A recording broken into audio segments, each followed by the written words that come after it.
good morning. Devas is very OCS. Let's call him. He should be here right now. କାହାକୁ Niranjan. କହିଲି ବା କହିଲା join କରୁଛୁ ବୋଲି Nahi. ଆଉ କରୁଛି ତାପରେ He will be anchoring right now. Madam. Madam, good morning. Madam, good morning. Devasini madam. Unmute କରନ୍ତୁ. ହେଲା ହଁ ଏବେ ହେଲା ହଉ ହଉ ହଉ ଥ୍ୟାଙ୍କ ୟୁ ହେଲା ହଁ ହଁ ଠିକ୍ ଅଛି ଆପଣ ଥିବେ ମୁଁ କଲ୍ କରିବି Devasini madam. Madam, good morning.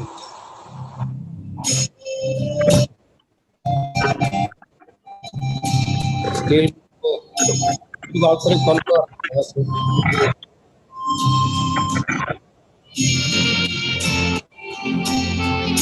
ତୁ ଆସିଲ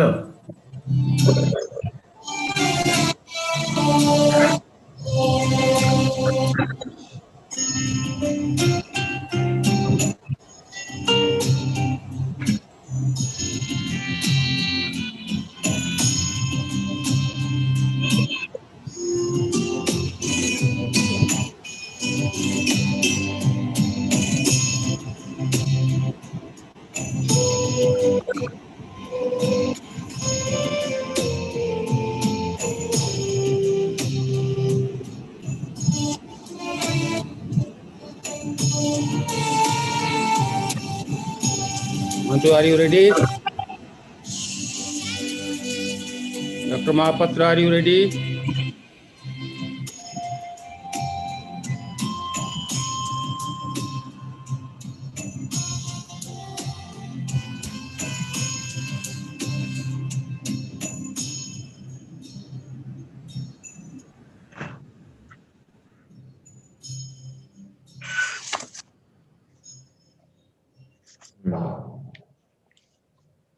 Dr. Mahapatra, you are ready? yes sir Start now. 9:30 no Yes, of course. 9:30. Montu will take a lot of time Montu के आधा घंटा कहियो नहीं. do only 1 minute starting जोड़ा आज starting तो हम करेंगे You will be introducing the guest. अच्छा ऐसे भी टाइम लगेगा Say also summary briefly about everybody briefly. हम .9:30 करिए से जो लाइटनिंग स्लाइडଟା ସାର୍ ଇଏ କରନ୍ତୁ बढ़िया है जी Thank you. गीत भी भलो सकाळ लगी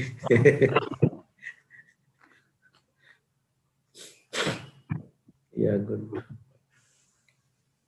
so 92 participants till now join करिवे टिके 9:30 10:30 ବେଳକୁ 200 ହେଇଯିବ the 9:30 बेलू हे जो 200 to about 9:30 will be having 200 okay good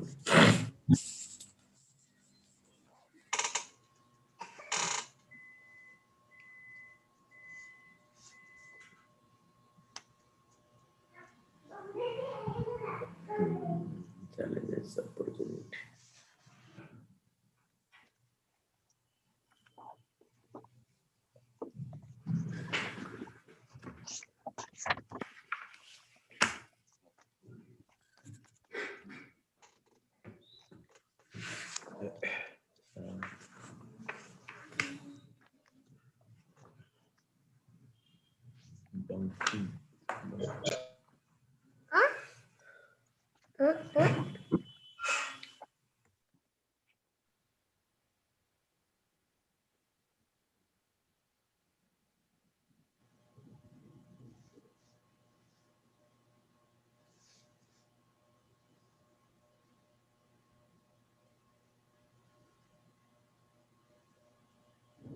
कुरुत्वं कल्याणम् आरोग्यं सुखं शुभं कुरु त्वं कल्याणम् आरोग्यं धनसम्पदः शत्रुबुद्धिविनाशाय दीपज्योतिर्नमोऽस्तुते दीपज्योतिर्नमोऽस्तुते शुभं कुरु त्वं कल्याणम् आरोग्यं धनसम्पदः शुभं कुरु त्वं कल्याणम् आरोग्यं धनसम्पदः शुभं कुरु त्वं कल्याणम् आरोग्यं धनसम्पदः शुभं कुरु त्वं कल्याणम् आरोग्यं धनसम्पदः शत्रुबुद्धिविनाशाय दीपज्योतिर्नमोऽस्तुते दीपज्योतिर्नमोऽस्तुते शुभं कुरु त्वं कल्याणम् आरोग्यं धनसम्पदः शुभं कुरु त्वं कल्याणम् आरोग्यं धनसम्पदः Devasis, audible? audible. Okay. Over to you, Dr. Mahapatra. Start.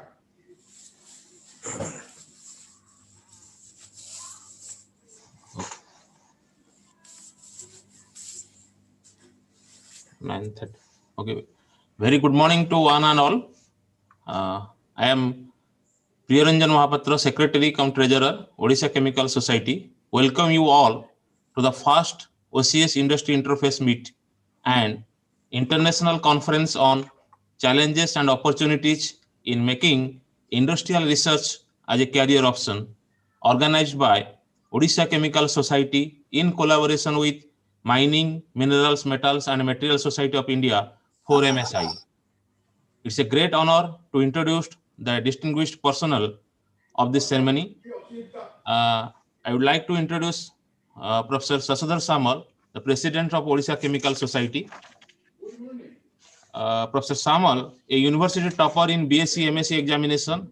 He is a PhD and DS in chemistry and served as invited professor in Gwangju Institute of Science and Technology, South Korea, Postech University of Science and Technology, visiting professor at Ganchon University, Department of Biotechnology, South Korea. He has over 150 publications in international journal of repute, including American Chemical Society and the Royal Society of London, and also World and US Patent, book chapter and topical review to his credit. His research has been highlighted in diverse media, including the world's top scientific journal, such as Science and Nature. He has guided 7 research scholars for their PhD degree in Odisha and guided many scholars during his visit abroad.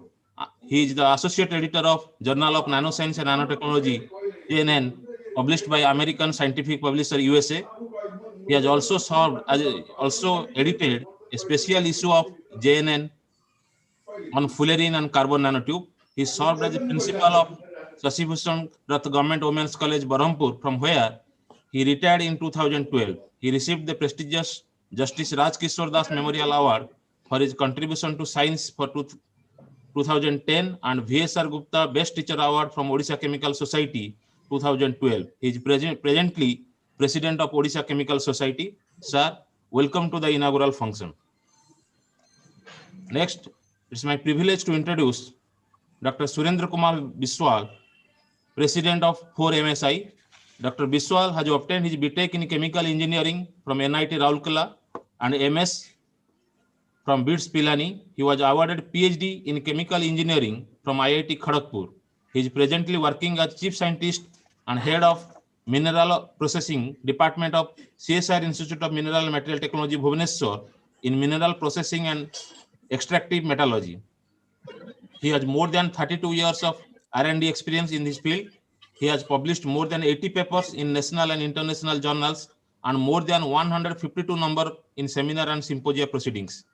He has handled more than 165 national and international sponsor projects from different agencies in mineral processing and extractive metallurgy. He has taken 14 patents in India and abroad. He has guided PhD and MTech students. He is the recipient of many national awards. He is a fellow and life member in many professional society. He is the fellow of Indian National Academy of Engineering He is also the president of Mining, Mineral, Metals and Materials Society of India for MSI. Sir, I welcome you to the inaugural function. Now I shall introduce Dr. Tapan Kumar Raut, the organizing secretary of this conference.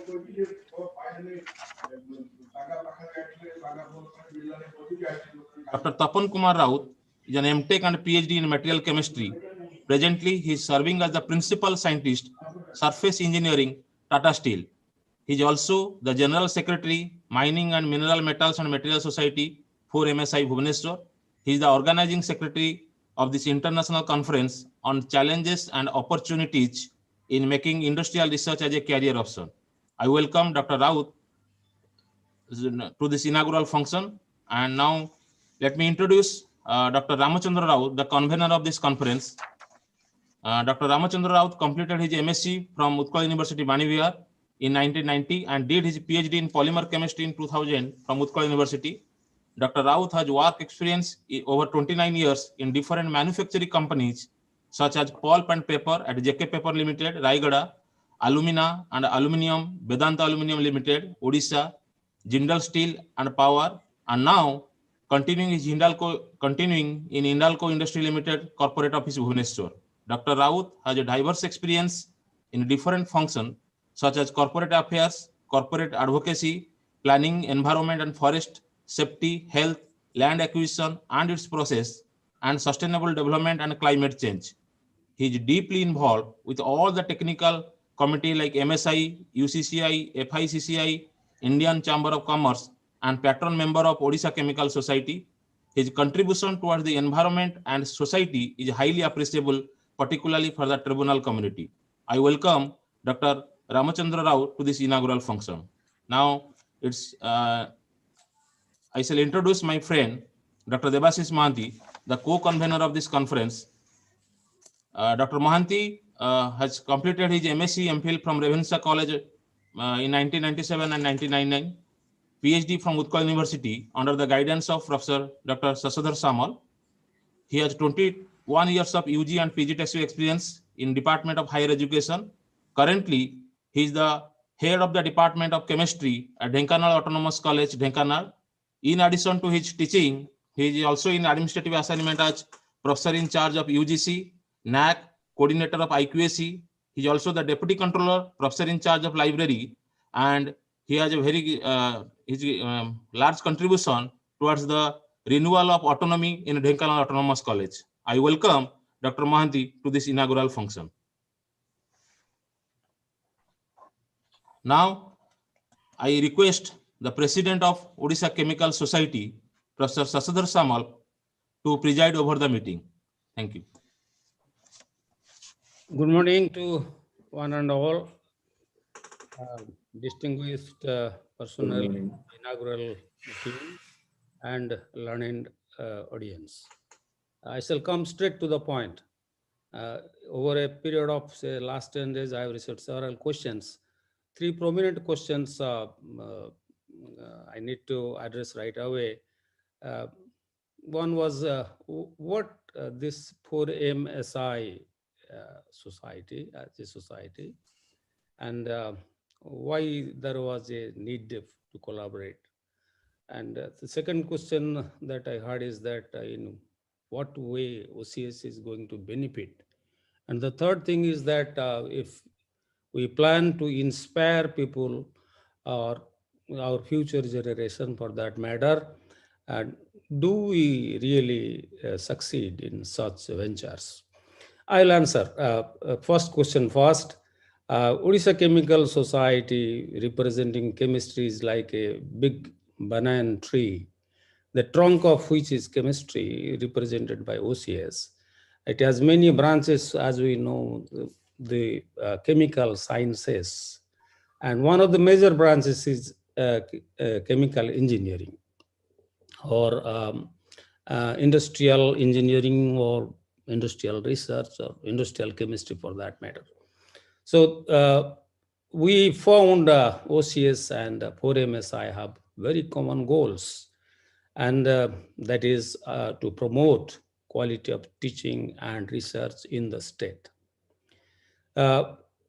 very recently, we conducted extended lecture series, OCS extended lecture series that was targeted at imparting online teaching in online using this online platform um, uh, in advanced areas. And that was the outcome of the panel discussion, one of the major outcomes. And the second outcome was how to assist the students in preparing or writing their thesis. They're supposed to submit a project in undergraduate level. Now, this particular meeting with 4MSI is targeted at just a similar thing, but slightly different. We have a couple of problems in our state. Recently, government introduced this higher choice-based credit system in which there is a practical, which is almost entirely new to many of our teachers. And then many part of our state, if you may agree with me, the lack of instrumental facility. Maybe we have a digital or a melting point apparatus or some distillation set, something like that, but not much. Maybe some spectroscopic instruments recently added, but major equipments required for R&D or advanced research are only in certain pockets. And we found that the poor MSI has access to these technical institutes like NISER, IIT, IIMT. I also talked to CPET Director General. They have many equipments, and they are eager to teach online the theory and practice of these instruments, which we hope that if we couple this knowledge with the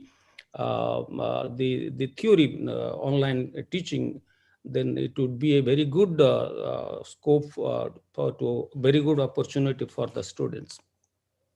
Now, I would like to say a few words about what has been the change. Science has not changed much. When we were in schools, we knew that carbon dioxide does this photosynthesis business, provides us food, and life is sustained on this earth because carbon dioxide is there. When we came to college, we learned that if you put hydrochloric acid to dilute hydrochloric acid to a carbonate salt like sodium carbonate, carbon dioxide comes out, it turns lime water milky, it extinguishes a burning matchstick, but a burning magnesium ribbon continues to burn. So there we started gradually understanding that probably carbon dioxide has carbon, and so those kind of direct experimental evidences in those college days.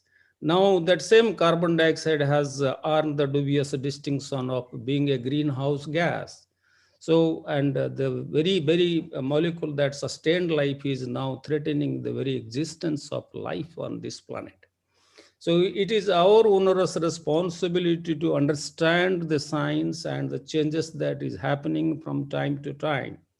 And one more thing I would like to say that olden days, in good olden days, we had this blackboard chalk duster business. Duster, it makes a lot of dust. It is not so green way of teaching, but slowly things changed. We had overhead projector. Knowledge was passing in light beams over our heads. And then this digital projectors where knowledge was passing through wires lying on the floor. And now there is no wire, and we are in a Zoom platform, globally connected, and our PPT, PowerPoint files are being streamed live. So that is a change.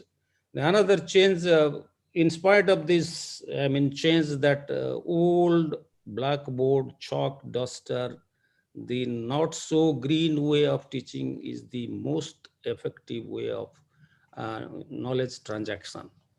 Now, coming back to our state, maybe same thing in many states, say 40, 50 years ago, we had excellent colleges, mostly run by government, and there were some good private colleges as well, if not better. And there was a kind of similarity, I mean, kind of equality all over the state. All the students were being exposed to equally talented teachers, and the students were being streamed from the matriculation stage, and it was a kind of uniformity pattern there. Now, suddenly, higher education is a purchasable commodity. If your wallet is very thick, you can get your kids the best kind of education that we can think of, and suddenly the equality is lost. We are in a very uneven society where some people are more equal than others. And when such a thing happens, that is dangerous to many people. All are equal, but some people become more equal than others. That has happened now. So people who are talented, mostly that other is unfortunately the major chunk of our students, maybe over 90% of our very talented students, they do not have the opportunity or means to quality education. And there we are trying to fill in. OCS recognizes this big void and trying to fill in through online platform, teaching science, chemistry, and exposing our students to advanced instrumentation. So I am really grateful to my esteemed friends from 4MSI, particularly the president of 4MSI, Dr. S.K. Biswal, and General Secretary of 4MSI, Dr. Tapan Kumar Rao. He is also the organizing secretary of this meeting. And of course to Dr. Ramachandra Raut from his assistant vice president, corporate affairs in Hindalco, Aditya Birla Group. They came forward eagerly that they told me, and I had private and informal discussions with other directors like Director General Dr. Sanjay Naik, that there are instruments lying out there, all very high valued instruments, and there are technical experts, real experts who can demonstrate online the experiments. So a part of theory and experiment. So I think OCS will not gain anything in the sense of gaining, but the preamble of our society, preamble of 4MSI, that enhancing quality of education and research in the state, I think is being met if we really adhere to what we commit or what we think to commit. I therefore congratulate the 4MSI team for kindly choosing us to collaborate with us in this endeavor, and thank you, Dr. Biswal, thank you, Dr. Raut, and thanks to all the members of our OCS for agreeing to this collaboration. And with these words, I welcome you all once again, and I now request my esteemed friend, Dr. Biswal, to, the president of 4MSI, Dr. S.K. Biswal, to kindly speak a few words. Thank you very much. Over to Dr. Biswal, please. Thank you, Professor Samal. Good morning to all distinguished panelists, members of OCS and 4MSI, and particularly the student participants, ladies and gentlemen. It is my great pleasure to welcome this August gathering through webinar on behalf of Mining, Minerals, Metal and Materials Society of India and my own behalf on the occasion of Industry Interface Meet among industry, academic and also R&D peoples. The theme of this international conference is based on challenges and opportunities in making industrial research as a career option for chemistry background students. Being the president of 4MSI, I would like to brief you shortly about our society, which can be elaborated referring as Mining, Mineral, Metals and Materials Society of India. It was established in July 2018. More than 200 members have different backgrounds of basic science, engineering and management people in India and abroad.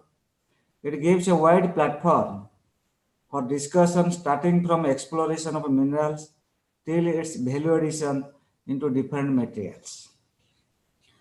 The objective of our society is to bring to the awareness about the innovations, particularly mineral sectors, through different brainstorming program and also seminars. 4MSA has already conducted within the 2 years 23 brainstorming sessions in both offline and online modes. Seminar has been conducted with the Centurion University, Bhubaneswar, on recent advance in material in 2019. Today's session is jointly organized by OCS and 4MSI because both have same vision and mission, particularly in mineral processing and material science. For an example, in mineral processing, we use cationic, anionic reagents for flotation, polymeric flocculants for dewatering, inorganic and organic binders used for agglomeration of fine particle, and so on. The 4MSA has made a good linkage with mineral-based industries to make debate on existing technologies and future development. It also makes awareness to the industries about the advanced technology, making the different lecture program and HR, human resource development program. 4MIC also gives their views to the state and central government on policy matter about mineral-based industries. Well, I shall say a few words on theme conference towards challenges and opportunity. First, while making industry research as a career option, if we see the statistically, most of the chemistry people work in industry in quality control, process, and R&D divisions. As we know, the talented chemistry background students are pursuing higher studies like the MPhil and PhD. Mostly they choose to build up their career in public funded academic and research institutes like IITs, NITs, NICERs, ICERs, BRC, CSR, Indian Social Science, TFR, CPET, etc. The basic reason is that these institutes have advanced facilities to carry out the research work and also expertise are available. I may take this opportunity to tell you that there are a number of captive R&D divisions in different industrial houses, both in metallurgical and chemical industries. Nowadays, there are a number of advanced standalone private R&D institutions are coming in India, also in Odisha, having international standard advanced facility in the area of catalysts, materials, data sciences, drugs, environment, water treatment, transport and energy by using the concept of nanoscience. If you compare both of them, the academic and public funded R&D institutions historically mostly focus on basic research through guiding the master and PhD students, whereas industrial R&D mostly focus on applied research. The industrial research is a plan, a research or critical investigation aimed at the acquisition of new knowledge and skills for developing new products, processes, or services for bringing about a significant improvement in existing product or processes or services according to the mission of the company. But one of the most significant decisions of students face is choosing whether to pursue a career in industry or academia. There are several key differences between the working in industry and academic like responsibilities, flexibility, collaboration, workplace culture, salary, individual impact, intellectual freedom, and career advancement. Industrial research is the teamwork like ISRO and DRDO, working culture instead of individual like academic research. It is focused to develop the technology for commercialization. The process may be a technology or product may be a technology or software may be technology or equipment may be technology. But All 4 items should meet 4 features, like it should be demonstrable, it should be repeatable, it should be economically viable, it should be the environmentally sustainable. Then it may be called as a technology. Industrial research also focused strictly on time duration of the project for completion. Each project has output, but very few projects give outcome. That means lab to lab. I'm happy that many panelists in this webinar build up their career on industrial R&D in India and abroad in different fields like different materials, preparations, fine chemicals, drugs, pesticides, polymer, rubber, wastewater treatment, value addition from industrial waste, etc. I am sure the students participate will more knowledge on different topics deliberated by eminent panelists. For MSI and OCS may or facilitate the platform, particularly research students, to be acquainted in advanced facilities available different public and private funded academic and R&D institutions, which already Professor Samuel has mentioned. We may also arrange lecture program by experts on different advanced facilities to gain the knowledge so that it will help the students to get opportunity to build up their research career. This coronavirus gave the opportunity to learn the exchange our views through webinar for different purpose with minimal investment. We should utilize this concept to educate our students for their betterment. I am sure the theme and mission of the international conference will be highly successful. Once again, I welcome all of you. Thank you. To Mahapatra, please take over. Respected President of Odisha Chemical Society, respected and my teacher, my guide, my mentor, Professor Dr. Sasodhar Samal, esteemed Chairman or President of 4MSI, Dr. S.K. Biswal, Dr. Tapan Kumar Raut, the Organizing Secretary of this international webinar, Dr. Ramachandra Raut, the convener of this conference, and my friend Dr. Debashish Mahanti, the co-conference of this conference, and all the participants, all my teachers who have joined this webinar. On behalf of Odisha Chemical Society and also head of the Department of VSSUT, Department of Chemistry, VSSUT, I welcome all of you to this international webinar regarding the challenges and opportunities in industry as a career. I can say for last 30 years, Odisha Chemical Society is doing a lot of activity in academic to improve the academic activity or to popularize chemical science in the state. However, we found that there is a gap between the academic and industry. So the purpose of this webinar or this conference is to meet the bridge, the gap, and promote the interaction between industry and institution. In a world where technology is changing very fast, it is indeed a challenging task to cater the needs of the industry for proficient manpower. Odisha is filled with potential but untapped pool of talent. We, through our society, that Odisha Chemical Society, are working towards encouraging these young talents and to bring them out so that they can touch the success. And our aim is that our students should be guided and trained through a constantly updated curriculum and by a highly qualified and experienced faculty to meet the fast changing needs of the technology. The better interaction between academic institution and industry is the need of the hour.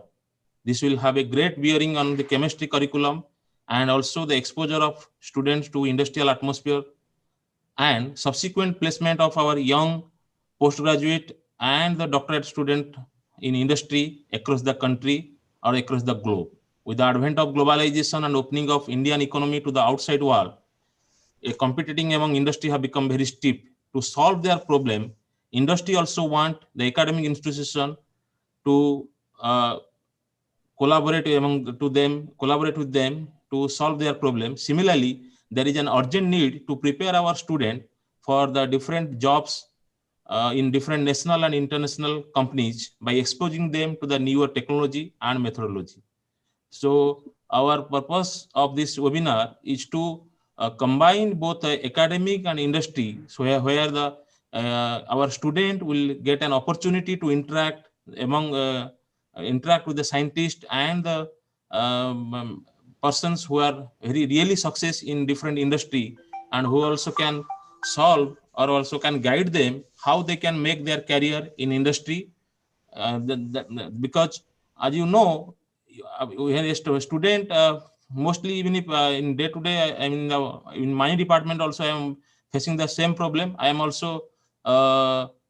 also expect know that most of my friends also experiencing the same problem, where the students after MSc are coming to us and saying that, sir, please give me a clearance. Why now I want to do my BD in Chhattisgarh, in other state, because in our state I am not getting a seat.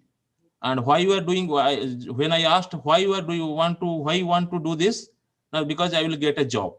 So that means our student also till now they are not clear that they can also make their career in research, they can make their career in industry. So OCS now is trying to bridge the gap between the industry and academia, where the students can get a chance and they can know how they can make their career in industry. And I hope this 2-day webinar will open a new window for our student to make their career in industry, or to make their career in industry. And also they can interact with the people who are very successful in R&D activities and also in corporate affairs. So they can and they can guide these students how they can make their career in industry. And with this, I really thankful to all the speakers who have given their consent for this webinar and to interact with our students. I really thank the 4MSI team, particularly Dr. S.K. Biswal, Dr. Tapan Raut, Dr. Ramachandra Raut, who really help us to organize this conference. And I hope this 2 days you will enjoy this webinar and you will interact with the people who are very success in their respective field. And with this, I once again welcome all to this webinar. Thank you. Dr. Tapan Kumar Raut, please. Say a few words. Yeah. Good morning to everyone. Can you hear me? Yes, please be very brief. We have less. Yeah. Respected President OCS and President 4MSI and convener, my elder brother, and Dr. R.C. Raut, and my friends Piranjan Mahapatra and Devashish Mohanty, and all students and industry professionals and my teachers. Today we are organizing the first Industry Interface Meet 2020, which is organized jointly by OCS and 4MSI with a theme entitled Challenges and Opportunities to Select Industrial Research as a Career. As we know, there are many societies and organizations are organizing conferences in different themes, but we have very focused goal to connect students to our there is an opportunity for industrial research as a career, and to be an entrepreneur and bridge the gap between ideas to realization and unfold the folded ideas. I'm happy to share a few words as an organizing secretary of this event, Industry Interface Meet 2020, and emphasizing on the importance of academic research in industrial R&D activities. As the saying goes, the necessity is the mother of invention. The year 1970, the oil crisis in the UK compelled scientists to look for an alternate energy sources. The discovery of cobalt dioxide anode cathode materials and lithium-ion battery in 1985 got Nobel Award in 2019. So around this discovery or innovation, there are a huge opportunity in making different assembles, and this has really provided the platform to students to become an entrepreneur in energy sectors. Many of our speakers in these 2 days would be talking around innovation that has transformed from laboratory to market and how they became a successful entrepreneur in industrial research. As we know that academy provides the training to reach our goals, but it is not the final destination. Everyone should understand and analyze this statement. Academia offering the opportunities to chase your passion, but in industry in turn allows you to focus that passion towards a particular goal. For example, if there is a need for demand for a vaccine or a drug, the industry will produce and supply. The advantage here is that the supply and demand chain can align your individual goals with the goal of your company. We are trying to converting research into the wealth. The romantic notion of academia is over in industries, but don't be discouraged. PhD is extremely valuable because the research theme and the science remain the same. The context changes when one transition from the academia to industry research. Consistency in the knowledge transfer has been seen in most of the advanced universities and institutes. They spend money in academia, research, and innovations. For example, around 28,000 annual budget spent for Harvard universities, 48,000 crores for MIT and Stanford.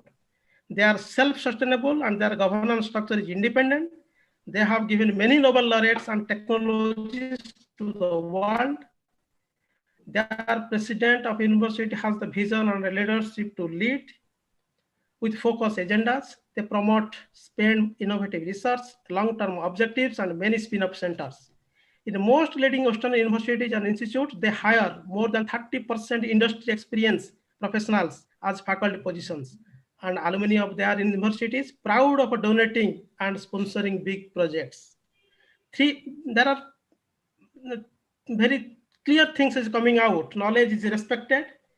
Government and academia to support, promote technologies, subsidy and preference to the entrepreneur who participated in the research, and connect and network with the students.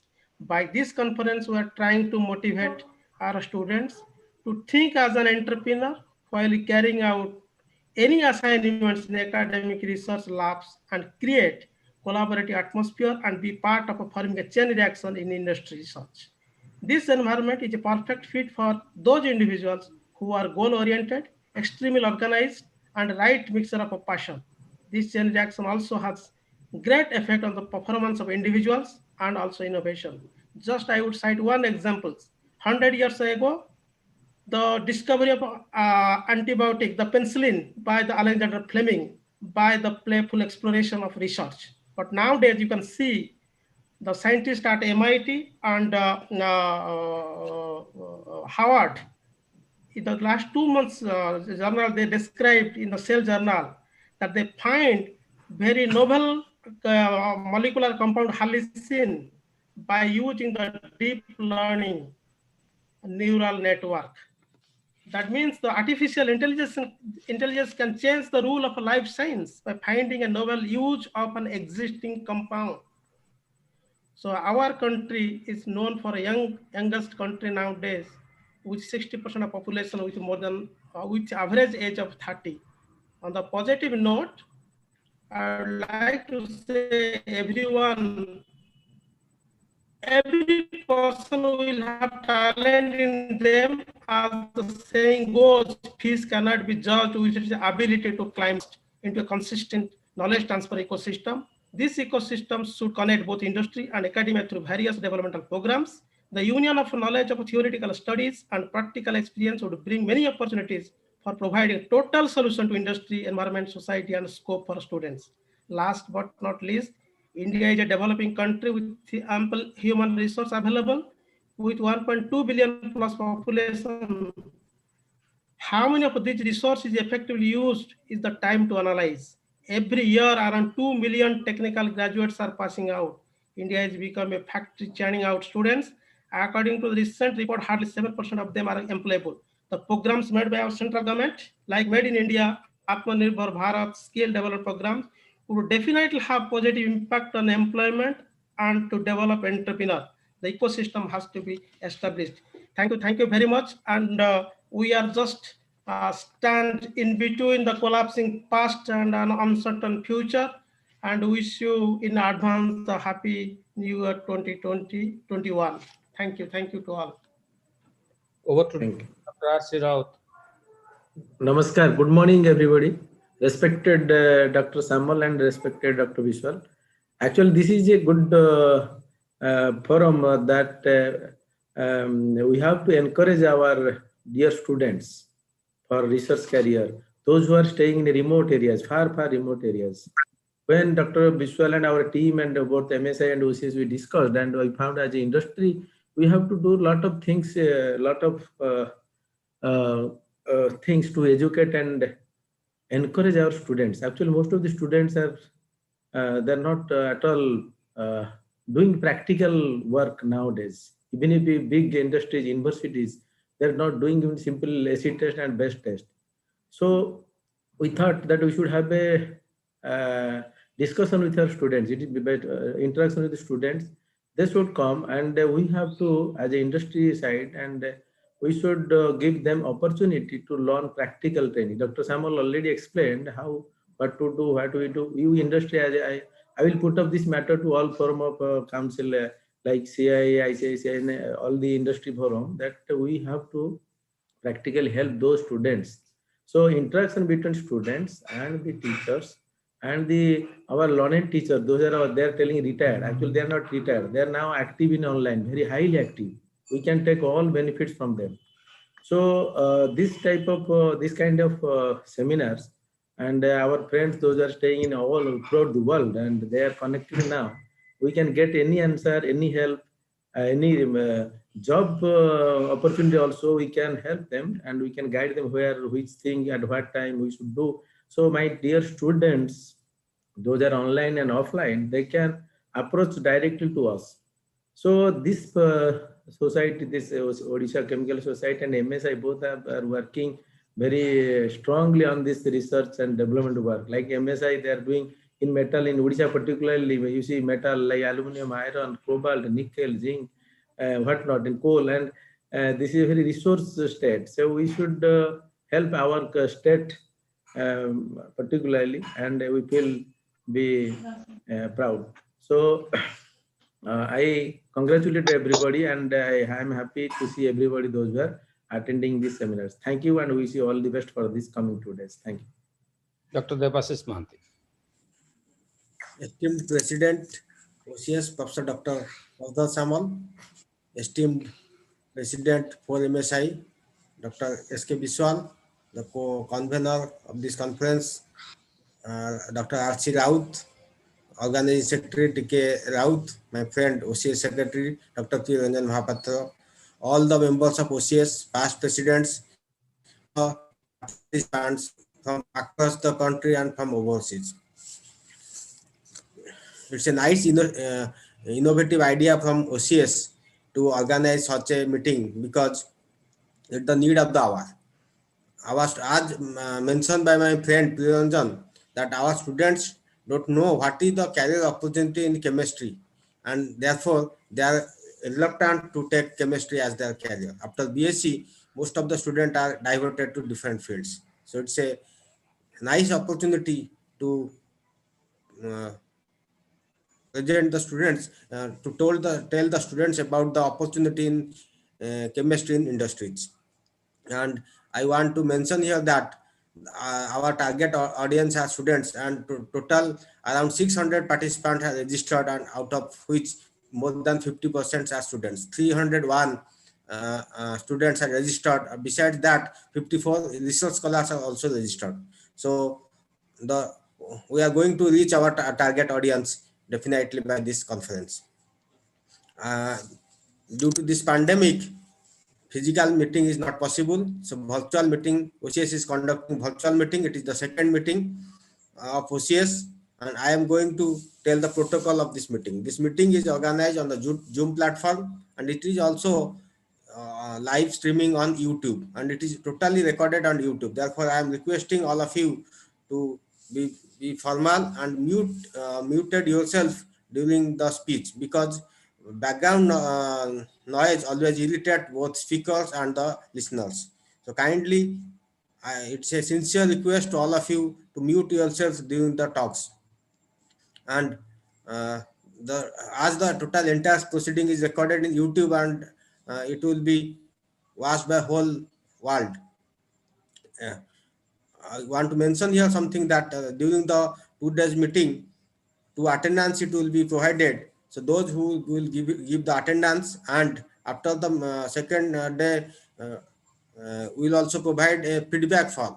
Those who will give feedback, they will provided with certificate which will be auto generated. So it is kind request to all those who want certificate, they have must to fill the feedback form and attendance sheets. And again, once again, I thank all the members of OCS and for MSI to organize such a nice meeting. I hope it will be a great success. Thank you. Thank you all.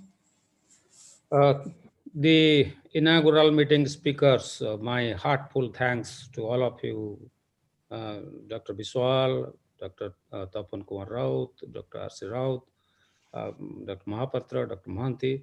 We all feel the same thing. The feeling is that we should do something through real action. Now, as a demonstration of that real action, we are going to the technical session 1, where you will see how persistent effort and honest hard work leads to success story. So the technical session will be anchored by Dr. Tapan Kumar Raut. Over to Dr. Raut, and the session will be chaired by Professor Mishra, Chittaranjan Mishra, and speaker, there are 2 speakers. So the technical session 1 starts. Dr. Tapan Kumar Raut, please. Yes, sir. So now technical session 1. Now the technical session 1 will start. Dr. Chittaranjan Mishra will chair the first technical session. Before Dr. Mishra takes over, let me introduce him to the audience. Dr. Chittaranjan Mishra is an eminent chemical scientist and technologist, got his PhD in chemistry from the University of Calcutta in 1977, and DSc in aluminum technology, development of a new products and process in 2009 from the International University of Contemporary Studies, Washington, D.C., USA. Dr. Mishra had a highly distinguished career in NALCO. He was Deputy General Manager and Head Research and Development NALCO. Dr. Mishra is a prolific science writer, orator, and columnist of repute in Odia language, and has significantly contributed to the public outreach of science. He has authored 11 popular science books in Odia and English languages, out of which 5 books are award-winning books.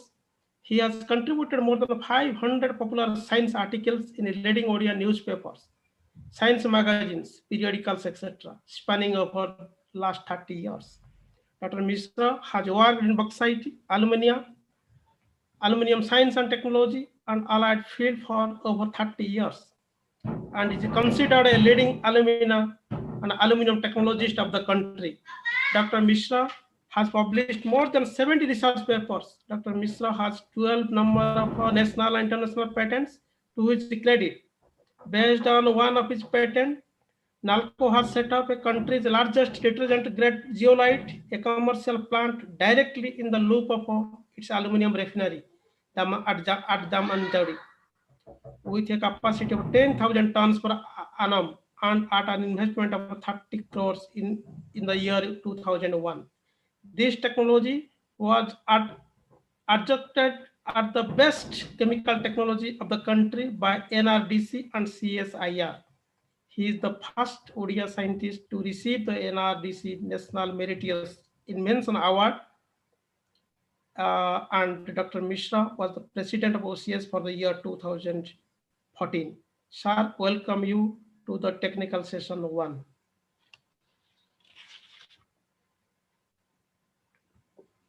Over to Dr. Mishra.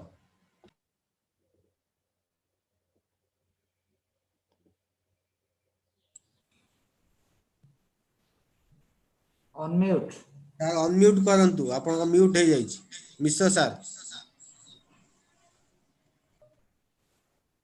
Cheta unmute କରନ୍ତୁ।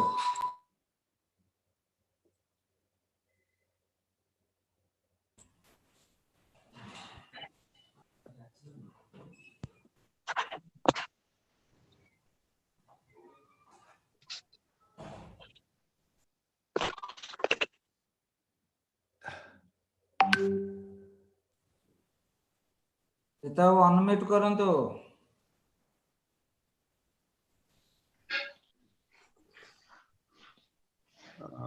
पिता sir signal लो देखो।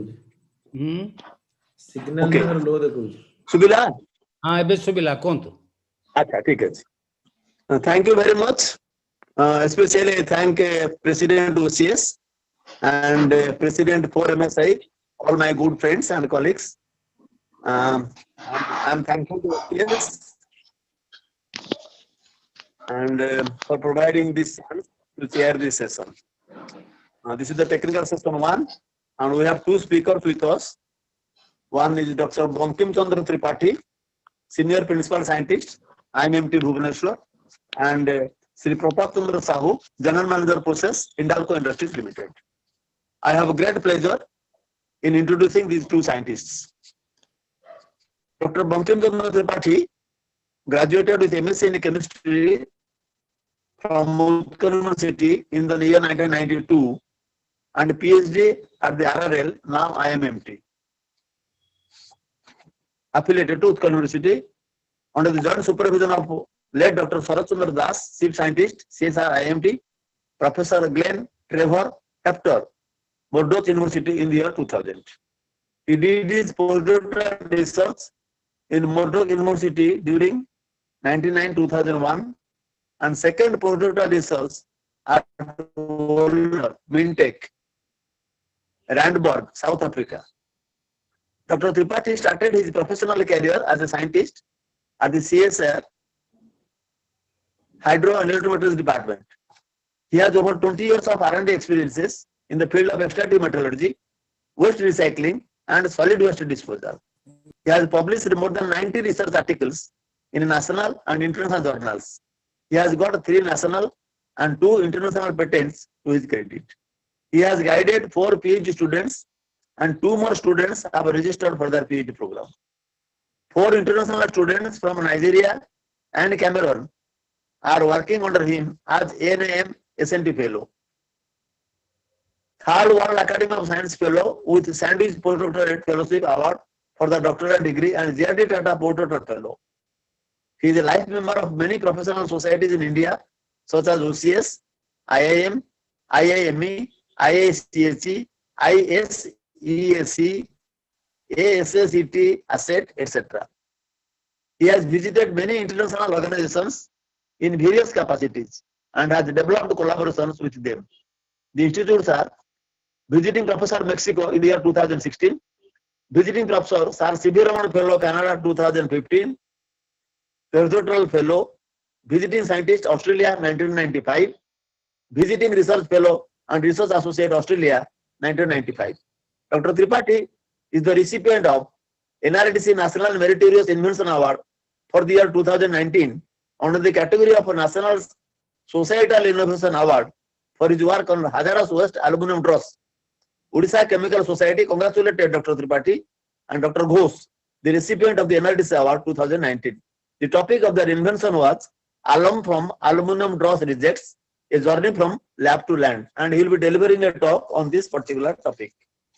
I congratulate Dr. Bankim Tripathi for this particular work.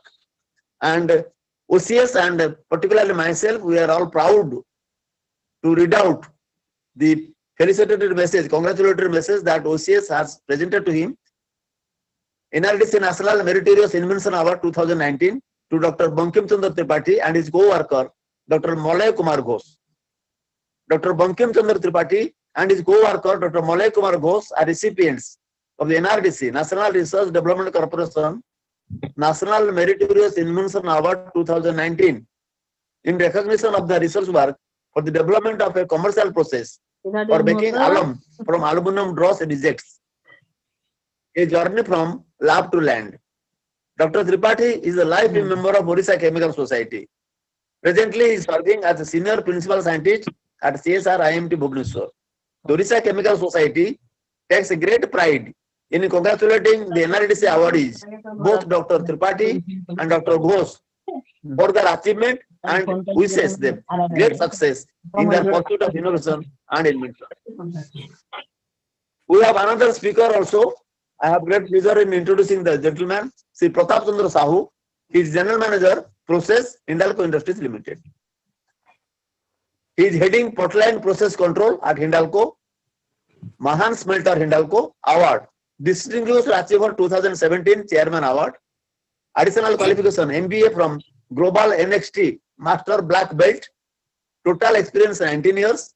Hindalco, Mahan Smelter, Hindalco, Aditya Smelter, Alba, Bahrain, Balco, Vedanta, Korba, Sterlite Copper, Tuticorin.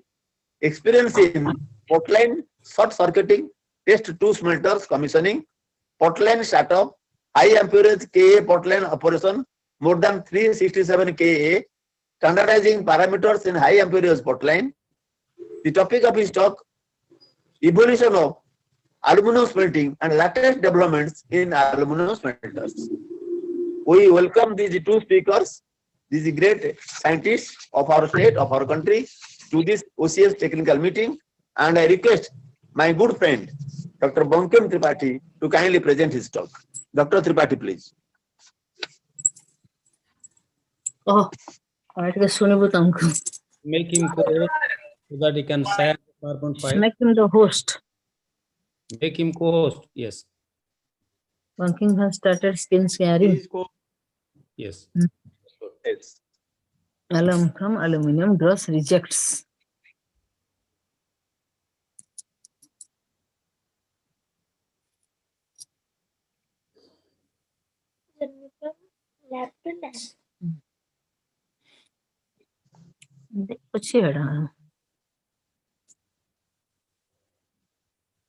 We are unable to listen to Dr. Tripathi. Good morning, everyone. Am I? Now it's okay. Yes, right, please. Yeah. Good morning, everyone. Thank you so much, Chitra sir, for your pleasing introduction. I feel deeply honored and privileged. I would like to thank the whole team of OCS and 4MSI under the leadership of Professor S. Samal and Dr. S.K. Biswal respectively for felicitating me. Really, it's a proud moment for me. I am thankful to all of you. I offer my heartfelt respect to all my senior teachers, professionals of industries, and senior members of OCS for their blessings and motivations. I feel happy to share my experience with my young entrepreneurs. I call them entrepreneurs because everybody has the potential to become an entrepreneur, provided we dare to exercise our positive attitude and power in this direction. So with this, I'm going to start my presentation.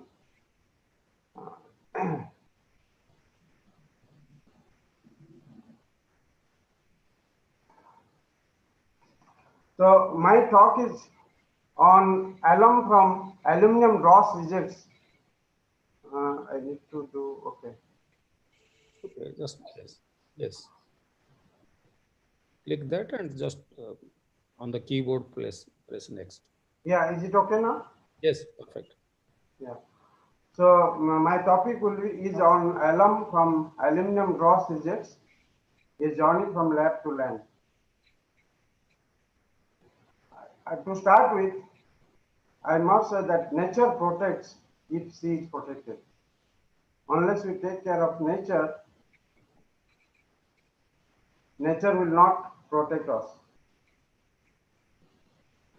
Second one is the necessity is the mother of invention. Thus, when the need for something becomes essential, you are forced to find the ways to get it.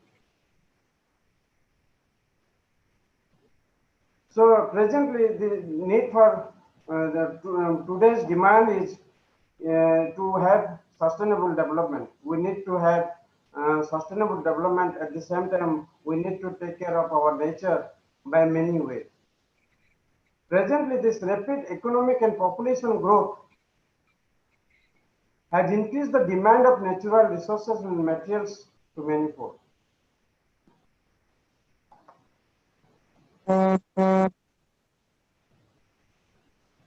Yeah, it has depleted, or you can say diminished, the vital resources. Simultaneously, it has increased large amount of waste, which is causing a lot of environmental pollution by affecting the environment and biodiversity adversely. Consequently, we are forced to focus on judicious use of resources. Thus, conservation, resource efficiency, capacity building, and circular economy took birth. All these aim at sustainable development. So for many young entrepreneurs, for all of them, I must say that they must know what is resource efficiency.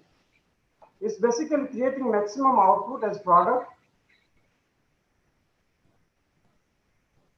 Yeah, is as product with least input, greater productivity, less waste, better economy, and must address resource security and minimize negative impact on the environment. What is capacity building? It forces to invest on developing relevant infrastructure and skill. We must build our capacity in such a way that we can use the resources in a very judiciously, and we can protect our environment at the same time. Then comes circular economy. Continuous use of resources as long as possible, extracting maximum value, recovering and regenerating products and materials at the end of each service life, and limited use of natural resources. So we must see that all our process should adopt circular economy.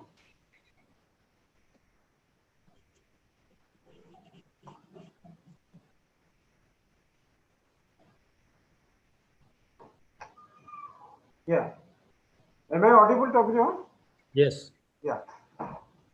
So present day demand of material with the present dynamics, total material consumption is 14.2 billion tons,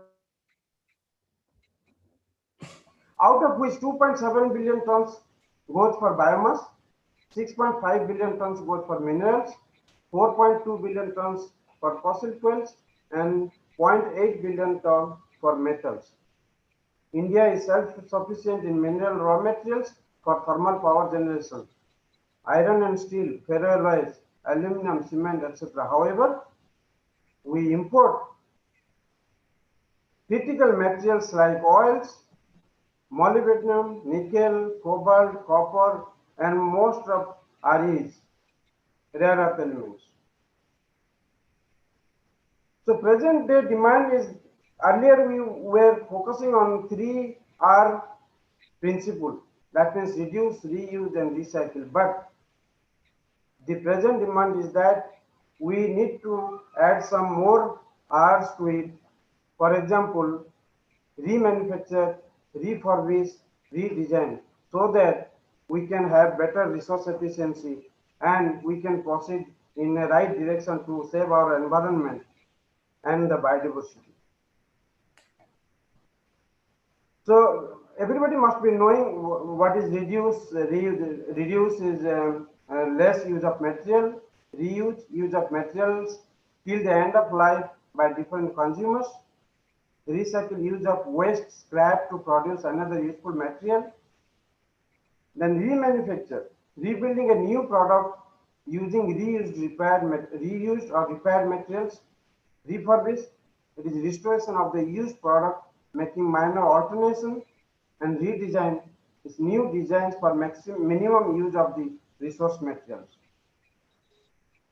So for all these things, we need to develop technology. And what is technology? Technology is the application of tools, materials, and knowledge to solve problems and extend human capabilities. Today's technology may not be useful tomorrow.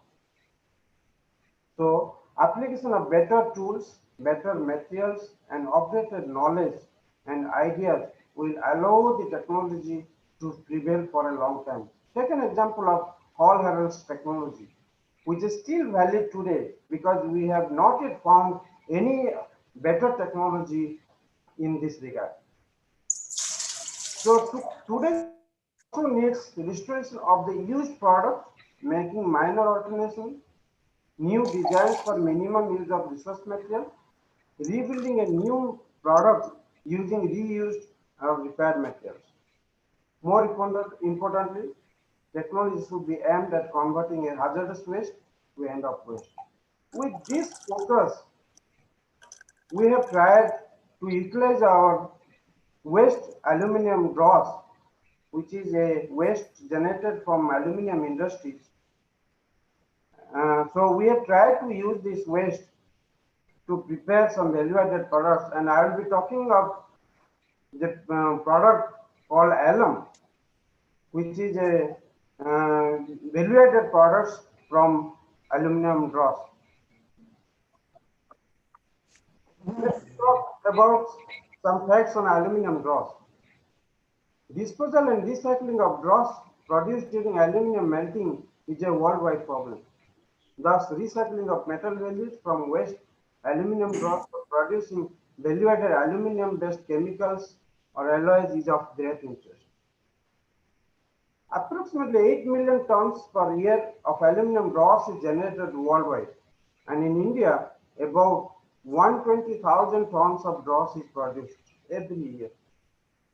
A very small quantity of the dross is used for making crackers, impure chemicals, and low-quality refractory bricks. However, more than 95% of the dross is landfill due to unavailability of suitable technologies for recycling.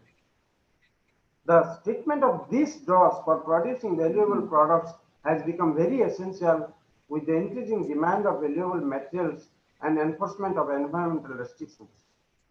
Further, for sustainable development, apart from minimizing the utilization of primary resources, recycling of secondary resources is one of the best options. There are many technologies which they have tried to utilize the dross, but still there are technologies to come for proper utilization of the dross. I mean to say that there should be zero waste process for dross utilization. So we have tried a zero waste process in this direction and still working on it. What did we do at our institute, CSR Institute of Minerals and Materials Technology?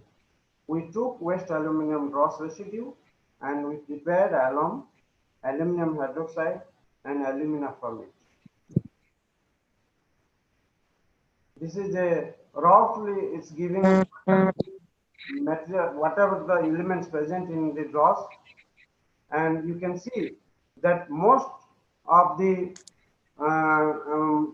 material, whatever available in the dross is aluminum oxide, but it contains a lot of hazardous materials like lead, arsenic, fluoride, and also cyanide, depending on the materials where from we are receiving, because there are so many aluminum industries in India, and if you compare the composition of these drosses from different industries, you will find different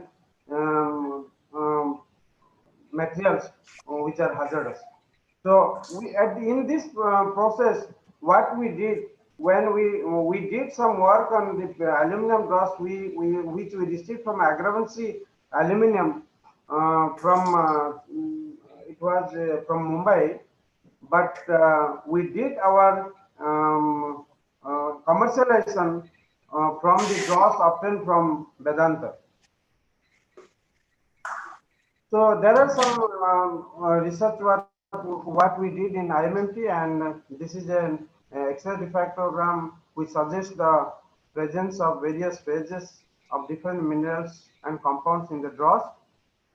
With our work, what we found that 90% of alumina recovery could be possible with 30 ml of 30% sulfuric acid. We could able to recover 80% alumina with 30% acid and 10% coal density. This dross contains a lot of flux materials like sodium chloride, sodium chloride, and other chloride salts, potassium chloride.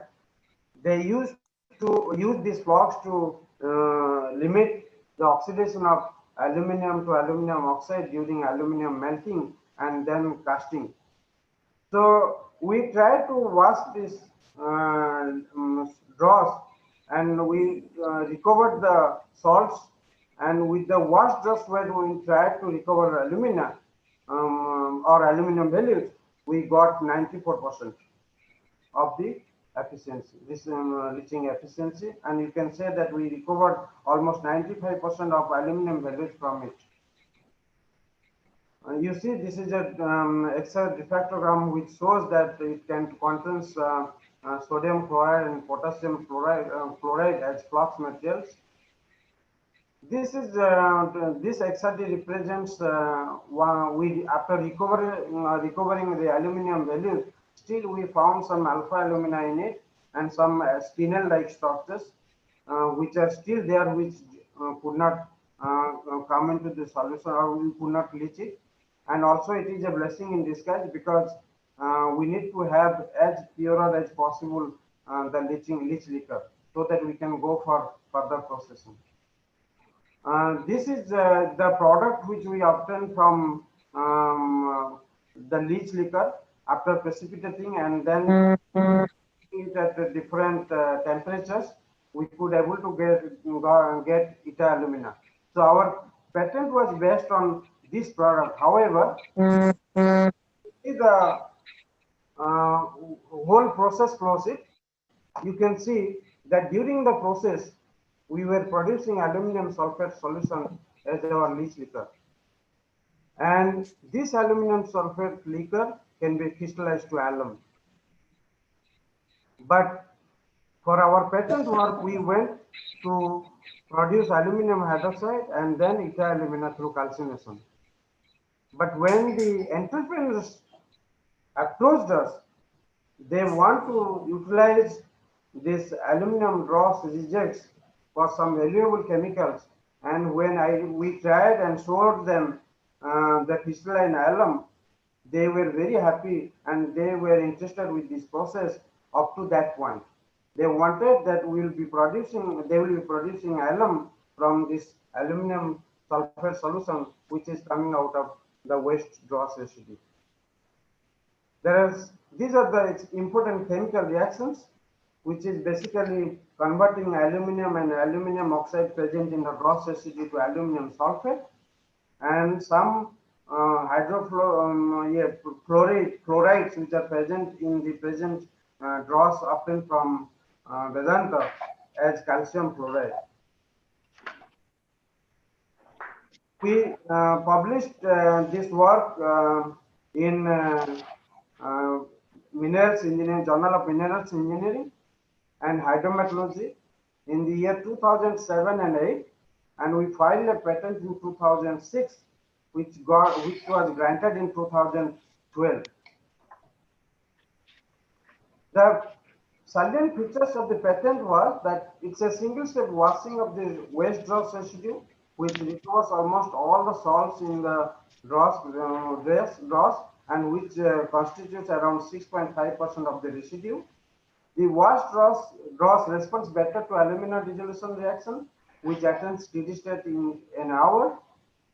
10% salt density of the dross is optimum for efficient alumina dissolution. 84% of alumina recovery was achieved with 15% sulfuric acid and 10% salt density without washing. When we wash residue, we got 92% recovery. The aluminum sulfate solution, which was obtained after leaching, could be crystallized to alumina.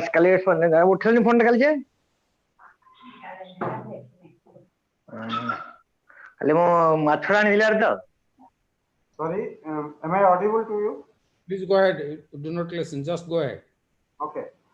So at this stage, we can crystallize alum, but because of our patent's requirement, we went further and we neutralized the leach liquor with aqueous ammonia, and then we dehydrated the alumina, and at 900 degrees centigrade, we got Eta alumina, which is a very good activated alumina, which has got various applications from industry point of view. So what happened once we developed the process, then we gave some testing report to our entrepreneurs. They came and saw the process in the lab, and then they showed their interest to take the patent. So 3 entrepreneurs came and took our patent, and Mr. Ashok Samal from AK Enterprises, which is situated in Bhubaneswar, and then Mr. Suresh Jain from Jharsuguda, and Mr. Shyam Garg from Jaipur, Rajasthan. So all of these 3 people came and took our patent. However, Mr. Ashok Samal has put up the plant at Khurda, Odisha, with the help of Mr. Alan Intech, an engineering company, Bhubaneswar, who the director of this Alan Intech is Dr. Subhash Chandra Malik, who is also going to give a talk on water purification, and with the help of CSR IMMT, we could able to put up that plant with a capacity of 5 which can process 5 to 7 ton of aluminum dross residue that can produce 15 to 20 tons of alum per day. The process was demonstrated to State and Central Pollution Control Board in March 2019, who gave concurrence to run this plant.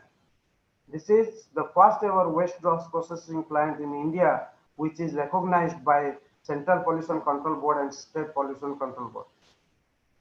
This procedure, the process which we adapted for processing the dross residue, was also adopted by Central Pollution Control Board as a SOP.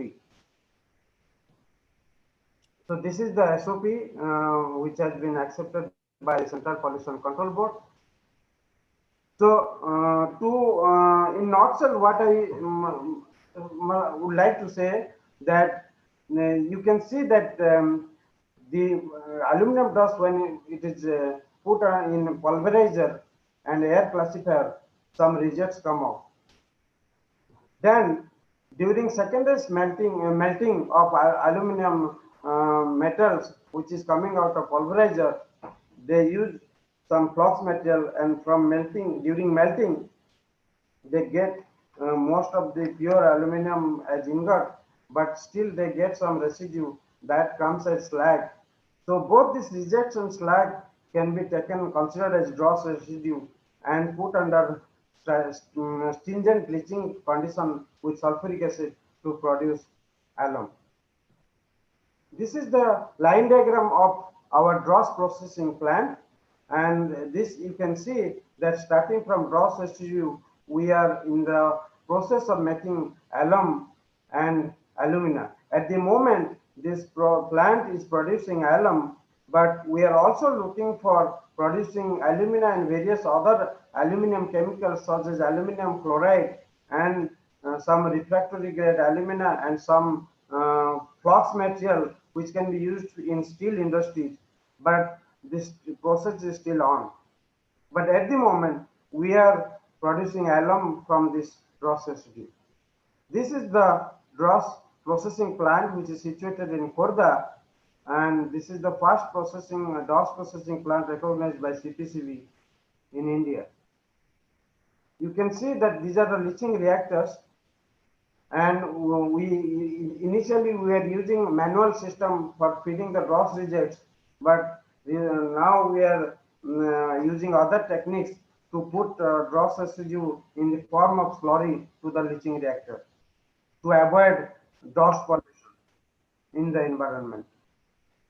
You can see these are the filter press which is used to filter the materials after leaching, and you can see still we get some residue after filtration, and we are looking for converting this residue for some value added products which can be used by other industries.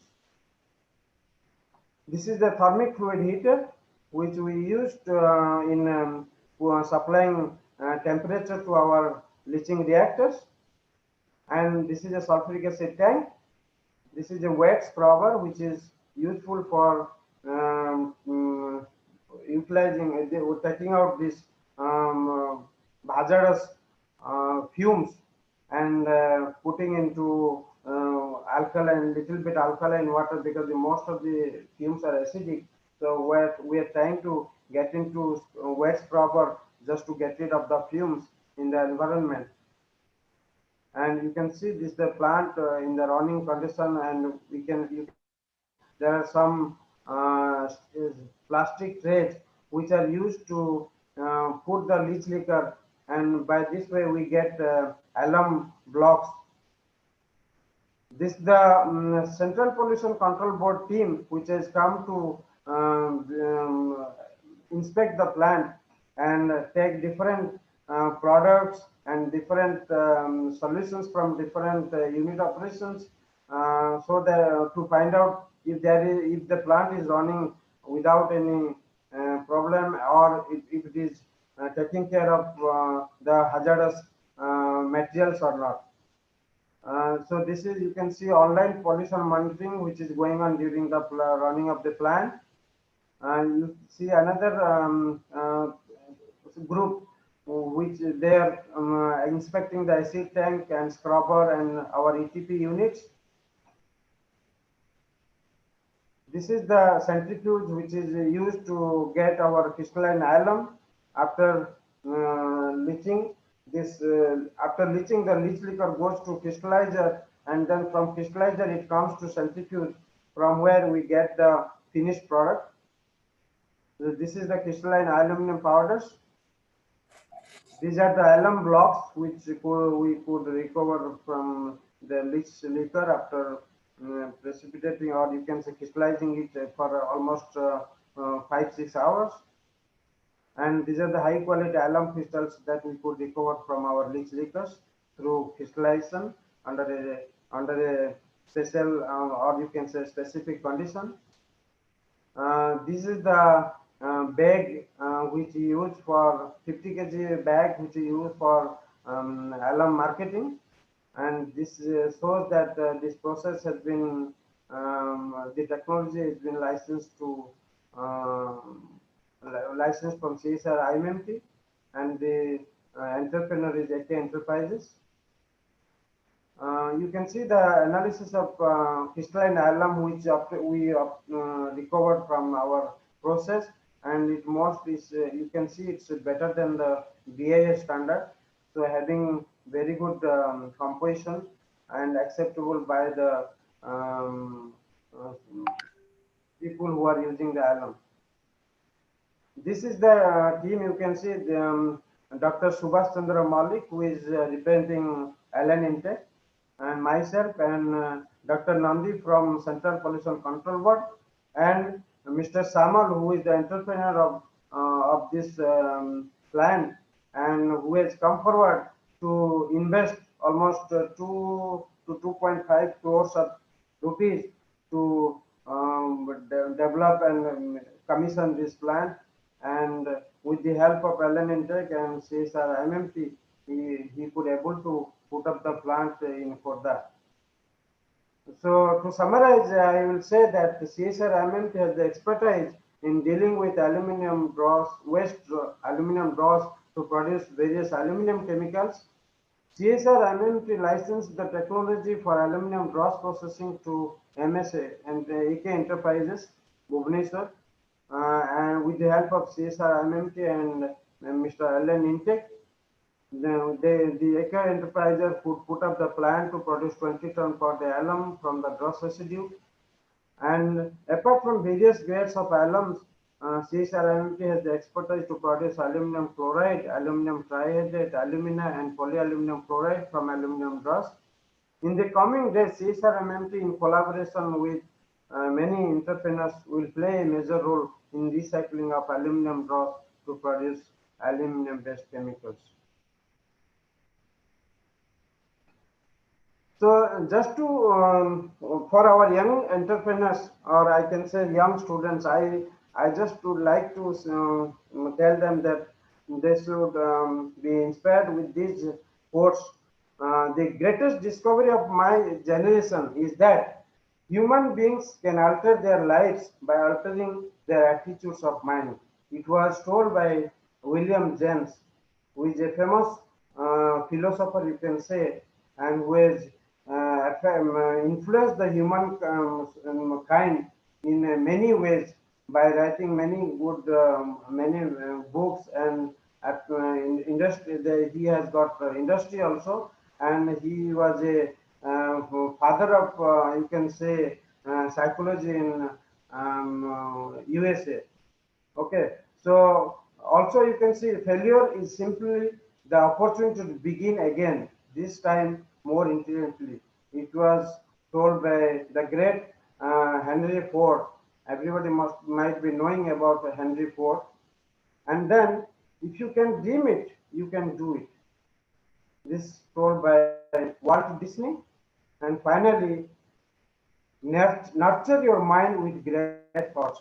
So these are some motivational quotes from different from great peoples around the world, and I'm sure that with their motivations, and also you can see that our professors, teachers, they are always there to guide us, and but the thing is that we need to come forward and think. We need to come forward and imagine where we can put our foot so that we can have some mark in the society.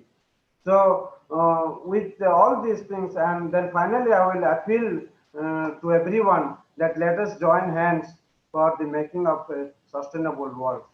Thank you so much. Thank you so much for your patient hearing. That's all from my side.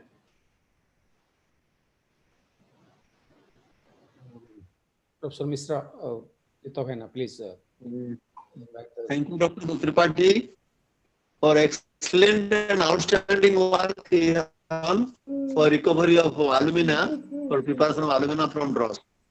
I have one or two suggestions. Sir. Are you listening to me, please? Yes, sir. Yes. Hello? Yes. Okay. So, as I understand, yes. Okay. As I understand, technology is raw material specific.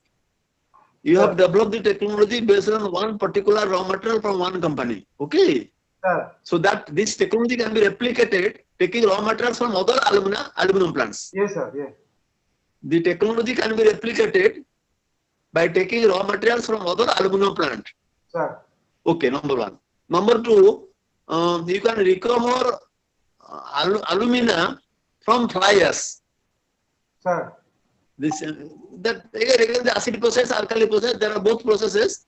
Sir. Since you have done in acidic process, sulfuric acid, you can do for sulfuric acid also, for alkaline process also. There are two processes. Sir, so you can recover alumina, thereby alum also, Yes, making sir, alumina and again alum from fly ash of different origins. Sir, sir. So for technology standardization, you need raw materials from various sources. You have developed the technology based on one raw material source. Sir. For technology standardization, you have to take raw materials of aluminum dross from various aluminum companies. Sir, sir. To standardize the technology. Yes, sir. Number one. Number two, the capacity of the Khordha plant can be increased also. Or there can be other plants in other parts of the country. But this is the only plant and first plant of its kind in the world. I congratulate you. This is very good work. But there should be many other plants because we have other aluminum plants in other states. Sir. We have other aluminum plants in other states. So this plant can be replicated in other parts of the country also. Sir, recently we got an inquiry from Gujarat, and hopefully, if everything goes well, myself and Dr. Subhash Malik will be going for another plant there. Yes. So utilizing other raw materials from other aluminum plants, different plants can be set up in different parts of the country to cater the requirements of the nation. Because in that way, the technology will be standardized. That's the most important point. The technology that you have developed is based on one raw material. But technology to be standardized, it requires other raw material sources also. Actually, sir, because all the materials which are coming from different industries has got different composition, so we need minor modifications in the process. Technology okay, but technology modification, technology, the minute points have to be established. Yes, sir. So technology needs to be standardized Sir, for all raw materials taken into consideration. sir. That is most important. But technology should be standardized, keeping in view all raw materials available. Sir. So that is technically perfect. It is perfect. That way, little modification alterations, because technology is always raw materials. You change the raw material, process changes. Sir. Change the raw material, technology changes. So technology needs to be standardized. And I congratulate you very much. Very good, nice work. And I request other listeners, other participants to kindly have some questions. If you have some questions, kindly talk to Dr. Tripathi, please. Thank you. Other listeners may kindly ask questions to Dr. Tripathi. I have one question. Who is the largest consumer of your final product in Odisha? Who is buying alum from you, that plant? Sir, actually, we are trying to market it to government sectors, but because this is made from hazardous waste, this material cannot be used for drinking water purpose. By no way it should get into food chain. So only thing that we can use, and it can be, that is a very high demand for using this alum in effluent treatment plants of rubber industries, leather industries, pharmaceutical industries, paper industries, and also by municipalities for treating the sewage water. So actually it takes a lot of, there are some political issues also, but anyhow we are trying our level best to do the marketing as best as possible, sir. Now, presently, who are buying? Presently, from Khordha plant, who are the buyers? Sir, actually, one industry is buying, but the marketing has not penetrated to the society in a greater extent. What has happened? We got a requirement from Bangladesh and Thailand, like that. We are able to. We are thinking of sending the material to there, because the entrepreneur has already got his international license also. But in India, it will take some more time, because those who are taking, they are taking in very less quantity. Now, why you are telling this alum cannot be used for water treatment? Why you are telling? No, sir, it is not. This is a purified product. It can be used for water treatment. Why we cannot use this material for water treatment, water purification? Why we cannot use? It can be used for water, not drinking water purification. Why? Because it is the norm of the Pollution Control Board, Central Pollution Control Board. Any material we are getting from waste should not get into food chain. No, it was waste, but now you have a finished product. Now you have a purified product, processed product, established product. You have a specification, complete analysis specification. The raw material was a waste material, but the finished product is not a waste. It is a byproduct product. It is a purified product. Sir, we discussed this about this to Pollution Control Board.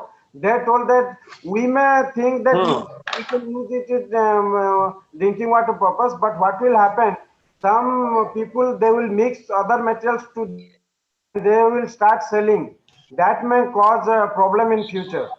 What I feel, Bankim, this product needs to be biologically established. Sir, this product you have analyzed from chemical and technical aspects. The biologically, this product is to be analyzed biologically. Sir, if you can establish the biological viability of the product, then nobody can tell that you cannot use in water treatment. So the product needs to be biologically established so that it becomes eatable. The water becomes eatable, drinkable. Sir. Biologically, you have to establish the product. That is why the question. That is why the query. Sir. So if you establish the product biologically, if you analyze the product biologically, then nobody can tell it can utilize water treatment. The main purpose of alum is water purification. Next. All municipalities. Time is short. Okay. Bankim, it can be used for the power plant for the water treatment. Sir. That's a great suggestion. Yes, that's good. That's good. Yes. Thank you, sir. There is Chitavan, the Then speaker. We are running 30 minutes late. Chairman sir, we are running 30 minutes late. So next, can request our next speaker. yes, next We thank Dr. Bankim Tripathi for the excellent work and for the excellent award he has received, National Award from Government of India. We congratulate Bankim and his team, Dr. Bose, for the excellent work they have carried out. Now we request the next speaker, Dr. Pratap Kumar Sahu, to deliver his talk on aluminum smelting process and latest developments in aluminum smelting. Sri Pratap Sahu, please. Yes, good morning to all. Am I audible? Yes, but we can't see your video. Yes. We should see. Video down karo Pratap. Just a minute. Yes, now it is visible. Yes, please. Yes. Good morning and thanks OCS giving me opportunity to present on aluminum smelting and latest development in aluminum smelters worldwide.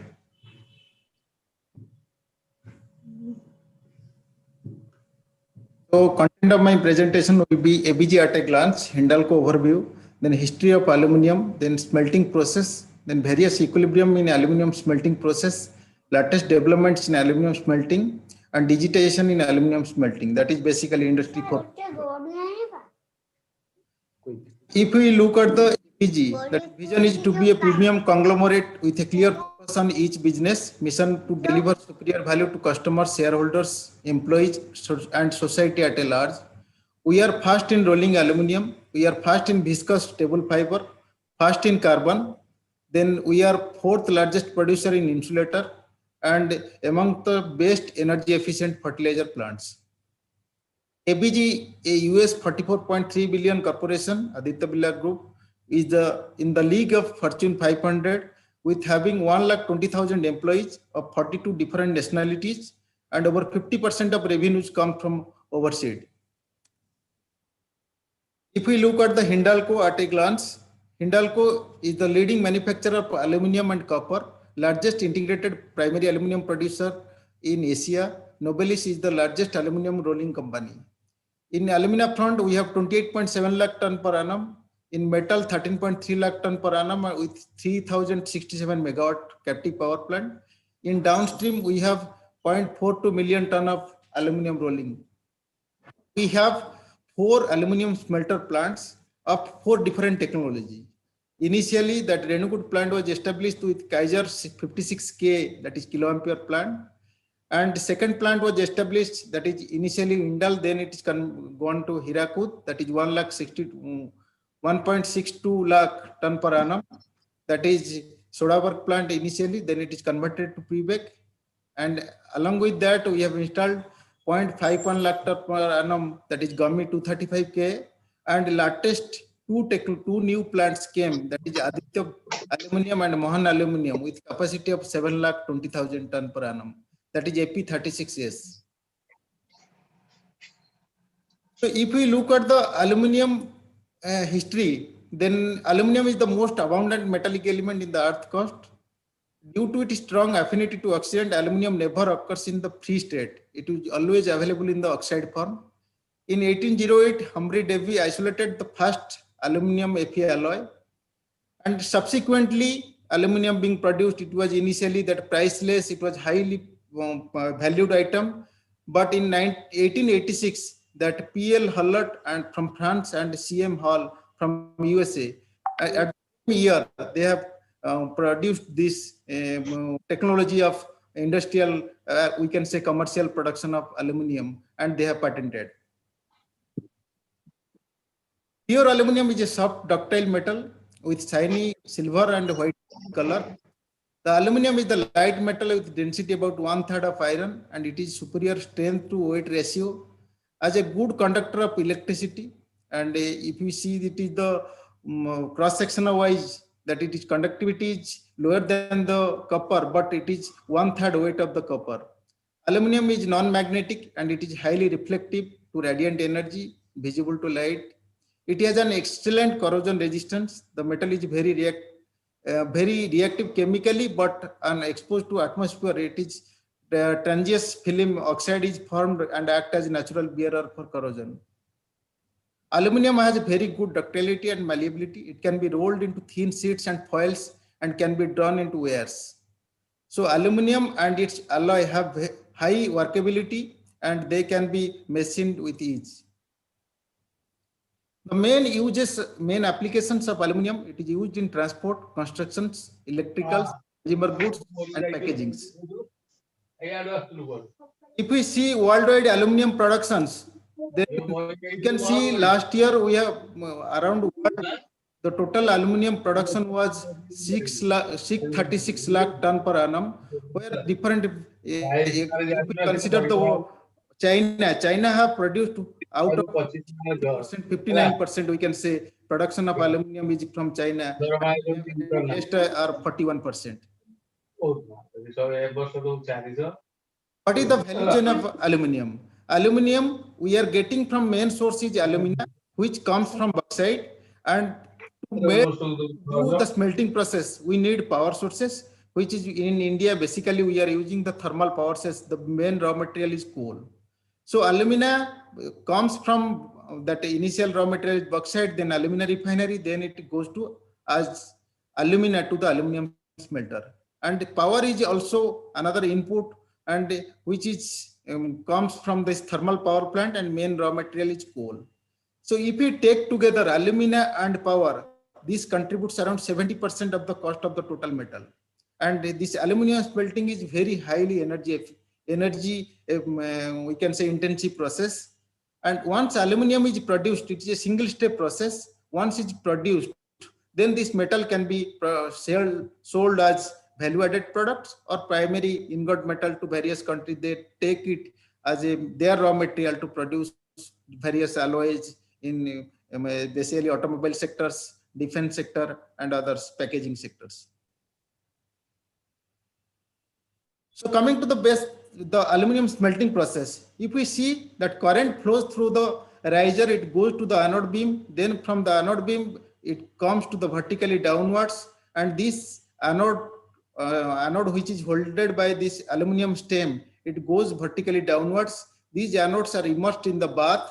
Bath is nothing but a sodium aluminum fluoride Na3LF6, where main reactions happen. That alumina reacts with carbon that produces aluminum and carbon dioxide.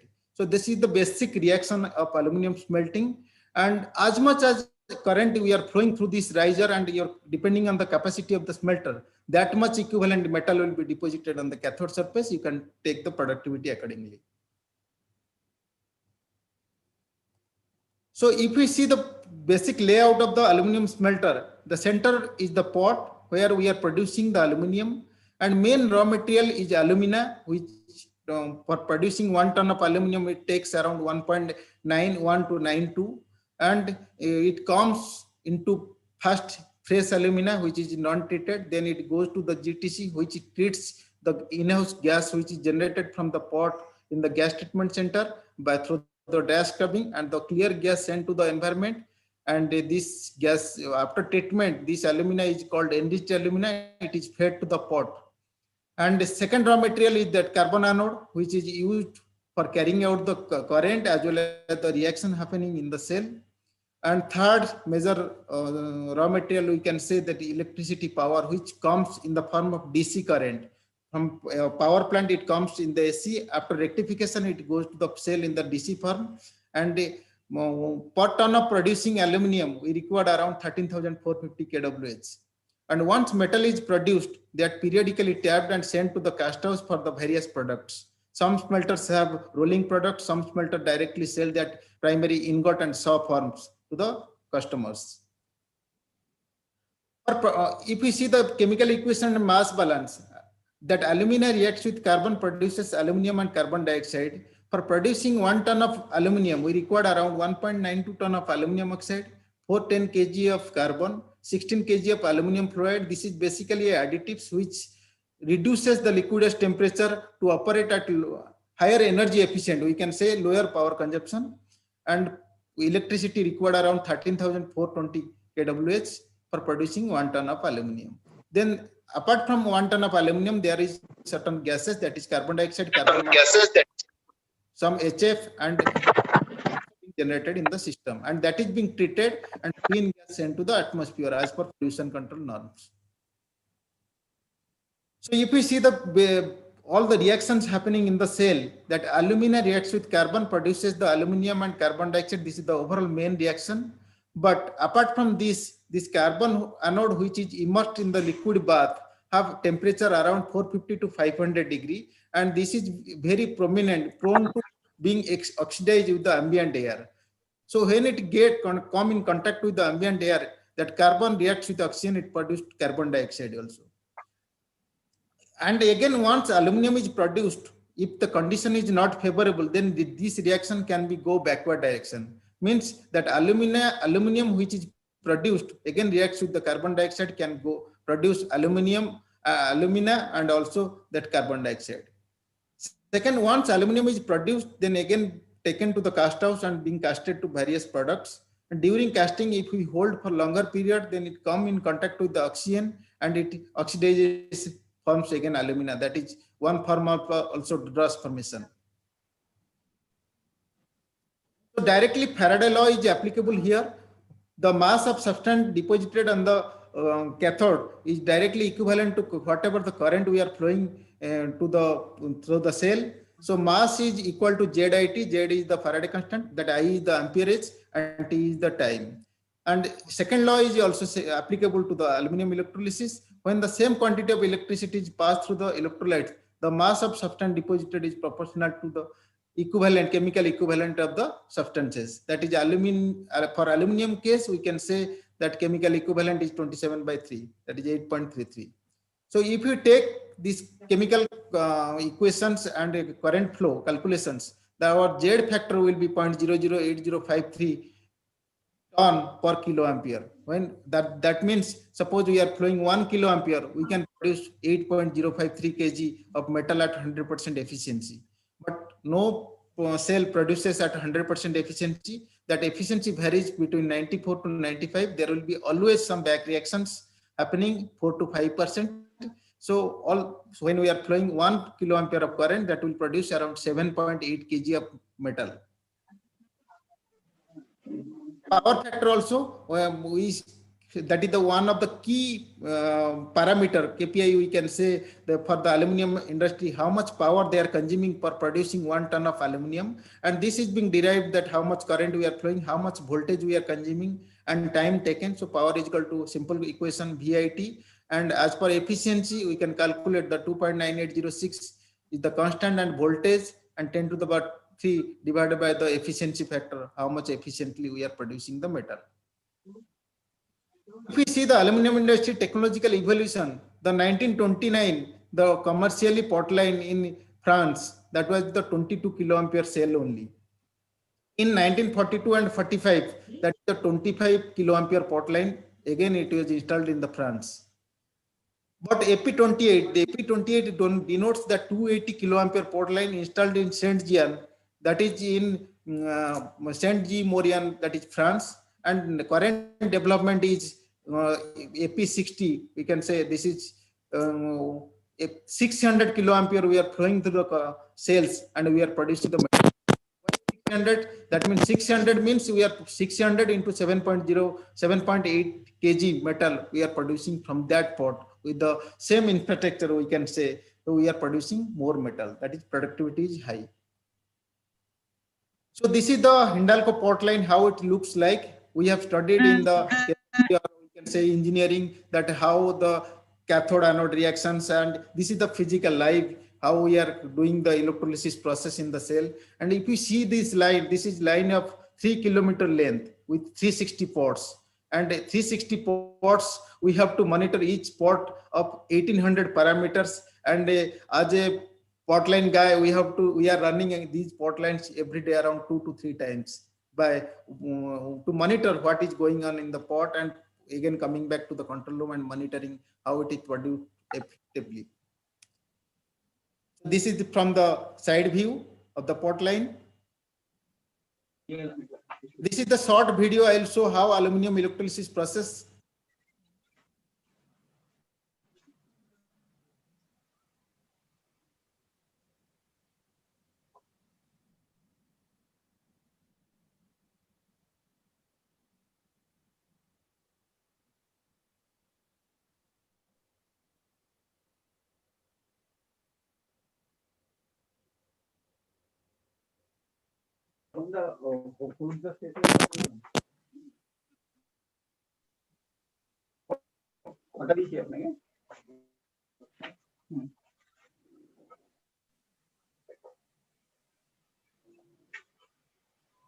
So left hand side, that I told that initially that power is coming from the CPP, that is captive power plant from substations, where we rectify the alternating current to DC current, and again it entered to the port line, which that room we denotes as a room A, and this length of the port line is 1.3 kilometer, and this line also room B is also 1.3 kilometer, and this current enters this direction and it crosses the A room, B room here, and again it ends and it completes the circuit. And in each line we have 180 ports, each port having distance between two ports at 6 meter and production capacity of 2.78 ton per day. So what is the port equilibrium? What are the various equilibriums we are maintaining in the port? We have electrical equilibrium, we have magnetic, or we can say magneto-hydrodynamics, thermal equilibrium, chemical equilibrium, material and mass balance. In electrical front, that decomposition and over voltage, how much power required for the electrical, how much extra power we are giving. If we are giving extra power, then also it will unutilize and your DC consumption will go high, that is specific DC. And if you are giving less power, then it will disturb in the process. Your pot will run noisy and your pot will be running always unstable. And in magneto-hydrodynamics, it is depends on basically design, busbar design, condition, ledge profile, and quality of the cell operation. How your regular operation is going on, anode setting, metal tapping, that process measurements, all the things impacts in direction. Thermal, we have to maintain the thermal balance. Suppose we can say that pure electrolyte melting temperature, that is sodium aluminum fluoride melt at 1020 degree, but we are operating these cells at 960 degree. How we are doing? We are maintaining by these additives of LF3 and calcium fluoride. These two additives are helping this reducing the liquid temperature and maintaining optimal thermal balance in the pot. And in chemical front, that is electrochemical reactions, because this bath is very highly reactive and corrosive. Whatever the lining material and steel you are using, if it comes in direct contact with it, it will erode it. So you have to maintain the proper insulation and balance between the safe distance between that electrolyte and the steel cells. Then this electrolyte interaction between LF3, sodium oxide, and calcium oxide, that also plays vital role, because all the impurities coming through the alumina, it reacts with the LF3, it produces bath. So proper balance should be there. In mass flow, that while producing 1 ton of aluminum, you require around 1.9 ton of alumina, 16 kg of LF3, and 410 kg of carbon material. So all these mass balance need to be maintained properly. Otherwise, always you will be upset from one direction to other direction. So to maintain this mass balance, you have proper calculations, how much pot required, heat balance, how much required this thermal balance, everything. And if you see how these balances are interlinked with each other, if you see magnetic and electrical, if we reduce the voltage, that is electrical, then it is magnetically, it will disturb and instability will increase. Similarly, the relationship between electrical and thermal, if we reduce the voltage, then Joule effect, that is the V is equal to IR, that voltage if you reduce, then the resistance between the anode cathode distance will switch, then pot will start, bath resistance will start increase, then again it will start disturbing, then ledge profile will increase. Similarly, chemical and electrical, all these are interlinked with each other. You have to maintain proper thermal balance. In aluminum industry, there is no high, there is no low. Always optimal balance required. If one parameter is upset, there will be always disturbance in the cell. And once the parameter also get disturbed, you have to take months together to rectify also it. That's why the monitoring required. And in subsequent slides, I have how the technology have evolved to monitor these parameters to maintain the optimal way. If you see the voltage drops in AP36S, AP360 ports, we can say that it total voltage with current efficiency is 94.5. We are achieving DC 13,420. Various voltage drop, that anodic voltage drop is 490 millivolt, and electromotive force, that is decomposition plus anodic overvoltage, it is 1.85. Then bath drop is 1.5, cathode drop is 230 millivolt, and line loss is 180 millivolt. So all together it is 4.25 volt consuming per pot. So if we consume 4.25, the total line voltage will be 4.25 into 360. That is coming around 1530 voltage. So huge amount of electrical current is flowing. So all the precautions need to be taken in the shop floor. That is, all the floors must be insulated. That the person who is operating in the shop floor, that must wear the insulated shoes. All the PPEs, which is world-class standard. So these are the electrical equilibrium, that resistance difference between the anode assemblies, that anode cathode distance, bath alumina content, that metal height, ridge profile, all these plays a very significant role in maintaining the electrical equilibrium in the cell. Similarly, in magnetohydrodynamics, or we can say MHD, that bath and metal interface, which plays the various deformation depending on the noise level of the pot. It plays sometimes, if your pot is noisy, always it is running in the wavy nature. Sometimes it is touching the cathode, sometimes it is touching the anode. That's why it is shutting always. So it is reducing the productivity. So there, one of the indication how the pot is running stable, that is the noise level.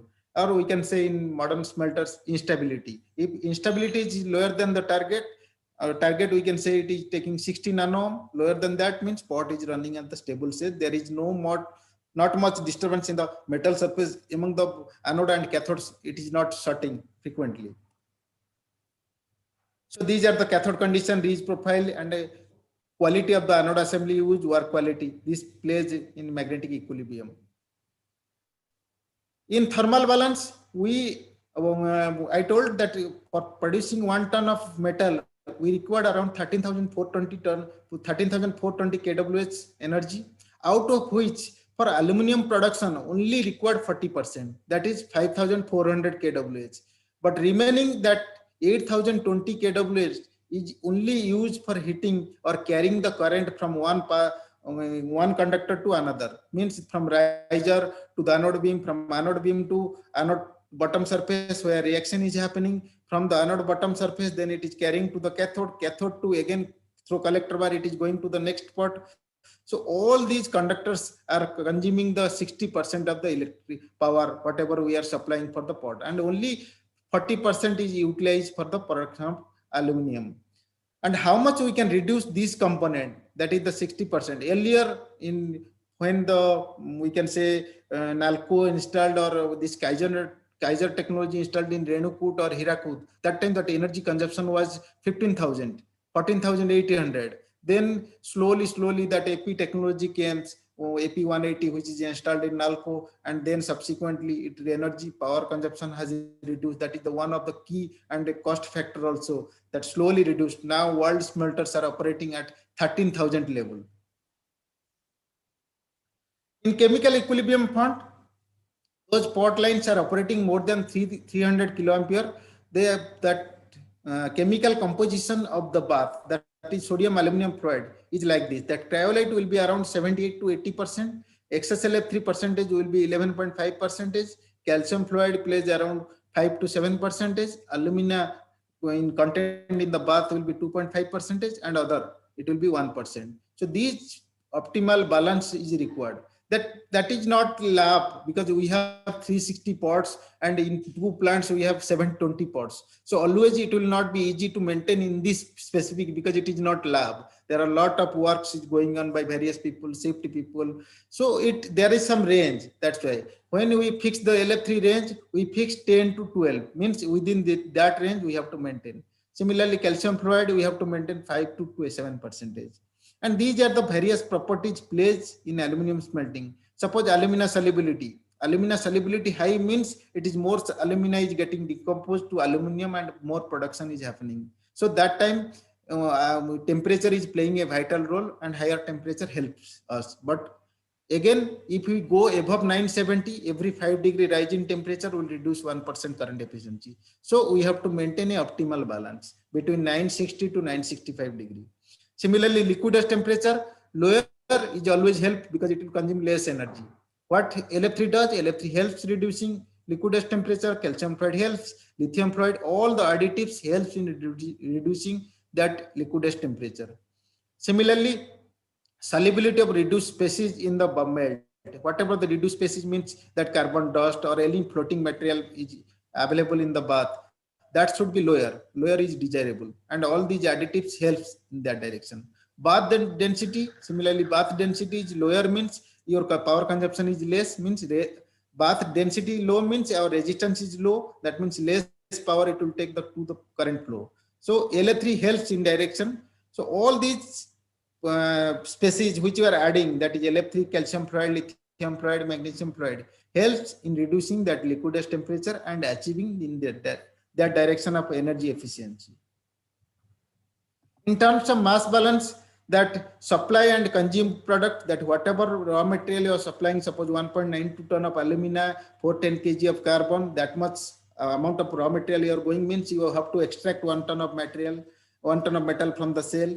Then maintenance of optimum inventory, that pot requires certain aluminum in the cell, certain alumina in the hopper to maintain the optimal balance in the pot. And in the cell front, we can say one cell having lined cell having tonnage of 174 ton, and mass of the superstructure which is holding all these anodes is 114 ton. So entire cell, if you take, it is a 310 ton. As I told, we have 360 of 2 lines. So each pot having 310 ton of mass. These are the key operational activities which we do every day to maintain the optimal balance in the pot. That is anode changing, because carbon anode is consumable. Every 27 days we need to change. Similarly, metal tapping, since we are producing the metal, we need to evacuate that metal, otherwise pot will get cooled, that thermal balance will get disturbed.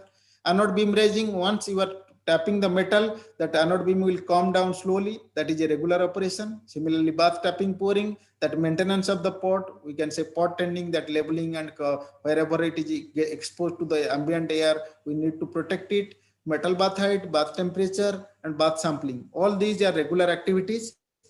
So these are the anode assembly. I will skip how it looks like. Pratap Babu, kindly summarize. Your times are up already. Yes. Kindly summarize. So I will go to directly whatever the latest going on in aluminum electrolysis process. I will go to that part.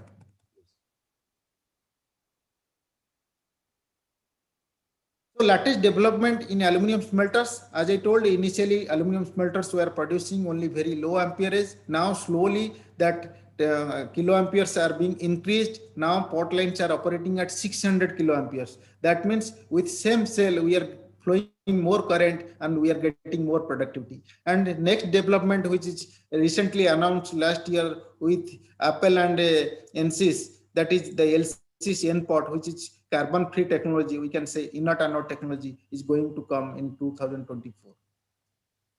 Another development, that is this higher Ka pot lines, slowly that 180 Ka pot line, 300, 400, now 600 Ka pot line we are operating. That is inert anode technology. In pre-bake technology, we are consuming that carbon anode, we are generating carbon dioxide gases, but in inert anode technology cell, will be power consumption will be less, and we are generating oxygen. That time it is more environmental friendly. And in cathode front, that bottom layer of the pot cell, which is holding the metal and doing all the reaction current flowing through it, that is slowly also improved. That earlier it was amorphous cathode, slowly graphitization process started 30, 50, 70, 100. Now it is fully graphitized cathode. And recently we have developed that copper inserted and TiB2, that is TiB2 coated on the cathode surface, which is consuming less power, even the copper inserted cathode. And these are some of the digitization processes already started in aluminum smelters, that is life size simulator training. You can say that one operator, and before entering into the pot line, they are being trained with the life size simulator, and direct operation being easier before entering, and their skill being enhanced. And the CCTV, use of CCTV in various locations to monitor the regular activities, how in which way it is going. Then use of that CILMS system, that is composite islanding and load management system. Whenever grid fluctuation or power plant fluctuation, it will not disturb our port line, consistent and reliable power supply to the smelters. In RFID uses of all the trucks and whatever the raw material, incoming raw material, as well as track and always maintain through without any manual interventions. And similarly, use of IT implemented in hot metal delivery to the customers. We can directly tap metal to the pot and send to the customer with a peculiar tag. We can say it is ID, which is being generated from the Wi-Fi based database server to the customers, and from that customer we can get the how much metal being delivered to them, and they accordingly pay to us.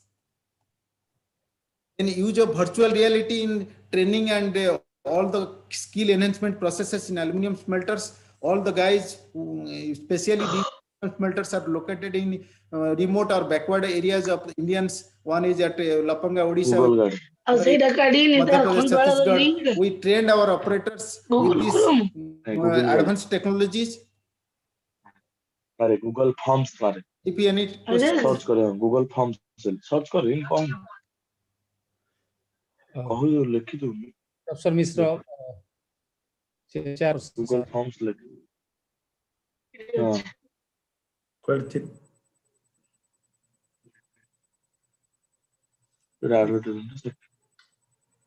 unmute unmute କରନ୍ତୁ তোরে বলা এটি লেখা আছে জানো advertisement এটা আমরা click করব এটা করলে পয়সা পাইছি Pratap, thank you very much for nice presentation.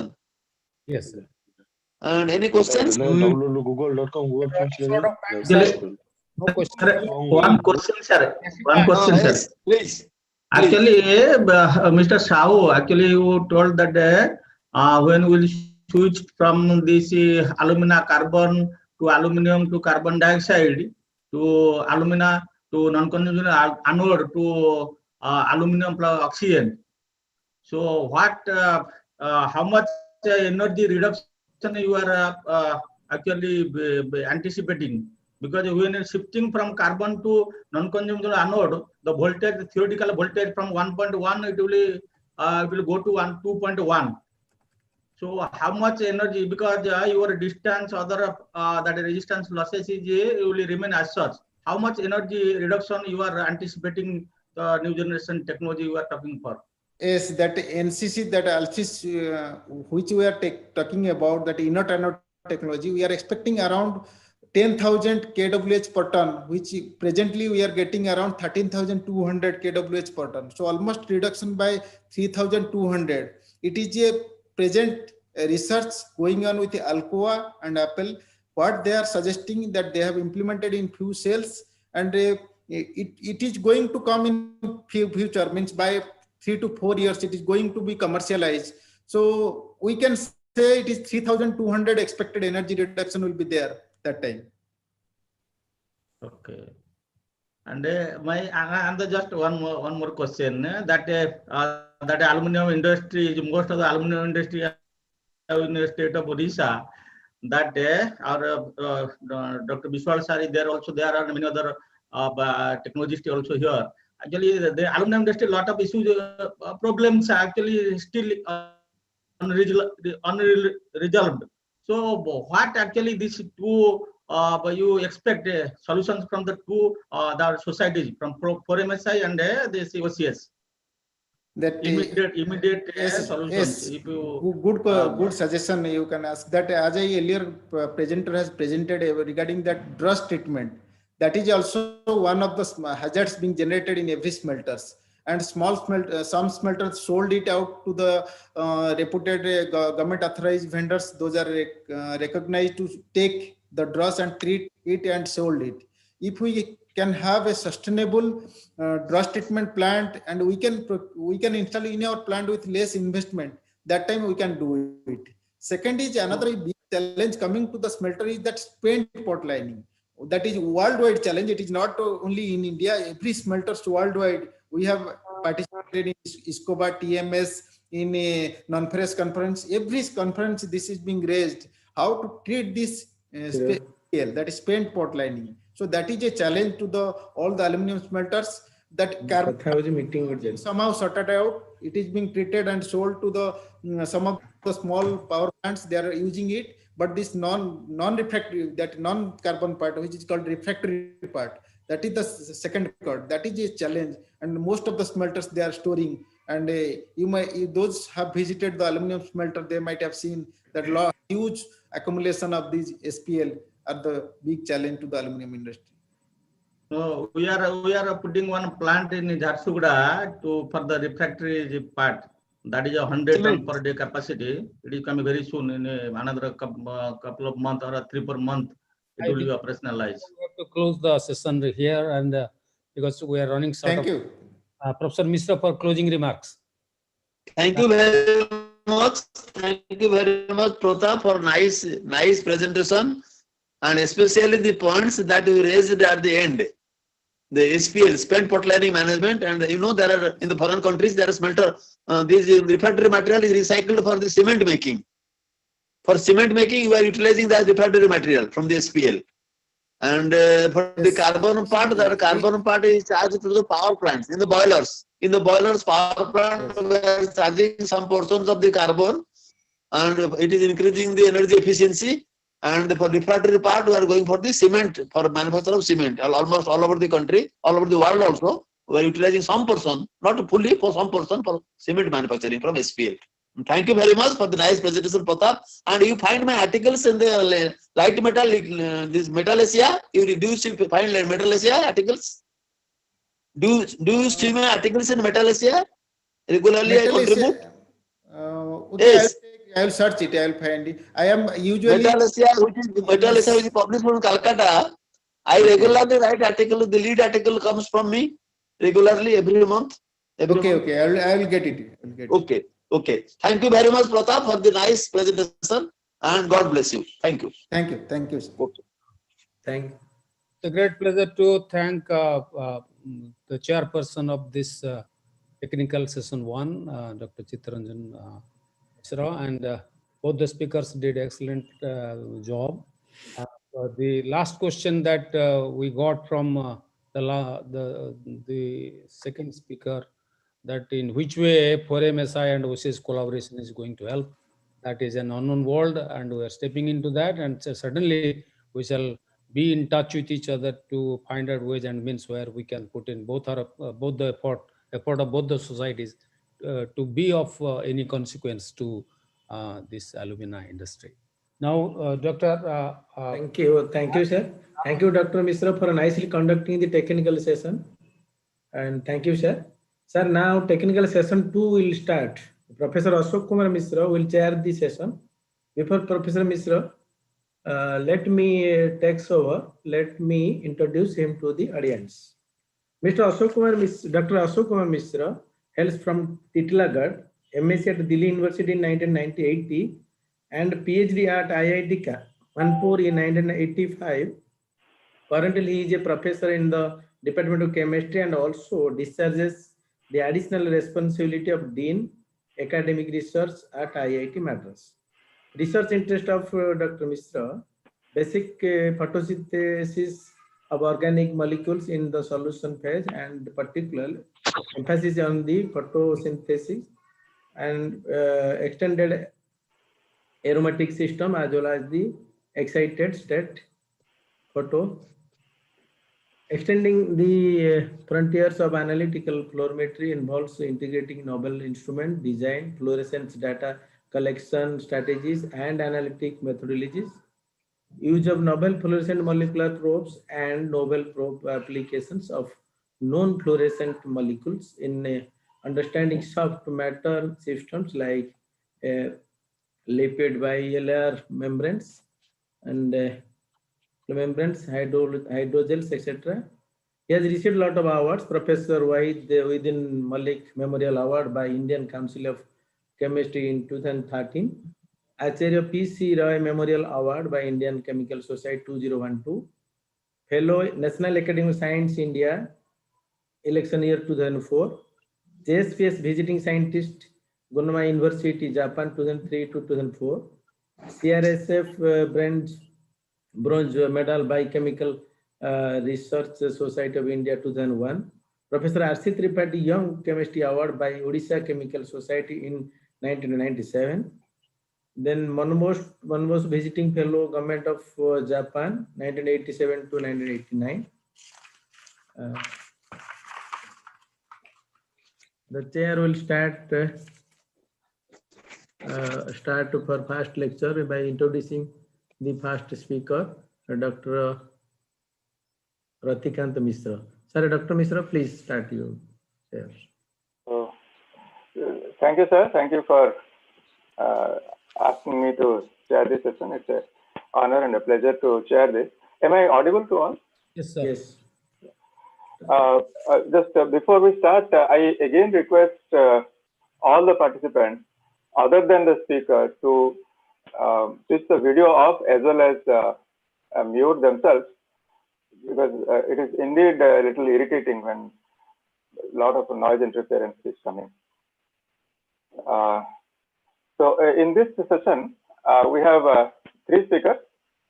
Dr. Ratikant Mishra, Head of Thermodynamics and Pure Materials Chemistry Section, Pure Materials Section from Chemistry Division of ARC. Dr. Rashmiranjan Mahanti, he is co-founder and director of Advent Chem Bio Private Limited. And the third speaker is Dr. Subhash Malik. He is from LN Technology Private Limited. What I'll do is the CVs I got are a little longish, and since we are already 45 minutes late, I'll try to be as brief as possible about their CV. Dr. Ratikant Mishra, he did his MSc from Utkal University in 1990, PhD from Mumbai University in 1999. It must be from the ARC. He has a very large number of publications, roughly 140 journal publications and 5 book chapters. He also guided to PhD scholar. His field of research is chemical thermodynamics and high temperature chemistry, and especially in the context of BARC, where the radioactive materials being, the thermodynamics of studies of radioactive materials at high temperature is absolutely highly challenging. And the title here is Ultra Purification of Materials and Their Applications. Again, it is a need of the hour kind of a research for the ARC as well as for the country as a whole. So I request Dr. Mishra to start. Let us try to keep to time at least, if not try to shorten the lecture so that we can sort of try to offset the time that we have already consumed around 45 minutes. Dr. Mishra, could you start? Yes, good morning, sir. Good morning, Professor Mishra. It's really a pleasure and it's a privilege for me to speak to such a distinguished audience from India and abroad. And really, I'm happy to share my research done recently on this topic.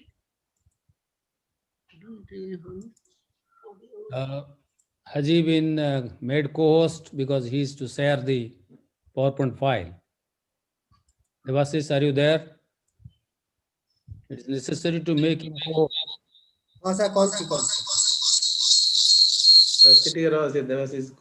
Hello. Yeah, just vote kar.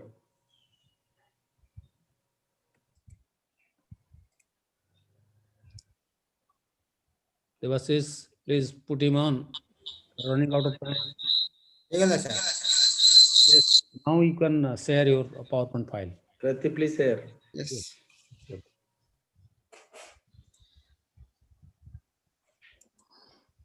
Is it okay? Yes.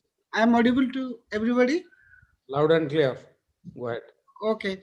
So really, as my suggested, I am working on chemical thermodynamics, and right now I am leading a group which is working on advanced reactors. We are dealing with the high temperature chemistry of advanced reactors. Particularly after Fukushima accident, there is a need for a safer reactors. In this connection, we are working now on development of high temperature chemistry for molten salt breeder reactor systems. So where we are contributing significantly for the development of database how the reactor will behave at a high temperature, the corrosion products, various thermochemistry aspect of these reactor systems. But today's topic, I will talk on my other aspect, other part of my work, that is ultra purification of materials. This is a very challenging work which was given to me for 1.5 years back, and today I will share with you what is the work, what is the development we have done, and how much achievement we have done in this system. I will be talking on the introduction, the methods of purifications, the conditions for purification, and finally I will deal with the two strategic material, gallium arsenide and high purity germanium. High purity, and I will emphasize more on high purity germanium and how our research product has led to development of the strategic material that will be discussed in detail. You see, purity, high purity is a myth. Nothing is high pure in the world. You see, everything is impure. We cannot get a pure materials. However, we have to deal with these impurities. You know, if you see the all, if you take iron, if you only when we add other elements, then it becomes steel, and then it becomes more usable. Everywhere, nothing is pure. So that's why we have to deal with the impurities levels. But in these connections, there are certain materials we require purity much higher standard than what is available. So this topic will describe the purity, how to achieve high purity. So purity can be various terms. One is compositional purity, where you can say you increase the percentage of the material to very pure levels. Then you can have isotopic impurities. Isotopic impurities are very important for the reactor applications. For example, uranium 235, uranium 238. You have to enrich the natural uranium contains 99.7% uranium 238 and about 0.7% uranium 235. We have to enrich the high so that uranium 235, which is a fissile product. So similarly, lithium 7 is another, deuterium. There are various these isotopes which are important in nuclear applications. So another is the phase purity. Even if you have a pure material, it can be various phases. You can have a phase mixture, you can have a cubic, tetragonal, anything, monoclinic, or you can have the phase purity. Even if it is pure and one phase, you can have various types of defects like point defects, line defects. All these things are defects are there. But there is another type of this one, and optical purity. For example, your DL type impurities. You can have mechanical impurities. So we can also define the purity in terms of oriented. For electronic purpose, you have a different type of purity. For nuclear application, you have different types of purity. So purity can be many things. These are the example of some high pure materials. For example, aluminum is used for integrated circuits, LCD catalysts, electroceramics. Germanium used for detectors, IR devices, and fiber optics. Antimony used in semiconducting devices. Cadmium, like this. These are the all examples of various pure materials. In BRC or in nuclear industries, we deal with many pure materials. For example, nuclear grade alumina. It is used as a cladding of the research reactors, and it should contain very less than 1 ppm of boron and cadmium, and the scandium, chromium, cobalt, lanthanum, samarium, hafnium, iron. They should be trace levels. Similarly, we talk about what is called a nuclear grade graphite, which contains that is called 5 ppm of boron equivalent, because boron is a neutron absorber and having high neutron absorption cross section. So it should be 5 ppm boron equivalent. All impurity put together should be less than 5 ppm, and it should have a high density. Similarly, we should have a nuclear grade zirconium, we should free of hafnium. So these high purity materials have very high applications in nuclear industries. Now the question is why it is difficult to have high pure materials. You know, it is very difficult. As you see the reaction at any given reaction, the equilibrium constant has a finite value at a given temperature. So if so that means that the reactant cannot be zero at any conditions. So if it is only when it is infinite value, you can have a zero reactant to give a product. So for any reaction involving process development, involving purification system, the equilibrium constant has a finite value. So you have some impurity level always. The another reason to not to have any high purity material is if you see the free energy versus composition diagram, as you see when the free energy very close to fine product, when X becomes zero, then there is a very high increase in free energy of resolution. That means you have to do a lot of work to get high impurity. That means you have to have infinite number of scales to do this.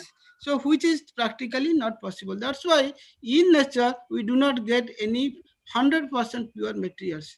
So even if you have a pure, relatively pure materials, so this third law of thermodynamics predicts that only the entropy of a system is zero only at 0 Kelvin.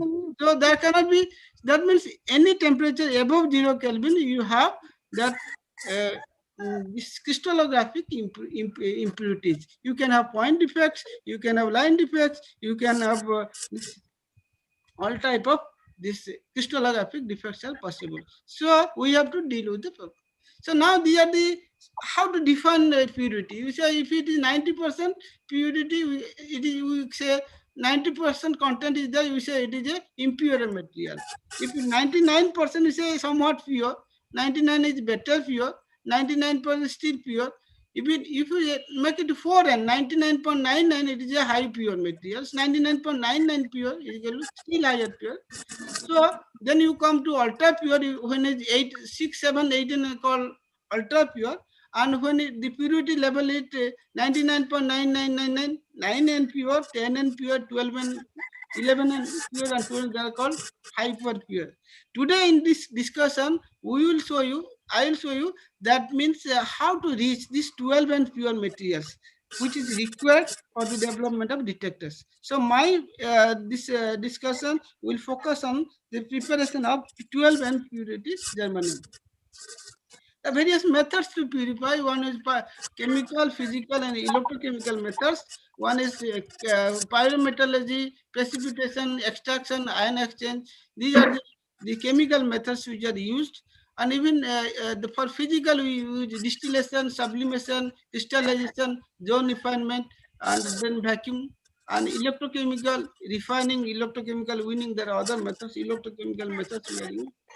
For ultra purification, what is needed? That is a vacuum fusion, which is or sublimations to remove gross volatile impurities, and then you can electrolytic refinement or fractional crystallization or reduction in metal oxides.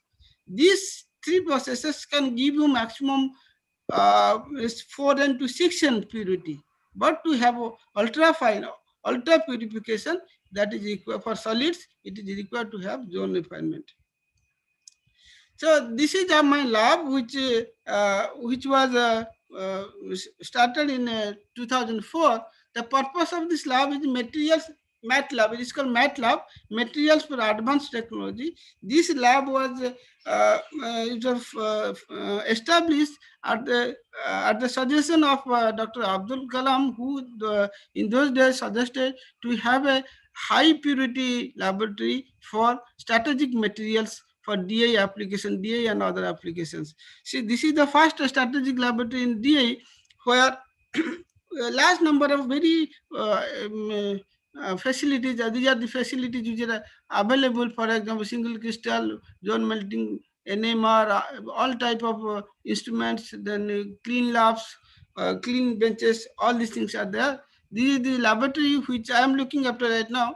So this contains large number of clean rooms. The clean rooms are classified as class 1000, class 10,000, class 1000, class 100, class 10.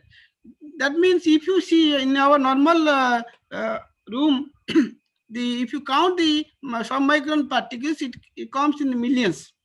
But in class 10,000, you have 10,000 particles per cubic meter.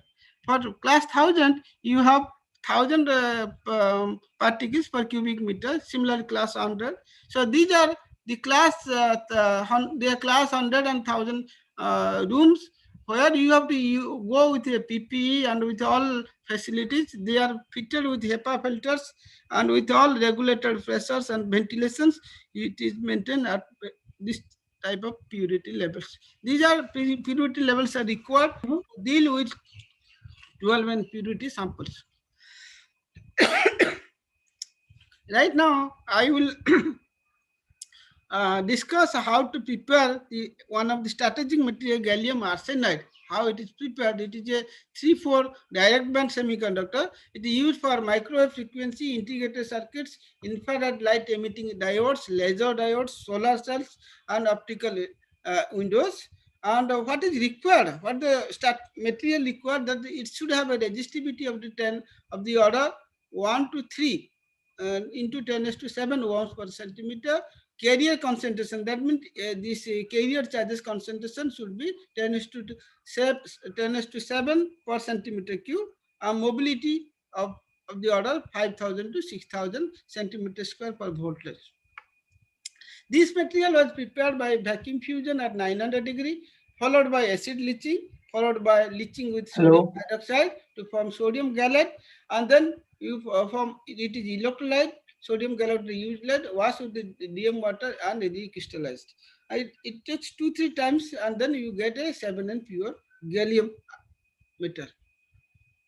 Similarly, arsenic oxide, which is impure arsenic oxide, first heated, it is sealed in a glass, evacuated glass chamber, and then it is heated. It is heated in a gradient furnace, and the impure arsenic oxide heated at high temperature, and then the arsenic oxide being volatile, it goes and condenses at a temperature below the boiling point, where it is lower temperature. At this temperature, we get a pure materials. This arsenic oxide is reduced with hydrogen at 800 degree to form arsenic. Because arsenic is highly poisonous, you should have very precaution, very strong precautions you have to take, so that no exposure takes place for the workers. So with these two, gallium and arsenic, we have put gallium arsenide.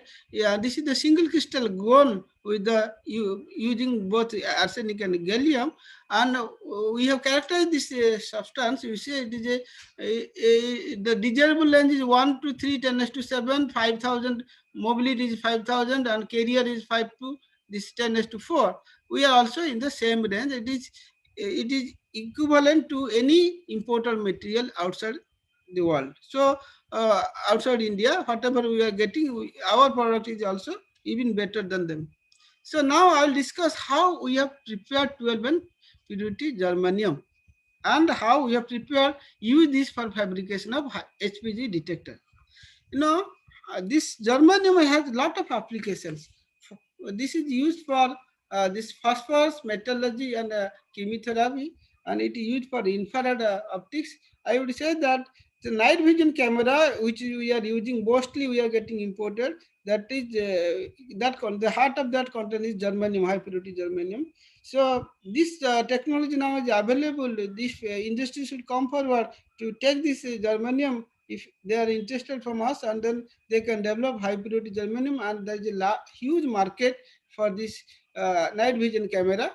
Then we have fiber optics. It can be used for fiber optics and used for polymerization of reaction as a catalyst for polymerization reactions, and it is used in electronic and solar applications. So why we have taken that for nuclear installations, large number of thousands of these germanium detectors are required, and each one costs more than 25 lakhs. So we if you can make it, it will save a lot of money for us, and also it is used for monitoring active materials, exploration, research, and hospitals. Everywhere it is there. India needs this type of units, large numbers. So that's why we are trying to, as this Make in India policy, we want to make this type of reactor ourselves. So far, there is no technology available in the country.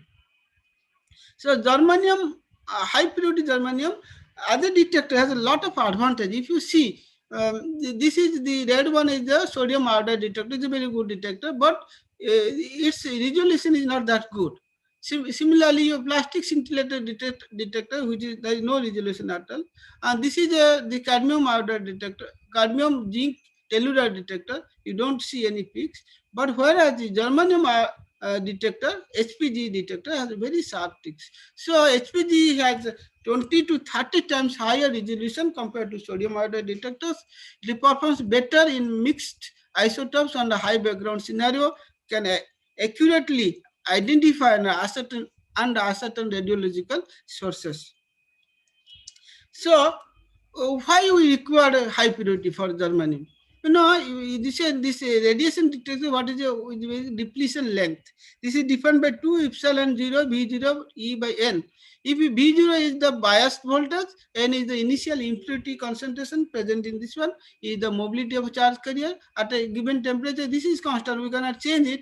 If V0 also is constant, because V0 is the bias value. You cannot, if you put more voltage, it will be there will be discharge. So about 1 kilovolt is applied, and to have a 1 centimeter length of depletion, the requirement is 10⁻10 atoms of impurities per centimeter, which correspond to 13 N. That's why our 12 to 13 N. That's why we are trying to make this type of materials. How we are making? So you see, germanium we get 4 to 5 N purity, which we are importing from outside, and then it is vacuum filled and then zone refined. The zone refined, you know, earlier prior to my joining this one, we were in the stage, we started from 5 to 6 N, then 7 N, 8 N, and there was 9 N. But in 1.5 years of my involvement, we have now gone up to 12 N. So this one thing that we use our experience in thermodynamics to improve the purity levels, impurity particularly to control the oxygen partial pressure over this one, and also use the various the active environment. For example, hydrogen we are using. Initially we are using hydrogen. We have also to control the speed of the zone refinement. Also, the number of passes, atmospheres, all this uncontrolled atmosphere, then only we get the high purity material. Our desirable the properties, we wanted to the desirable properties, that carrier concentration should be 5 into 10⁻10. That is correct. That corresponds to 13 N purity, a mobility 10⁻4, and resistivity of the order of thousands. So how this, now I will talk about the process development, how it is done. You see, if you look at these two solid solutions, one is, this is your major phase and that is a minor phase. So you have a, if a solid solution is there, you have a solidus and a liquidus. This is a, this line is solidus line and this is a liquidus. This is called, this, if you are a, this is a constant temperature. At a constant temperature, this tie line, you have, which is called a distribution coefficient, CS, the concentration of this one, the impurity in solid phase by concentration of impurity in the liquid phase, that is K. This is known as the separation factor. Okay. Now, when you are, what you have to do, you have to take this crystal, the metal, and then melt only a very small portion, about 2 centimeters in this region, and then you have a solid, you have a liquid, and this impurity phase get distributed among solid and liquid. The distribution coefficient depends, not only depends on this factor, the slope of these two lines, it also depends on the velocity, diffusion coefficient, and also on the barrier thickness of this. So based on this, the K distribution factor is calculated, and then that will tell us how many rounds you have to take to have a definite purity. So if K is less than, you get the purity will be high at the this side, and if it K is more, purity will be impurity will be higher in this side and lower, and in both the cases you get a region where impurity level is very, very low. With this, we have developed a zone refinement unit. This is the picture of zone refinement unit. It is a high frequency heater which heats only a 2 centimeter of this. Here is a quartz tube about 50 mm diameter. We put a glassy carbon, which is very pure, which is import and having no impurity for metal, and then with that we pass high purity hydrogen. The hydrogen, before passing, we pass through the purifier and also liquid nitrogen trap to remove oxygen and other impurities, and then we pass over this, and we have to this pass at a heating rate of let us say 10 millimeter per hour.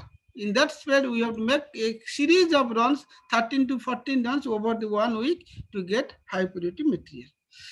These are some pictures of the high purity material. This is 1, 2, 3. They are done at different. This is only pure hydrogen. This is hydrogen with liquid nitrogen. Here we have used a seed. So what is it? This is single crystal seed. We start from here. These are all oriented in a particular direction. You can say, if you see this is only one peak, that is 10011 peak. Here it is a multigrain. But when you use a single crystal, you get a this. What is that? Means that it is possible using by single crystal. It is possible to orient the multigrain elements to a single, mostly single crystal, but we still get some 311 some peaks. That means a small fraction of the material are still crystallographically impure. So once you get this type of purity, now you have to how to get whether we are getting purity high pure material or not. What is done? You use atomic observation or ICP-MS. This is done at CCCM Hyderabad, which gives up to fraction of ppm you can get. But then still higher impurity, you get a glow discharge mass spectrometer. We carry it this in Canada, but that also gives up to fraction of ppb. But below that, we do not know how to do this. So in that case, we take care of physical property measurements. It is done by what is called Hall probe measurement. In a Hall probe measurement, you get a sample, you put one electrical voltage here, and then measure a current, and then you put a magnetic voltage and measure this Hall resistance. So we get, basically we measure Hall resistance and resistivity. So from Hall resistance, we get carrier concentration using this relation, and we get mobility using the resistivity and the carrier concentration. So with these measurements, we are able to tell whether it is pure, is purity maintained or not. Here is the Hall resistivity of the order 10⁴, which is the requirement for this. It is satisfying that. The mobility also is 48,000 at 80 K, because these are done at liquid nitrogen. HPG measurements are carried out liquid nitrogen atmosphere. So that is why 48,000, it is very much in that line.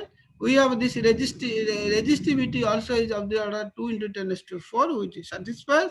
Then carrier concentration also satisfies. So with this, we have we use this to further purify by growing single crystal. This single crystal, this is a class 10.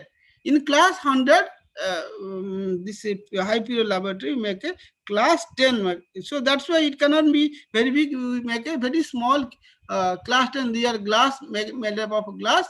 With this we grow. This is the picture of the single crystal, the Sajowski puller. And this is inside story. While growing, this is, you put a seed over the liquid germanium, and then it rotates at a very constant slow speed, and you pull it slowly, and you get a crystal. And this is the picture of the crystal we get from this single crystal puller. That crystal is cut into piece.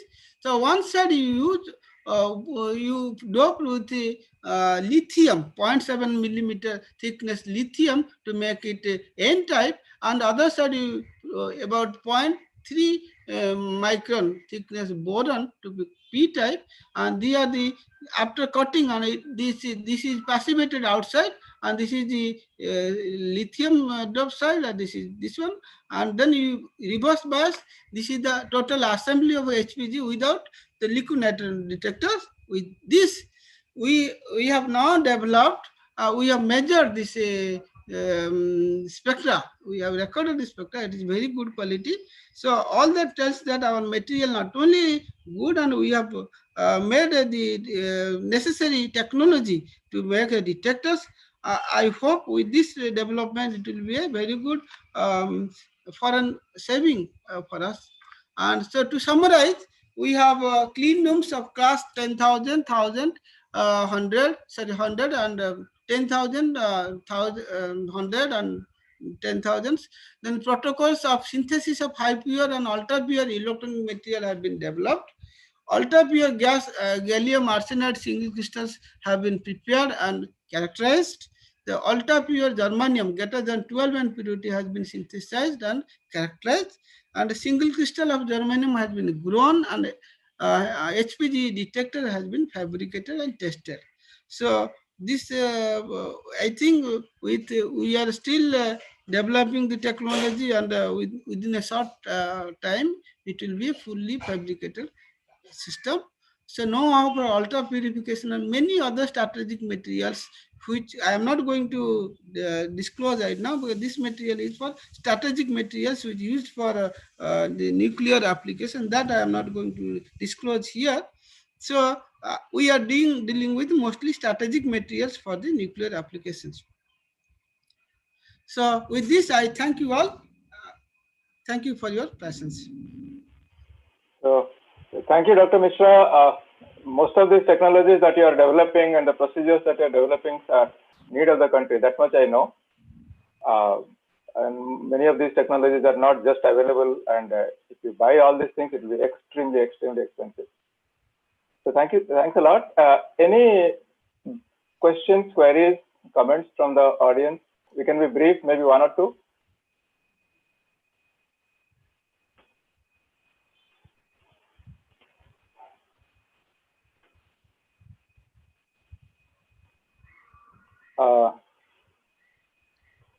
If not, thanks again, Dr. Mishra.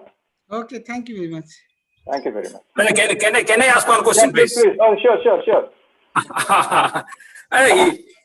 Is there any possibility to purify materials with blending these methods? Like, let us say you are using different methods, like let us say using chemical and like by adding some additives which may make the compound more impure, but still then it may help in purifying the compound to your ultra pure or even hyper pure compounds. Like let us say you have some let us say organic materials which can trap different your impure compounds which are present there, impure materials. Is there a possibility? Sir, we are this laboratory is mostly electronic grade material for electronic materials for nuclear applications and strategic applications. So organic compounds, we are not dealing with this. Only metallic impurities and some materials which are design parameters we have already developed, we can take up, because this laboratory. To purify, let us say radiochemicals, there are also some ligands which are used for purification, or let us say your for purification of compounds, purification of materials. Yeah, that's what I'm telling. That's what I'm telling. This is mostly the material for electronic applications, high purity laboratories. We are not dealing with any organic compounds. You didn't get my question then. Now you are purifying your radioactive materials, but during the purification you can add some additives, organic additives, to purify the material. Those can be removed later on. Yeah, that is those possible. Organic materials can be removed later on. That is possible. Yes. Yeah. Okay. So thank you, Dr. Mishra. We will go to the next speaker now. Maybe you can remove the presentation. Yeah, thanks. So our next speaker is Dr. Rasmiranjan Mahanti. As I said, he is the co-founder and director technical of Advent Chem Bio Private Limited. This is a company that he has founded, which specializes on fine and specialty chemicals in Navi Mumbai. He started his career MSc in 1989 from Utkal University, MPhil and PhD again from Utkal University. with Professor Dr. Satyavan Jaina as guide. He has some publications probably during his academic years, academic research years. But as I see, these journals are really high-level journals. Organic Letters, European Journal of Organic Chemistry, etc. Advanced Synthesis, Catalysis, and all that. After that, after a brief teaching career in a couple of places, he did his postdoctoral research in International University Bremen in Germany, and then he joined Ranbaxy Fine Chemicals as a manager R&D, and then he slowly grew to becoming, is it the same company? Yeah, slowly grew to becoming a general manager in research chemistry in 2011, and that was probably the most right time for him to leave a job and then start his own as a co-founder and director technical Advent Chem Bio. So he has been driving quality research and innovation at Advent. He is also strategizing the new product launch and aspires to make Advent a global leader in fine and specialty chemical segment. Essentially, heterocyclic chemistry and chiral synthesis is something that he focuses on. The title of his lecture today is Fine and Specialty Chemicals Industry in India, Plethora of Opportunities. I think this will be a really interesting talk for the students, especially the researchers in organic chemistry who are there to be listening to him. Dr. Mahanti? Devashish, are you there? Please make him co-host so that he can share the PowerPoint file. He has already been co-host. I have made it. Hello. Hello. Start. Yes, Dr. Mahanti, we can hear you. Hello. Yeah. Yeah, we are able to hear you. Please share your slides if you have. Yeah.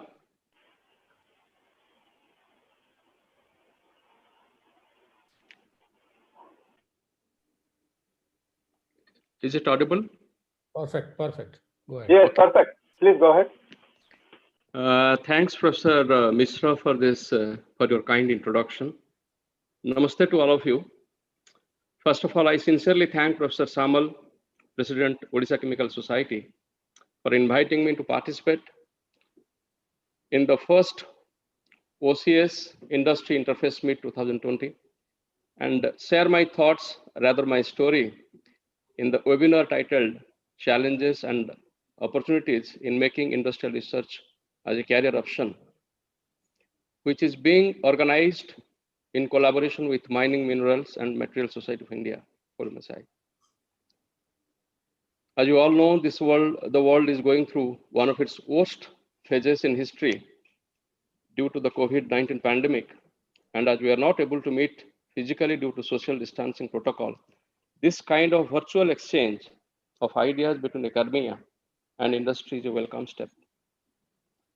From the industry perspective, this kind of interaction gives us an opportunity to share the progress that has been achieved in our respective fields, the current trends in the industry, as well as the need of the industry, and also an opportunity to generate interest in the young minds to choose industry as a career option. From the view of academia, this forum presents an opportunity to share the latest research and knowledge that can improve the quality, bring down the cost of production, as well as bring in global competitiveness in the industry. There is a symbiotic win-win relationship between the two, and this kind of interaction should be periodically conducted for the larger benefit of the society. I can vouch for this benefit because I have seen both the worlds. I have spent almost 13 years in academia and research, and now almost 15 years in the industry.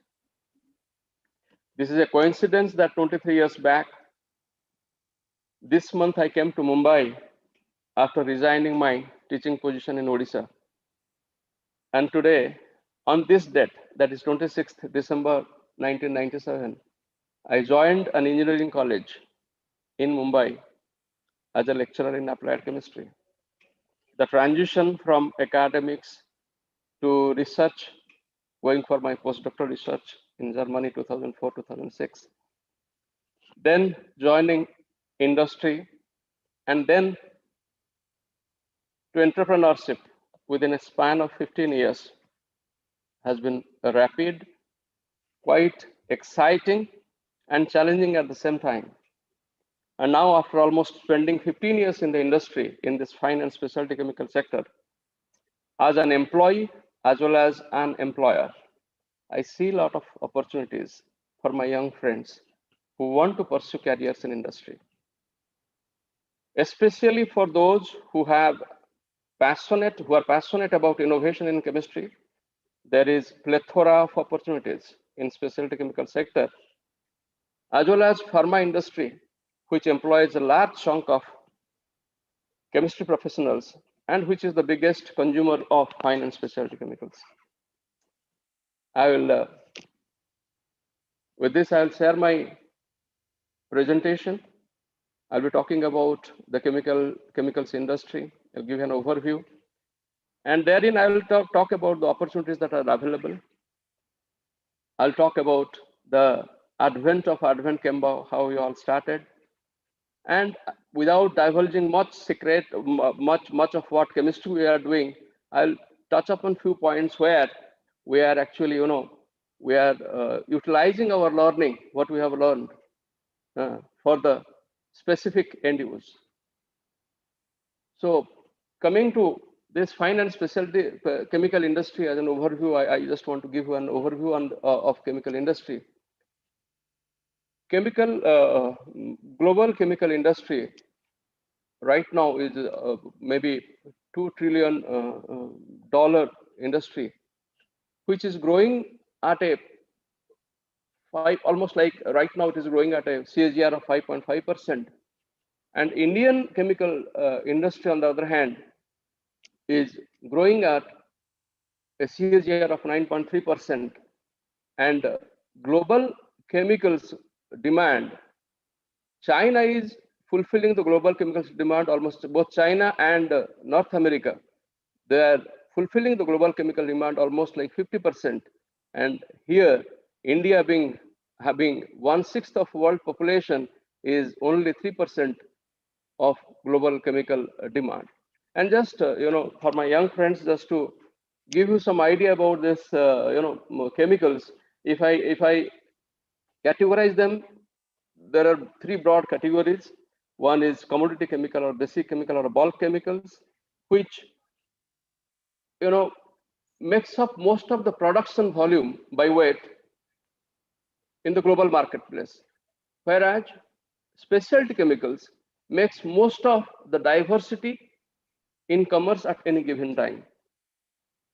And fine chemicals, as you know, they are actually, they are simple, pure molecules, which are produced in limited quantities, which have an exacting specification, and the fine chemicals are used to make specialty chemicals.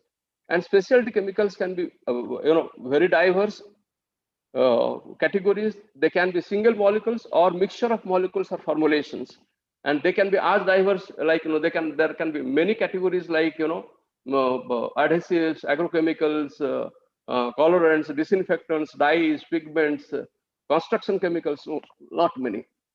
So if you see actually, global chemical industry, when it is growing at 5.5 CAGR, Indian chemical industry is growing at 9.3%. And if you see the trends, numbers may be here and there, a little bit variation. If you see the trends, and there is a huge trade deficit between the export and imports. We are importing more and exporting less. There is almost like a $16 billion trade deficit in the year FY19. And there is a huge potential for India to emerge as a manufacturing hub for chemicals. Because we have to lessen our import dependency. We have to export more. We have to produce more here so that the trade deficit is minimized. So this trade deficit itself emphasizes on the big opportunity for exports in India. And for particularly this Indian specialty chemical sector, India, expected CAGR is almost like 13% in the year 18 to 23. And if you see the exports, specialty chemical constitute almost like 32% of the exports. We import more of petrochemicals, convert them to specialty chemicals, and sell it. And there is a growing trends in chemical industry as far as capex spending is concerned. We are, our chemical industries, they are spending more on the capex, and there is also increase in spending in the R&D. So,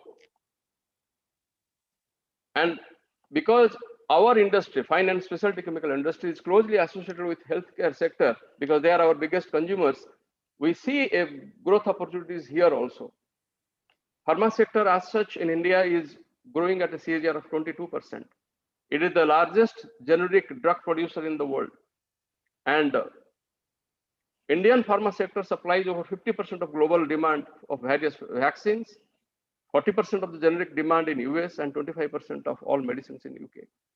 And if you see that in 2019, Indian pharma sector witnessed almost like 27 merger and acquisition of deals worth $1.1 billion. So, and the government of India itself, because of its policies of Atmanirbhar, Startup India, etc., he unveiled a pharma vision to 2020 to make India a global leader in end-to-end drug manufacturing. And as you see, these are the growth drivers for this.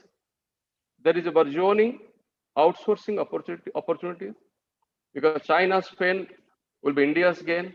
There is a trade war going on between USA, and a lot of companies in China, they're closing down because of environmental concern. So most of the companies of US and Europe, they are trying to outsource their manufacturing to India. And in our domestic scenario also, there is a huge domestic demand because of our populace. And we want to, because we want to, lessen that trade deficit, we want to work on products, those import substitute products, which actually, which will enhance our export in a sense. And there is, accelerated capex intensity. There is a lot of chemical, our own companies here in India, they are spending a lot on the capex. And there is growing R&D spending in Indian chemical space also. And we have one of the large scientific talent in the world. Our production cost is low, and government has put environmental compliance in place because of that Paris Agreement. And there are a lot of initiatives in India, like Make in India, Startup India, Atmanirbhar Bharat, where actually people are encouraged to be entrepreneurs, where an idea can change the destiny. So instead of asking for employment, you become an employment giver. There comes a time in life, actually, government is doing all it can do. That it is giving subsidies for startup initiatives. It is pumping money into this sector to make ourselves self-reliant. And there comes a time in life, because life is too short to be working for someone else's dream.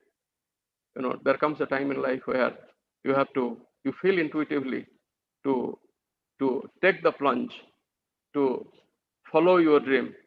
Circumstances and situations help you, if you have that passion, you get that support from everybody else to follow that dream. And I came that path of entrepreneurship, which is a process, which is, you create something of value, you identify an opportunity, and you pull together all the resources to pursue that opportunity. Entrepreneurship is working on a plan, business plan, developing it, implementing it. Of course, it involves uncertainty, and there is a lot of risk involved. But when your foundations are right, when you have all the odds to succeed, then you can. It's not you can succeed. That is what I felt during my last 8 years of entrepreneurship. It's not about ideas. It's about making ideas happen. I say there are 5 Ds involved. You just dream it. Initially, just all about dream. Then you decide to take the plunge. You burn the bridges. Then starts the discipline, the rigorous discipline that you have to follow, month after month, year after year, to follow that dream and to follow that passion. You dedicate yourself completely, and you must have that determination to go through whatever you have set the goal for yourself. And as I come to my our story in Advent ChemBio, how it all started. It all started, as you know, Ranbaxy Laboratories Limited, which was the largest pharmaceutical company in India at one point of time, and it was among the top generic drug producers at that time. In 2005, they consolidated their 3 non-core businesses: chemical division, animal healthcare, and diagnostic division, and formed a subsidiary called RFCL Limited, and rechristened those divisions as Ranchem, that was the chemical division, Vetnex was the veterinary and animal healthcare division, and Diagnova was the diagnostics division. And in the same year, Ranbaxy sells this subsidiary, RFCL Limited, to ICICI Venture Capital Fund, which is a private equity arm of ICICI Bank, for around 125 crore. And these 3 divisions were hardly 2% of their Ranbaxy's revenue. And as any private equity firm they pump money into this RFCL Limited during the period of 2005 to 2009. They created facilities domestically. They commissioned manufacturing plants for chemicals, for animal healthcare, for diagnostics. And in 2009, ICICI Venture sells their Vetnex division to Pfizer at 350 crore. And 2011, they sells balance 2 divisions, Ranchem and Diagnova, to Avantor USA. Avantor Performance Material, again, is a company belonging to a private equity arm called New Mountain Capital. So ICICI Venture sells this other 2 divisions to Avantor at 550 crore. So in the process, actually, ICICI Venture, in 5 to 6 years, they got around 6 times returns on investment. So you can imagine in a short span of time, the return is so much. And this Avantor now, Performance Material, which is again brought by a private equity firm, New Mountain Capital in New York, they will also exit at some point of time, getting all their profits. They will also exit after making good profits. So what we saw actually is only top management was changing, while core group remained the same. So the idea actually, the premise was that this core working group was selling and marketing all the products. Then why the core group cannot form their own company? So this was the idea to form this company in 2000. The idea came during the second half of 2012. And I'll just go back, share my story, how it happened and how the idea came from one of my friend. I'm coming to that. In that 2005 to 2009, I joined the company in 2006 as a manager R&D. And I was given the task of, after finishing my postdoctoral research, I was given the task of improving the yield of acetonitrile processing. So that was my first task after doing research in chiral chemistry in Germany. And I was asked to do this first. So like no work is small, so no chemistry is small. And within few months, because acetonitrile HPLC was one of the premium products, almost like selling 1 lakh liters per month I was asked to improve the yield. So within few months of work, we improved the yield from 87% to 92%. So that was the first, first task. And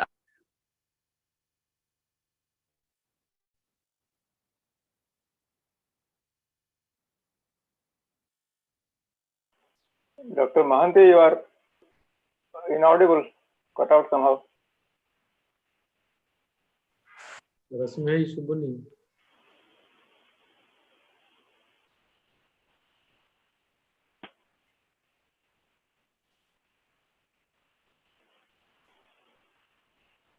projects, we are partnering with pharmaceutical companies like Ranbaxy itself. At that time, it had become Daiichi Sankyo, and we are also working with this Piramal Healthcare, and we are developing many of their products for their discovery, research, and development. And at the same time, we have also started developing our pilot scale facilities here in Navi Mumbai and catering to the needs of some of the KSMs of like key starting materials of some of the pharma companies. And by 2011, I had become a general manager research chemistry. And 2012, after ICICI Venture sold this Ranchem and Diagronova to Avantor, Avantor decided that this custom synthesis part doesn't fit into their global portfolio, so they wanted to close that. So that is when my friend and my colleague, Mr. Amit Singh, who was the general manager supply chain Southeast Asia, he came up with that idea. Why not? You have already developed this customer base, and we both are doing much of the task here in Mumbai, because he was at the time he was having almost like 24 years of experience in sales, in contract manufacturing, in supply chain, and I was within that 7 years, 6 to 7 years, I had gained a lot of expertise in quality, research and development, and custom synthesis. So that was the time when we both decided to come out and start our own. So that is how we started, and we both left the job in 2012, and Advent Chem Bio came into existence on 2013. So this is and again, it is all about any business always is built on trust. And we both came out, and our previous company, RFC Limited, supported in the initial years. We made many of the materials for them, and later on, our own brand was recognized, and that umbilical cord was broken, and we stood on our own. But it needs a lot of courage. It needs a lot of hard work, to make it happen. And Amit, being a very, with his sharp business acumen, and with my customer, we had a very good customer base by that time. I was interacting with many of the pharma R&Ds, and business grew. And later on, some of other members from our earlier company also joined us. Mr. Siv Bagri was at the time almost having 20 years of experience. He was the purchase head. He joined us as director supply chain. And Dr. Sumanta Das, my fellow ODA, he joined as director sales and marketing. And Rajesh Singh joined, having more than 30 years of experience in production. He joined us as director of production. So that is, and our mission was to become innovative global player in the field of chemical and life sciences, providing fine and specialty chemicals, customized intermediates, as well as performance materials that bring value to our customers and create win-win relationship. That was our mission. And our business segments, like, we have 4 business segments. Mostly, actually, we cater to the pharma sector. We have research chemicals and building blocks. We have lab chemicals. We have pharma impurities and standard. That is a big area where, a lot of research, a lot of work is being going on, because we have to cater to the regulatory requirements of different pharma industry. So, and we are also, authorized distributor of a Belgium-based company called ChemLab for requirement of different lab that needs reference materials. And this is our journey so far. It came into existence 1st of January. We are growing at a CAGR of 40%. We are having Startup India certified, MSME, NSIC certified. We are ISO, QMS and EMS in place. We have 9,001, 14,001 certified company. And this year we have been certified as a great place to work.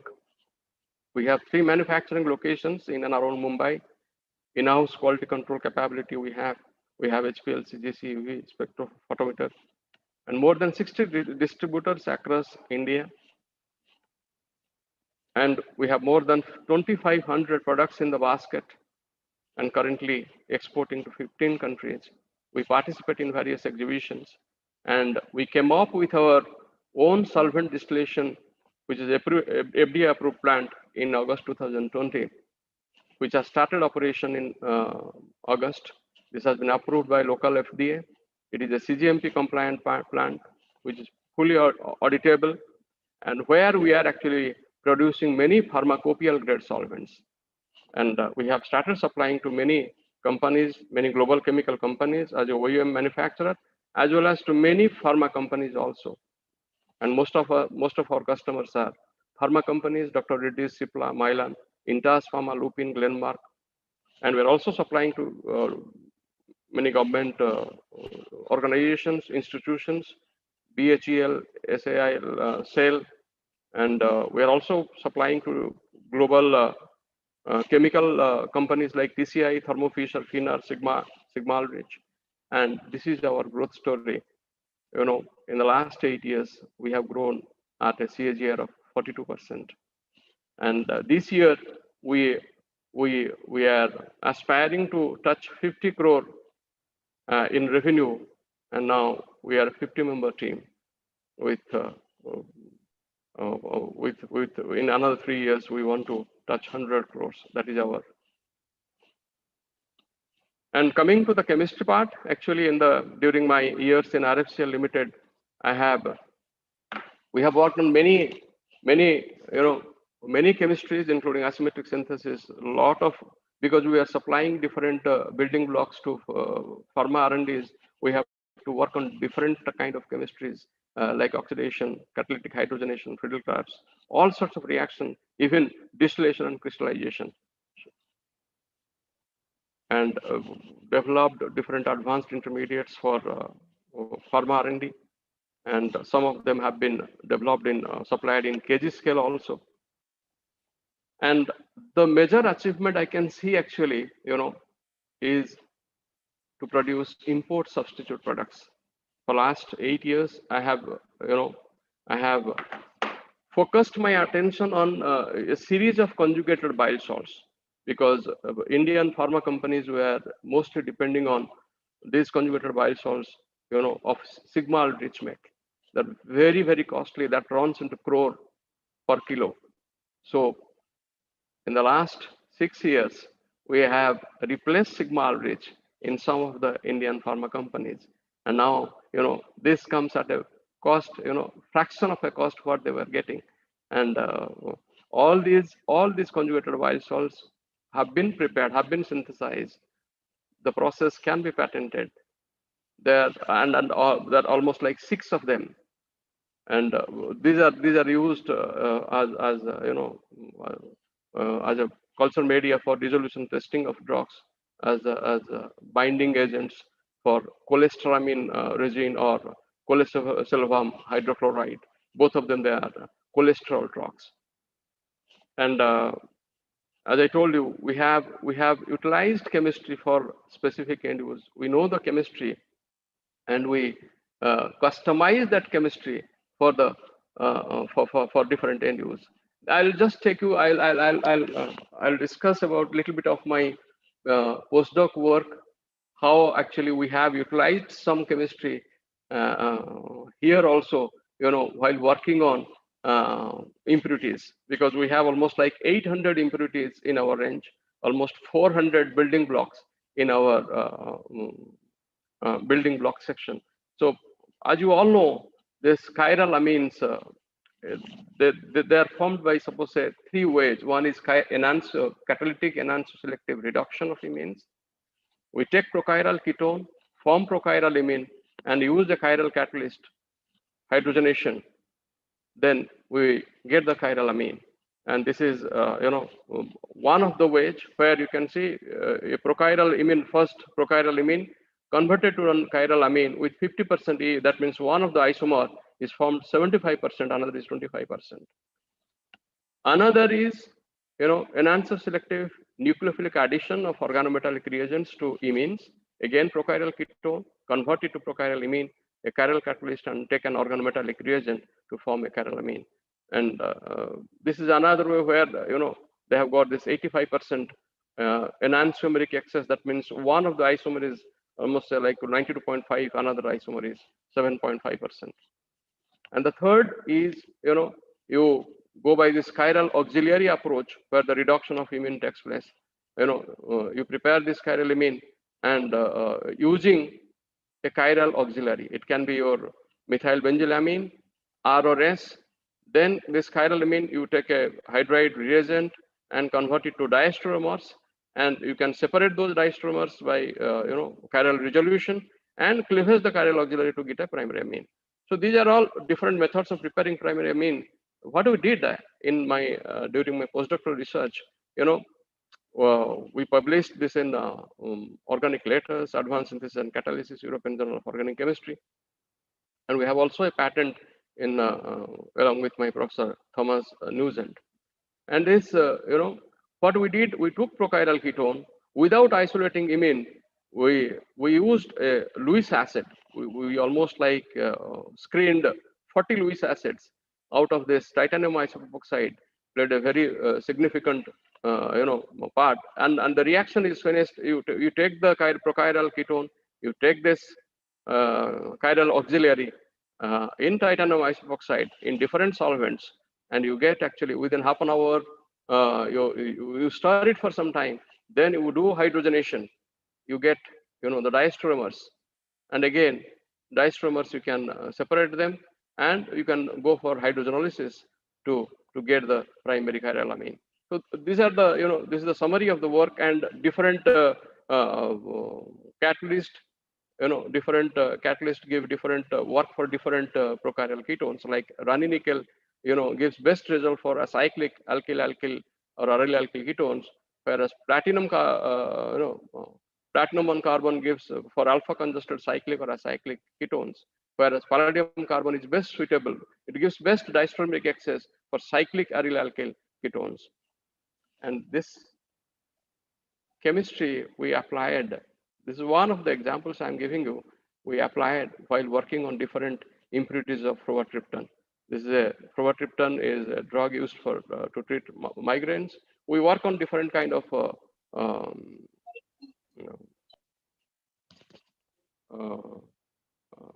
impurities.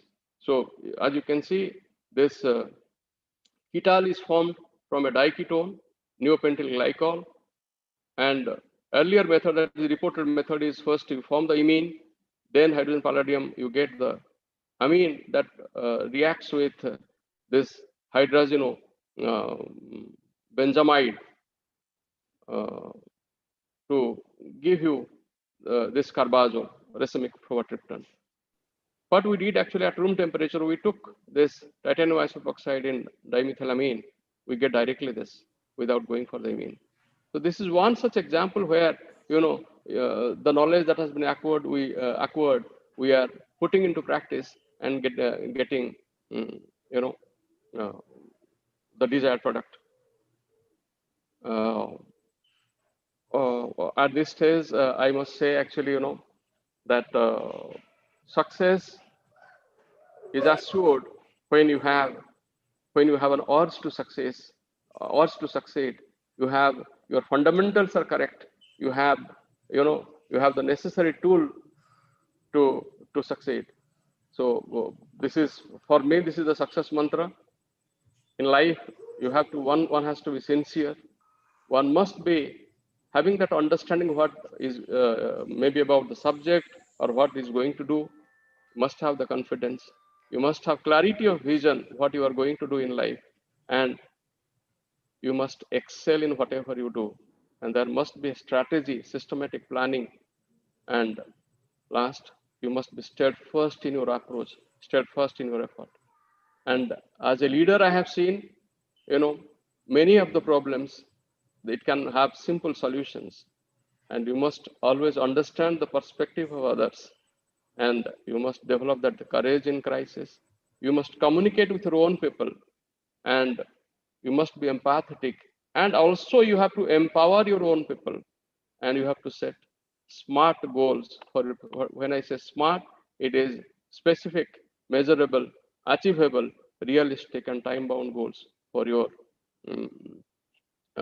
people and for yourself also. And I must say, a leader must be selfless. When I say selfless, so I am coming from the point of view like you must be service oriented.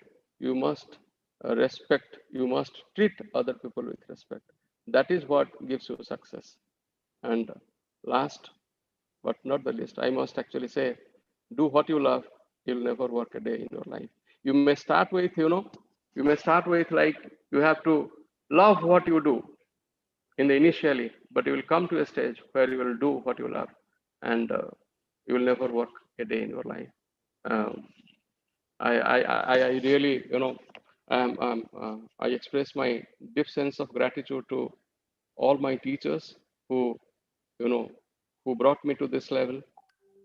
Especially my teacher, late Professor K.C. Das, my PhD supervisor, Professor Satyavanjana, my postdoc supervisor, Professor Thomas Nugent, and my parents, and my illustrious, my illustrious wife, Dr. Jyotirmay Mohanty, who has created a niche for herself in research, and all my core team members, Amit, Sumanta, and my Advent family, and all of you for listening to me. Thank you.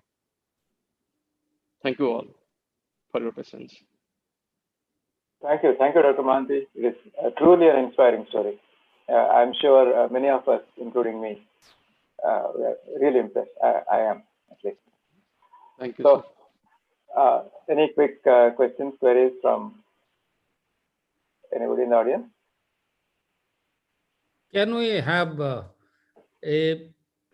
similar kind of effort in Odisha by your company? Certainly, we'll be very happy actually, but we have to first understand the opportunity what are there. I'll be very happy to really play my part there. Actually, I just want to add in here. Actually, the opportunities are many really, as I see in the industry.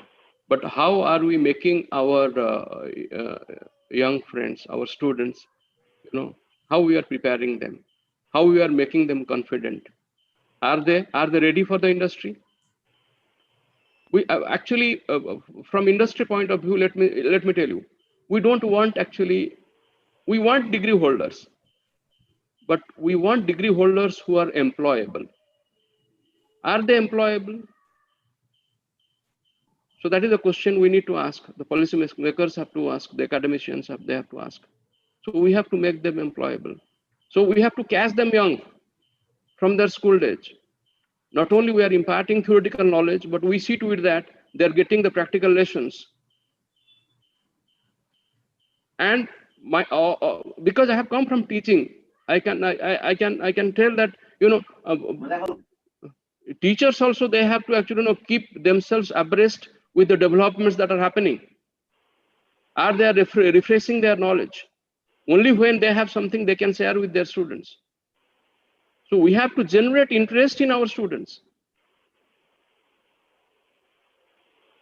So are we doing that? So and this kind of this kind of exchange between academia and industry is needed. As I told you, we have to generate interest in them. Because when I'm interviewing people, some of them, they just don't know what is the oxidation state of manganese in KMNO4 after passing out MSc in analytical chemistry. So what do we expect from them? So we have to make them actually employable, not simply degree holders. And I think this national, new national education policy will have these internship programs. So we have to, you have to sit together actually, we have to frame their, smart projects, specific, measurable, achievable, realistic and time-bound projects for them from their graduation level. So that they become actually, they think that, they feel confident about themselves. I don't feel they're confident. And as teachers also, we have a role to play. So anyway, these are all open questions actually. Yeah, these are indeed. Actually, academia industry connect has never been strong in India, and it's one of the weaknesses we have. I don't know when it is going to go, and we must strive for all this. We have to make it happen, and regularly it has to happen. Yeah. Absolutely, I fully agree. Will there be any other? We're really running out of time now. Yeah, thank you, sir, actually, for your kind attention. Any others, or should we? I just have, sir, I'm Pranav Patra here.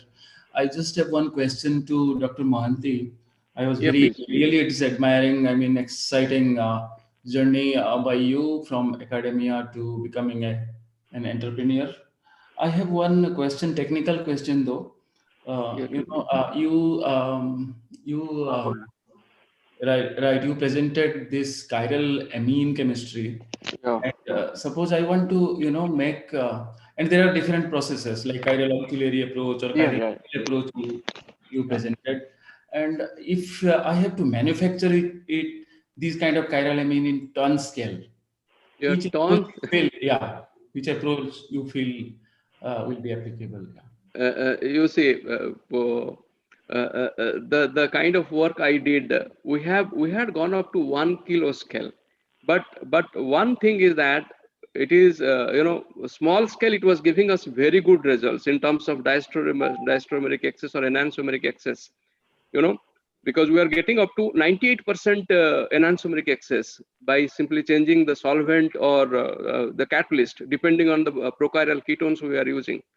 But I feel actually, when you go for ton scale, it will be better to, we have to find out, it will depend what kind of amines you are looking at, because this chiral auxiliary approach actually it creates a lot of waste. It's not economical. Right. It is not economical. It may give you, if few cases, it may give you very, very, very good results, but it may not be economical. What about enzymatic way of making? Yeah, that absolutely. That is one of the ways that is really good. I have not really touched upon that. Yeah.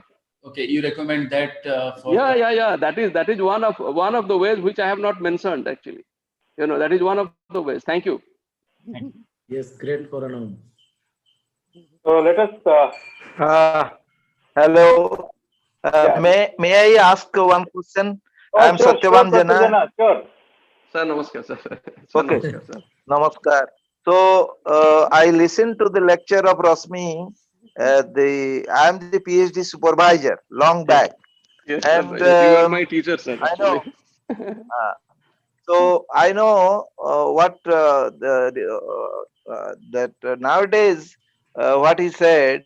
If you talk of the quality of our students, they are very, very poor in quality. They are degree holders, but they are not really employable to the industry. So you see, out of 11 PhD students I supervise, he is the only person who entered into an industry and he is a entrepreneur. But all the rest 10, they are in academics now. They are in colleges or in different places. So nowadays, rarely students, I mean, really good and motivated students who can enter into this pharma sector or whatever may be the sector. So it is really in the context of Odisha, we are not really producing quality students. That is my opinion. So we have to first strengthen that aspect. And if once Rasmi told me, sir, if you recommend a student, then I will take to my industry. I said, I do not recommend anybody from Odisha. So that was the answer. So nowadays, as the Dr. Samal the president, and always share my feelings with him. We must strengthen our teaching and then our curriculum and our all everything, so that we can be at par with the national standard. But I am very sorry to say that the quality of teaching and research has gone down like anything in Odisha. So we must be very careful about this. That's all. But I have enjoyed this lecture, though I heard Rasmi say he passed MSc 92 and PhD 97. PhD 97 awarded. MSc No, 89. sir, actually, my MSc MSc is 89, sir. 89. 89, sir. Rasmi bhai 89. 89. 89, right. 89. That in, your wife belongs to 92 batch. Yeah, Your she's wife of belongs 92. to 92 batch. Yes. Okay. So that's long back. Long back.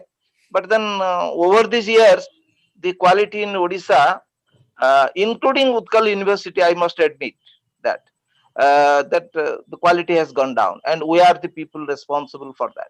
Then how to go Okay, about it, thank sir? you. Because we have to go about we have how to change it actually. Then we The have new to all education think together. policy will help it. We'll see. So we should sit in open forum, and then we should have exchange of ideas. What are the things we should do, implement in Odisha Chemical Society? Otherwise, you see, our students will be only degree holders, MPhil, PhD holders, but they do not know what is a chiral synthesis. So that we will be ending up in that. So there are a lot of ways. That is a different forum, and I think Odisha Chemical Society should take up this as a challenge. Yes, sir. We should produce good students. May I respond briefly? In the last extended lecture series, the panel discussion was chaired by Professor Misra, and there were a couple of suggestions that we have recorded. And tomorrow we have another panel discussion about experiments. And we shall also collect the recommendations. And maybe we shall have a seminar, 2 days seminar on how to implement the recommendations. The recommendations. Yes, that's nice. That's nice. Exclusive conference for that thing only. Thank you. Thank you, sir. Thank you so much. Just Dr. Rasmi and myself, Tapan Raut, I don't have any questions, but really I'm very thankful that you be an entrepreneur. I have a couple of challenging organic compounds. We are doing synthesis through different contract research. Okay. Yes, sir. Yes, sir. So I hope, because I don't know about your company, I came to know this platform only. So I can provide you a couple of challenges and also a lot of opportunity around Odisha. Okay, Yeah, we can talk and we can see the opportunities here. Absolutely. Okay? I would be very happy actually. I want to contribute. Thank you very much. My details are here, so you can write to me. Yes, I have that. I know about your details. Thank you very much. Thank you, sir. Thank you, Dr. Mahanti. Thank you very much. Nice, sir. Actually, nice to see you, sir. Actually, because Jyoti was telling about you. Thank you. So we will go to the last speaker of this session. Thank you, sir. Thank you. Dr. Mahanti, maybe you can remove the presentation. Yes, sir. So the last speaker of this session is Dr. Subhash Malik. He's from LN Technology Private Limited. He did his MSc and PhD. I don't know where it is from. So, but he has a very long and rich experience in basic and applied industrial research, development in chemical, electrochemical, metallurgical, waste utilization, pyrolysis, gasification, environmental research, etc. So very diverse indeed, all relating to chemistry, and wide range of skills for development of various path-breaking technologies and projects, development of capability of managing cross-functional scientific business development, engineering, manpower, etc. As you can see, sort of really with a very broad expertise level, multifaceted expertise level, all touching chemistry. So his core area of expertise is electrochemical science and technology, hydrometallurgical processing, then carbochlorination, pyrolysis, process calculation, basic engineering package, design and development of electrochemical processes and cells, etc., including project management, design, scale-up, patent writing, technical paper writing. The title of research, title of his lecture, today is Innovation in Wastewater Treatment Technology. So, Dr. Malik, are you ready? Good afternoon. Good afternoon to all. Respected chairmen, presidents of both of the societies, respected chairman of the session, my dear friends and colleagues and teachers, my guides. So, a very good afternoon to all. My present topic is innovation in wastewater treatment and technologies, and we have developed one technology called Elcogen technology, one of the versatile technology in the recent challenges. Myself, Dr. Subhash Malik. I have founded a technology-based company, the LN Intech Services Private Limited. My career started from that CSR IMT Bhubaneswar, then RRL Bhubaneswar, from Hydro and Electrometallurgy Department. Then I moved to industry. Then I worked for 15 years in a Indian multinational company called Gharada Chemical Limited in various path-breaking technology in metal, metallurgy, molten salt electrolysis, organic synthesis, and many other path-breaking processes and technologies. So after getting confidence and developed expertise, I started this company. Our company is focused mainly on the technology dissemination. The idea is to take from the concept to commercialization and provide end-to-end solutions. So I have associated with the various research organizations, universities, IITs, private organizations, including some of luminaries here is Dr. Biswal, Dr. Tapan Raut, and Dr. Tripathi, my guide, Professor Nigananda Das, and many other scientists in this country. And I little bit groomed under Professor P.K. Jana, Dr. R.P. Das. Then the journey started from a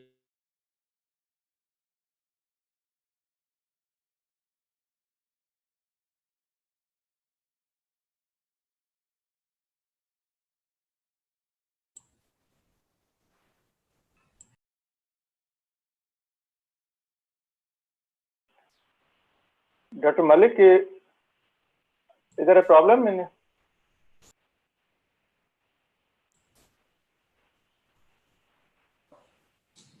Subhas, we cannot hear you. Yeah, Dr. Malik, I think maybe he has a problem presenting. I think network problems are.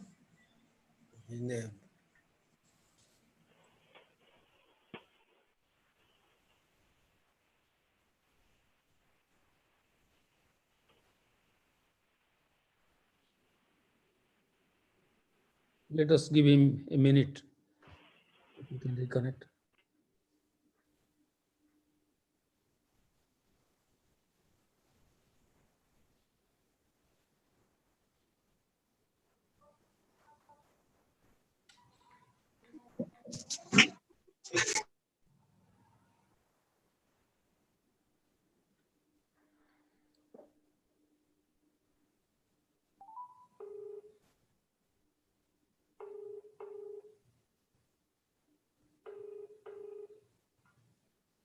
कौन आला सुनाई power bank meet कर दिया हैं power bank करे हाँ हाँ हाँ हाँ हाँ हाँ बर्तमान कौन करियो ना ना ये ना मोबाइल इंटरनेट कनेक्शन कर ओके ओके हाँ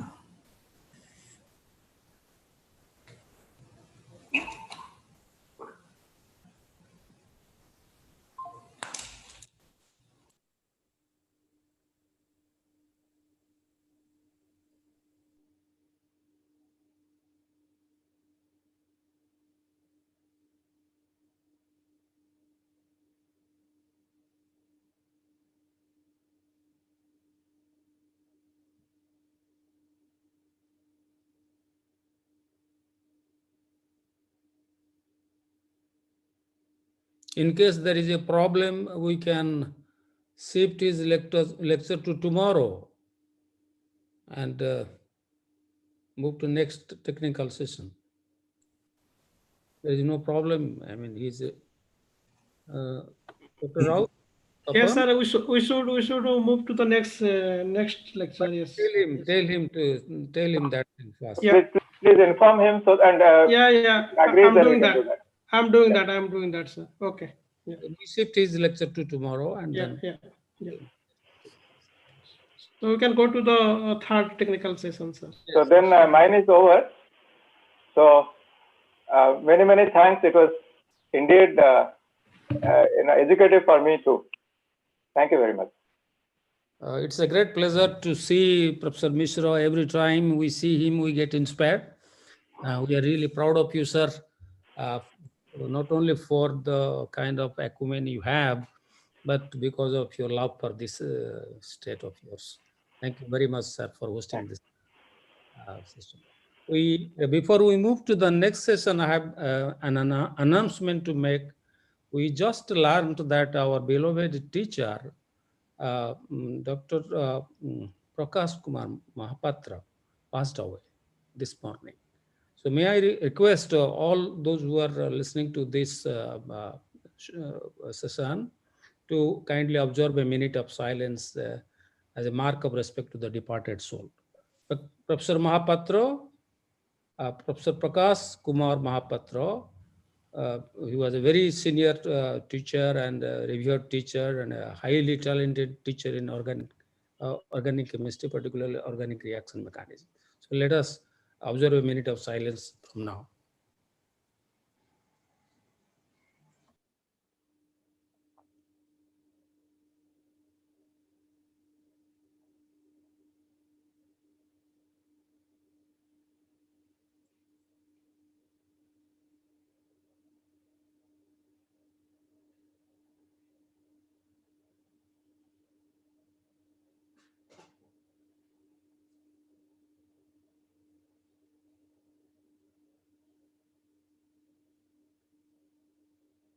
Thank you. Let's go to the last technical session, and this will be anchored by Devasis. Devasis, are you there? Yes, sir. Yes.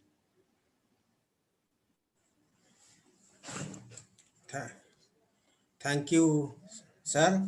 Thank you, Professor Dr. Sasdhar Samal, the President OCS, to give me this opportunity to anchor the third technical session of first day of OCS Industry Interface Meet 2020.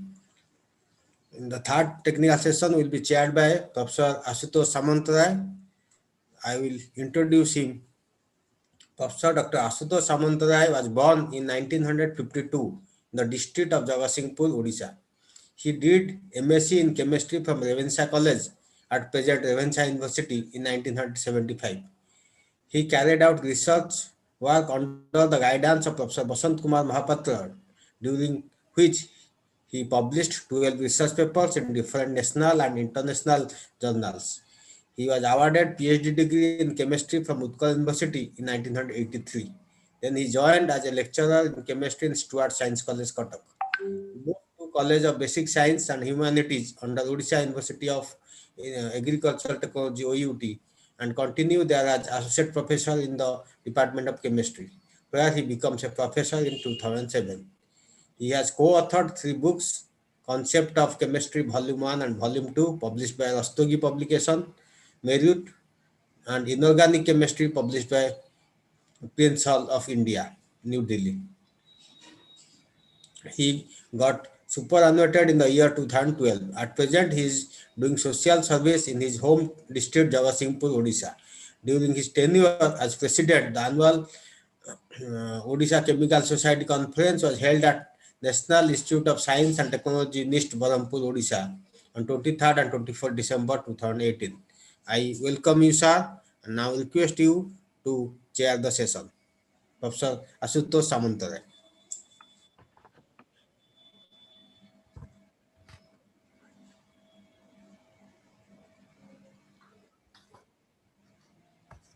Is he there or not? Have you His ensured? name is not showing, sir. He is probably with other name, but I don't know. Oh God. In case possible, can you give him a call? Sir, I don't have his number. Really? Mantu Badhu. Just a minute, sir. I'm trying. 1 minute, sir. Mantu Para. Sir, coach.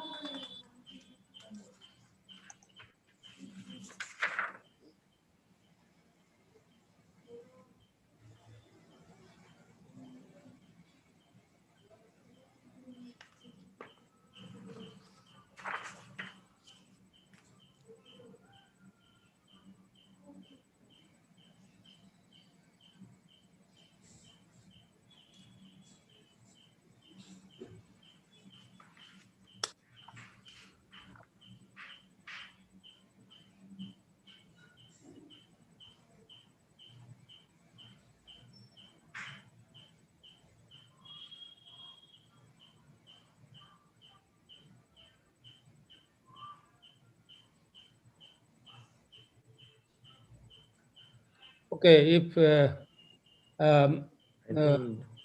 is Professor ଲାଗୁଛି ସେ ଗାଁରେ ଅଛନ୍ତି ବୋଧେ network issue ଅଛି okay, I got it. So if Professor Biswal is there, Professor S.K. Biswal, are you there? He is muted. Okay, then let me take over from here. The third technical session starts. Speaker is Sri Chinmay Chandra Nayak. Is the speaker there? Yes, Chinmay Chandra Nayak. Yes. Yes. Please make him co-host and let him put the slides on. And while he's doing so, let me introduce Chinmay Chandra Nayak. He did BSc from Bhadrak College, MSc from Delhi University, MTech in Corrosion Science and Technology. Started as a technical trainee at ICI Paints.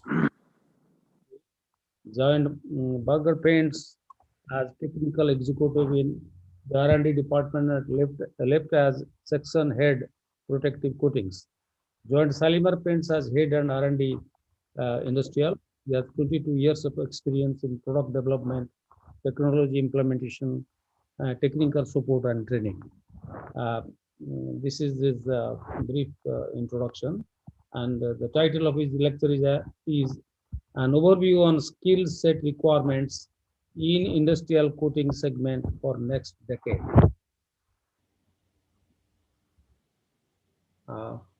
Did you co-host or everybody's Devasis? Sir, Did you make him co-host? I have made him already. He has so Okay, good afternoon.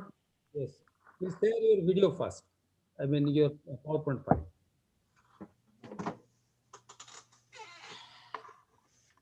Good afternoon, everyone. Am I audible? Yeah, you're audible. Yes. But though there is no video. Please share your screen.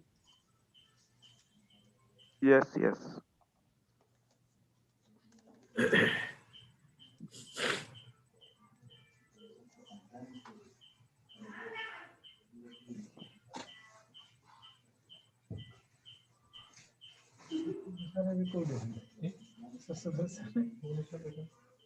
Yes, it is there. Shall I start? It is visible? Yeah, make it full screen. Yeah. Kindly make it slide view, slide show. Slide show कर दो yes. और टिके समय हाथरे रखी करी का सारी को चेष्टा करो. Yeah, this is all right. Perfect. Yes. Yeah, thanks. Thanks everyone. Thanks to the organization that supports and that allows persons to come up and to have some discussions on the fronts of the next generation, how to select or how to have a better choice in selecting, in formulating their career path. Right, I was just listening to the previous two lectures.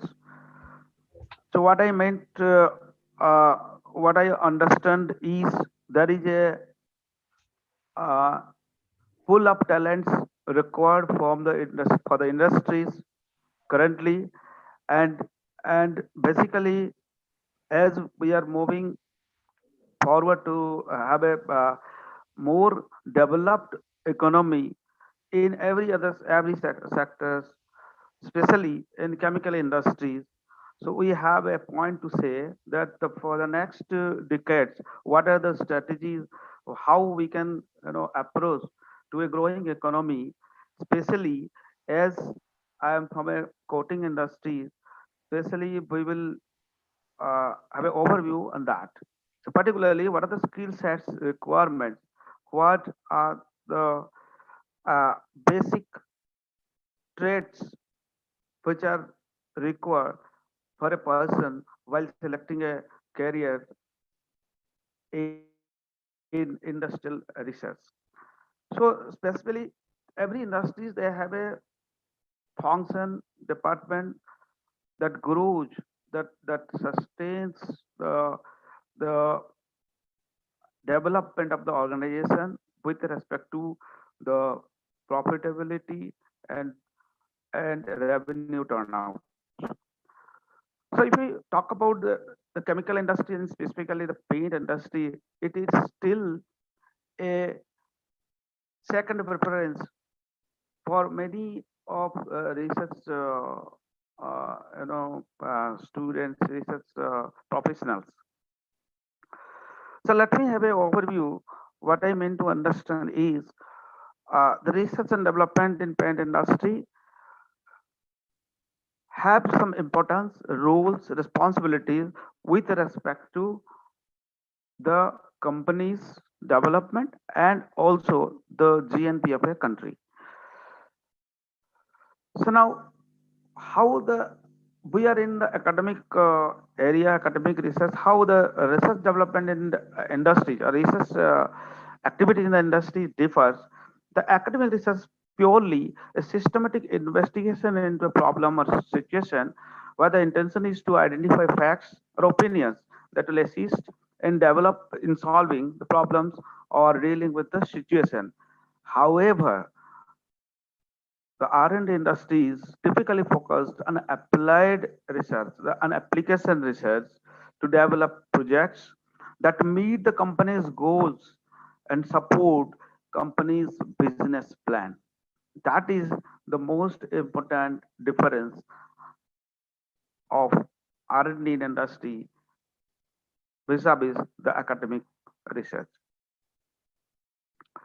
So typically the academic research is normally called scholarly research, seeks to add to a larger body of knowledge, conceptual questions, theoretically focused, and study results is normally published and publicized. But in case of R&D industries, applied research is called application research, is called professional research, seeks to find a immediate solution to a problem. There are several practical questions, organizationally focused, and study results kept always private and secret. Professional research defined as a work performed to advance an individual's profession, focuses on research goals, questions that emerge from the business requirements.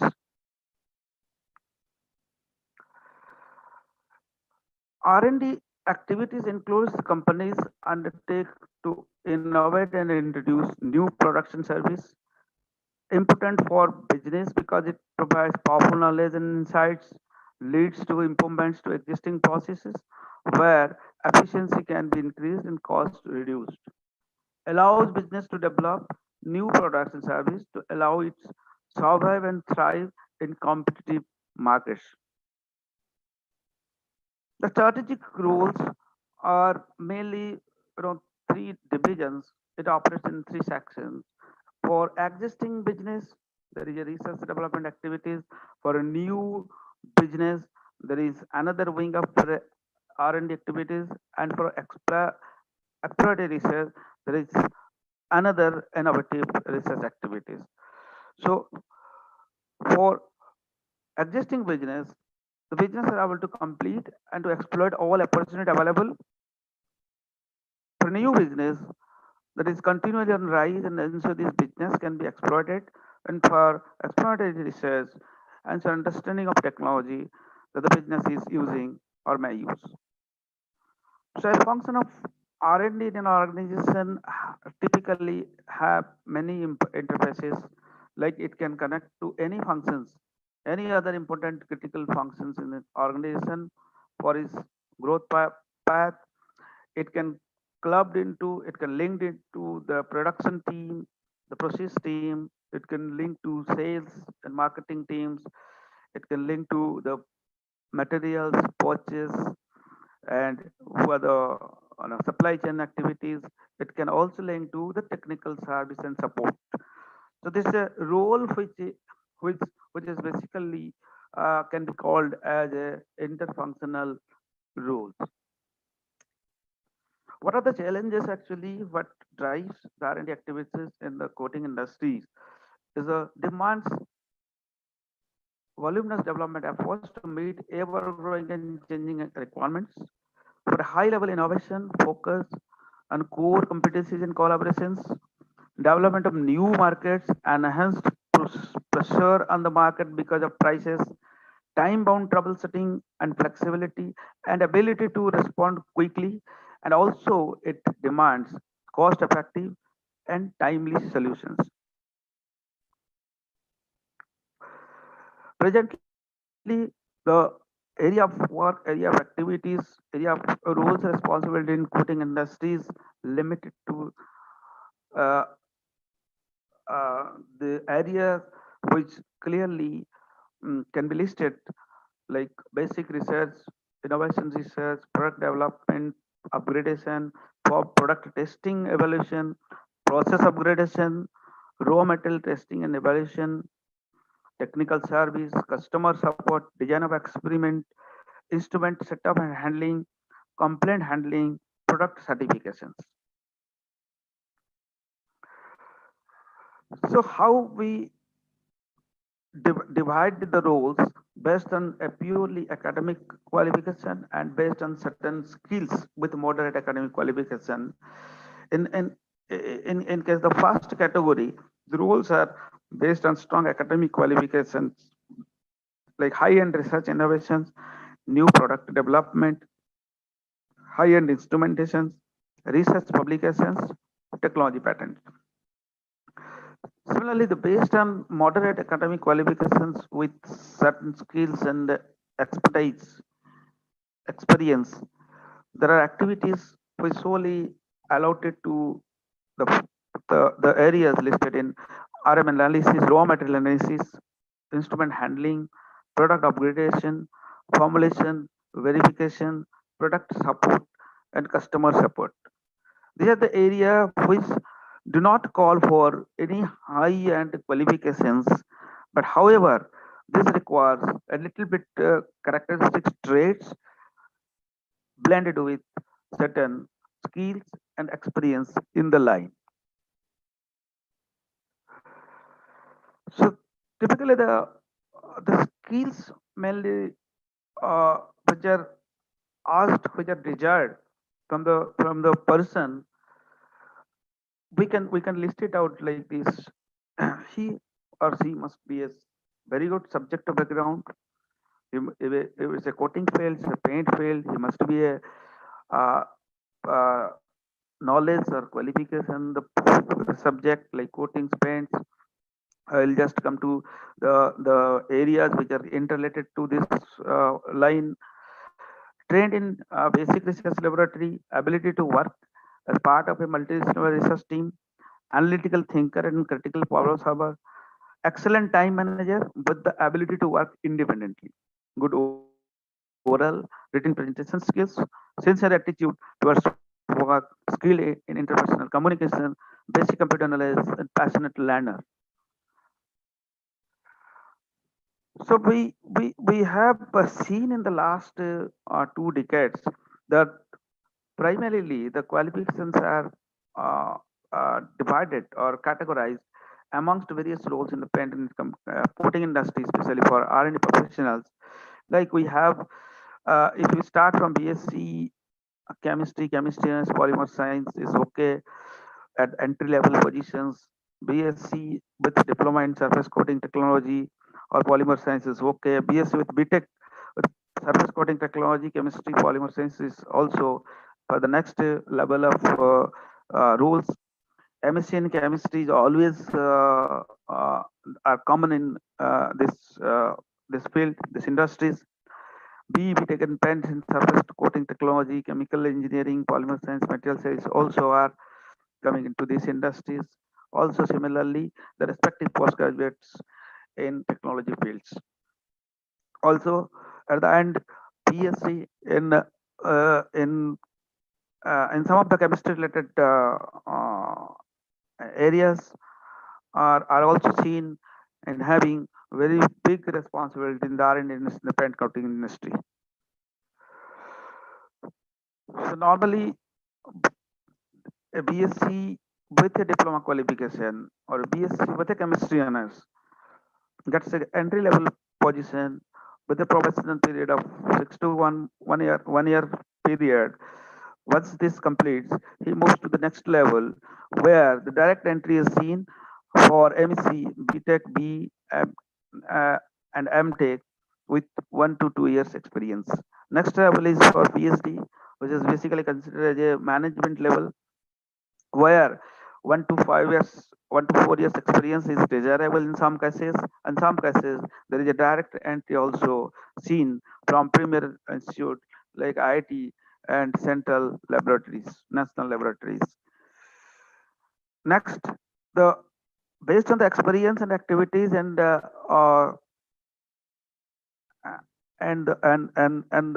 roles decided by the company and organization, he keeps on moving to the next level of management participation level, and the highest level is authority and decision level, which is a level as the designation is chief technical officer. So normally the experience trend is similar. We have seen the entry level from the entry and professional level, it goes up to the next higher level, crossing manager and management participation level with the decision making level, where we have seen even 15 years in above experience also seen in this level. Of course, there are always subject to exceptions as per the company's decisions. So some of the primary institutes offering various BTech in paint technology are listed here. ICTs there in Mumbai, SBT in Kanpur, LIT in Nagpur, SCBA universities, Amravati, MSc paint surface coating technology are nowadays offered from various institutes like ISTAR in Gujarat and Garware in Mumbai. MTech course in also special surface coating technology also offered from the premier institute like Institute of Chemical Technology, NIT Jamshedpur, LIT Nagpur, and UICT Jalgaon also offering MTech in surface coating technology. MTech in polymer science technology also offered by IIT Delhi, Roorkee, IPS, ICT Mumbai, Amity University, Anna University, Best Misra, and University of Calcutta also offer MTech in polymer science and technology, which has been considered as a key subject area for research work in paint technology, in paint industry. Sorry. There are several diploma courses also after HS and BSc offered in some of the institutes which are listed here in D Society in Pune, Government Polytechnic in Gorakhpur, Government Polytechnic in Lakshmipur, Kheri, Kasipur, Government Polytechnic College, Maharaja Krishna Bhavanagar University, Bhavnagar, Sanjay Gandhi Polytechnic Jagdishpur, Government Polytechnic Kanpur, Government Polytechnic Katwa, Government Polytechnic Mirzapur, Government Polytechnic Pinki, and Government Polytechnic Sarsirat, and IRL Kolkata, and Garwar Institute Mumbai. So finally, the R&D activities is broadly divided into two parts. Is the business works in that fashion. The coating industry and the paint industry is broadly classified into two major sectors. One is decorative and architectural sectors, and then there is industrial sector, which needs more skilled manpower, more technically analytical ability to to solve various assignments, because it involves customer related issues, customer related problems. So if we can see the broadly classification into the paint industry, one is industrial coating and decorative coating, the R&D skill sets also differs. As the market and requirements differs, so the skill sets are also differs. So, however, as an R&D expert, if someone starts a career from R&D, since it has a direct correlationship between all the other functions in an organization, in the industry, like he can be a raw material expert, he can be a technical service expert, he can be a sales marketing expert, he can move to any kind of functions in an organization because of his basic technology background. So that is also a positive and plus point for this role to choose. Finally, ultimately, it depends on the individual's interest and passion and his for his own kind of willingness to the roles and responsibilities, the careers. It depends. He can also he can select as per his career. Right. Thank you.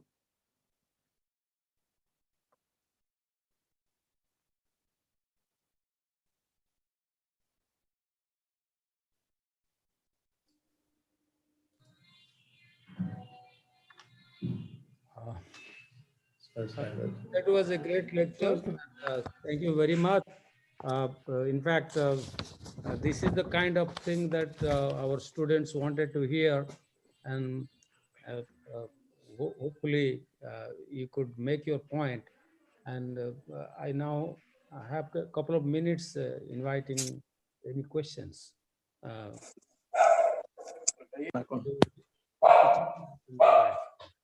Any questions?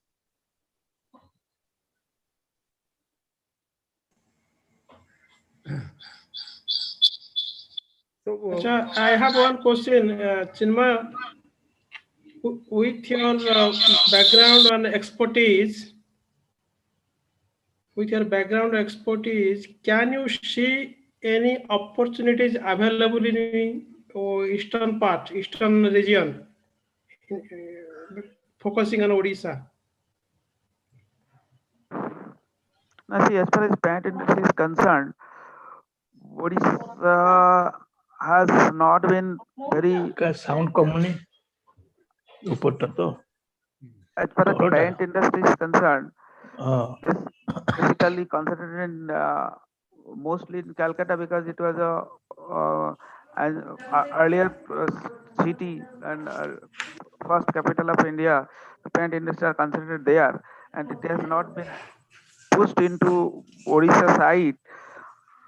Might be because of there are very low consumer base, and secondly lack of industries. So once that development happens, I think that also grow up in the same fashion, same manner. We are having a situation in Orissa where infrastructure growth is not much, but it is now changing. So we all require paints to paint our interior and exterior paints. And so I think with the Paradip refinery, where certain chemicals may be available as raw materials for paint-based industry, there is opportunity. Maybe right now, not right now, maybe within a couple of years, we could have a paint-based industry in Odisha. So with these words, let me thank Chinmay for his excellent presentation, and thank you very much, Chinmay. Thank you. We move on to Thank you very much. you may please unshare the video. And we move on to the last speaker of this day one. He is Dr. Baidyanath Misra. Is he there, Dr. Misra?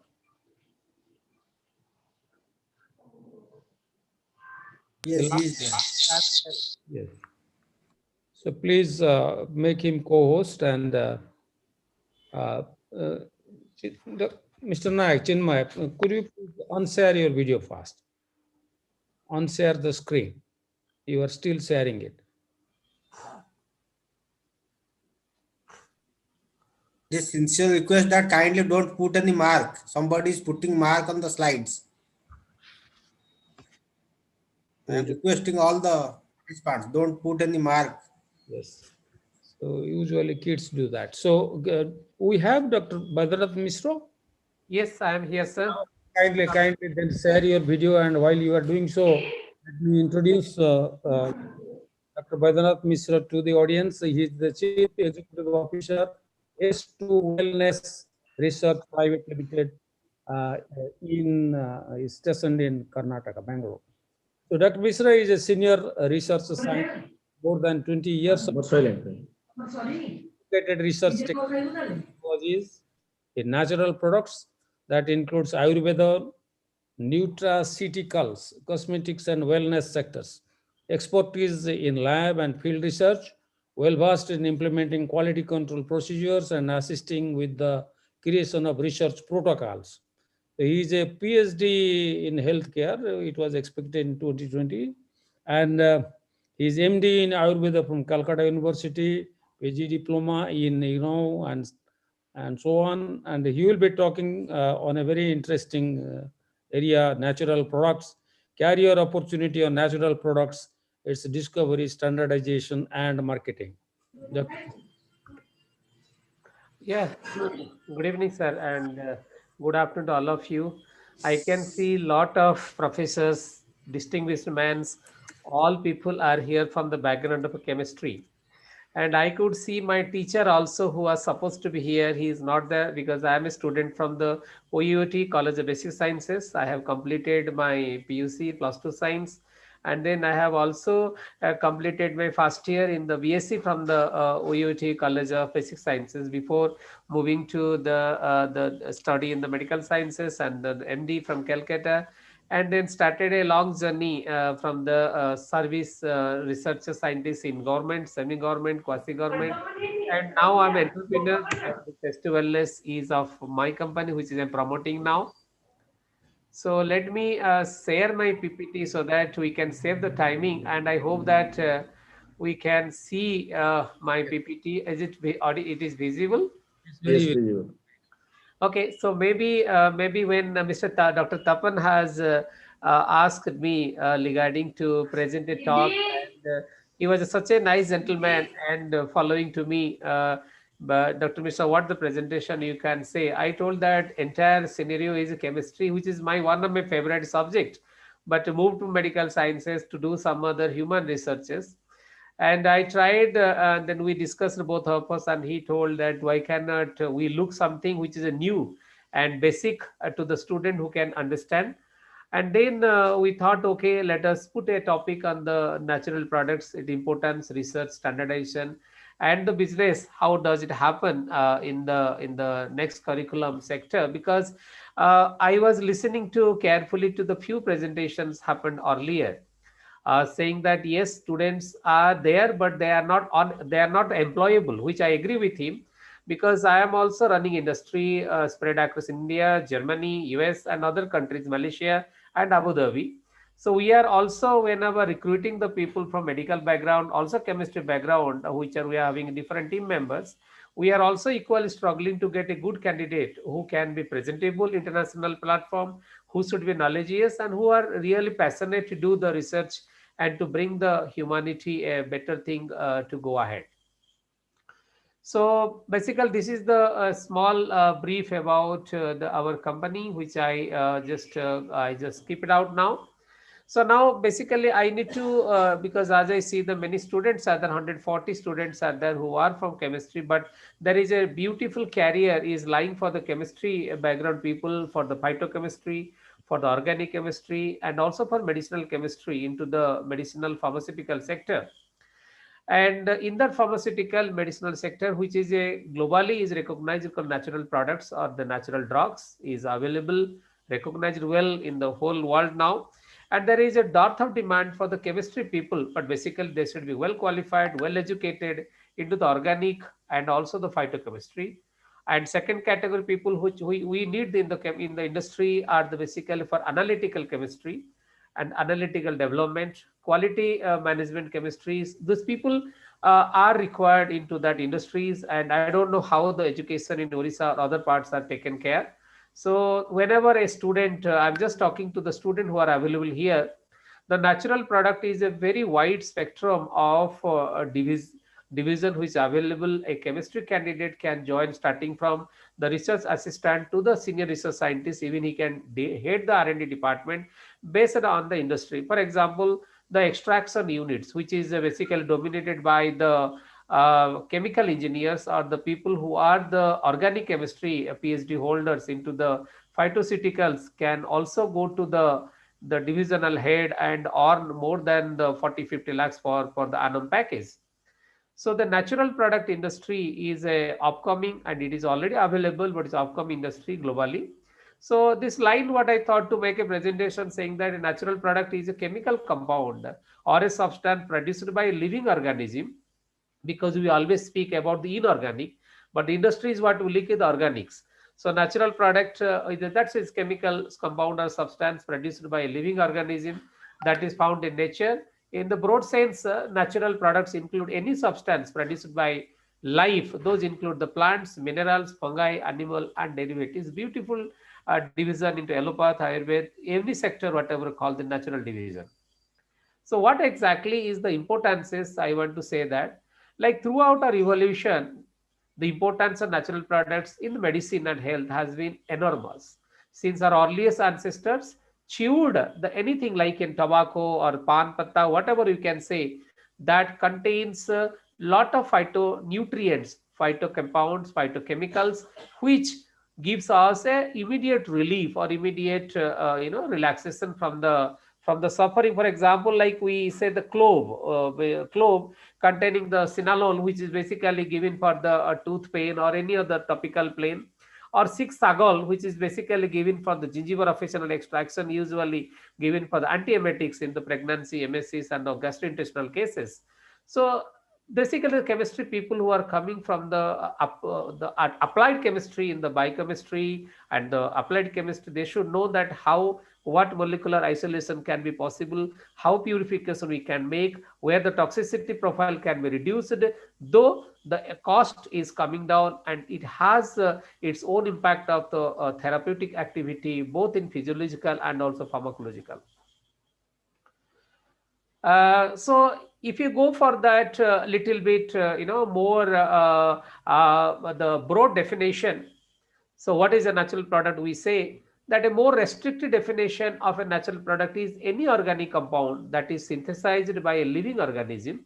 The science of organic chemistry, in fact, has its origins in study of natural products and has given rise to the fields of synthetic organic chemistry, where scientists create organic molecules in the laboratory, and semi-synthetic organic chemistry, where scientists modify existing natural products to improve and alter the activities. This is a very important subject, and I don't know how many students are present here would like to take up a career in the natural industry. It's their own PhD holders who are at the pharmaceutical, organic chemistry, and it is a really challenging opportunity, and very good salary is offered in across the industries, whether it is a natural sector or it is allopathic sector.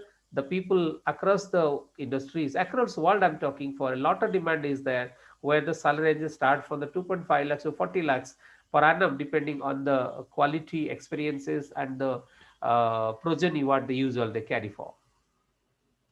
So the natural product, the science what is behind is that the natural products have high structural diversity and unique pharmacological or biological activities due to the natural selection and evolutionary processes that have shaped their utility over hundreds of thousands of years. In fact, the structural diversity of a natural products far exceeds the capabilities of synthetic organic chemists within the laboratory. Thus, natural products have been utilized in both traditional and modern medicine for treating diseases. This is a really lovely science, and this is not a dead science. The people who work, they love to do, because each and every time they can see the result, and every time a single molecule change its shape and structure and chemical binding structure, the product differs. Currently, the natural, what is the global acceptance? I want to say, when I was in Germany or US or Italy, wherever I visited different conferences, worked, and also I'm having laboratories in Frankfurt and other places. So what exactly the global acceptance of the natural drugs, basically we have seen, witnessed in the different conferences. Usually, I want to say a little bit lines to the students who to motivate about the move towards the biological chemistry and the new career.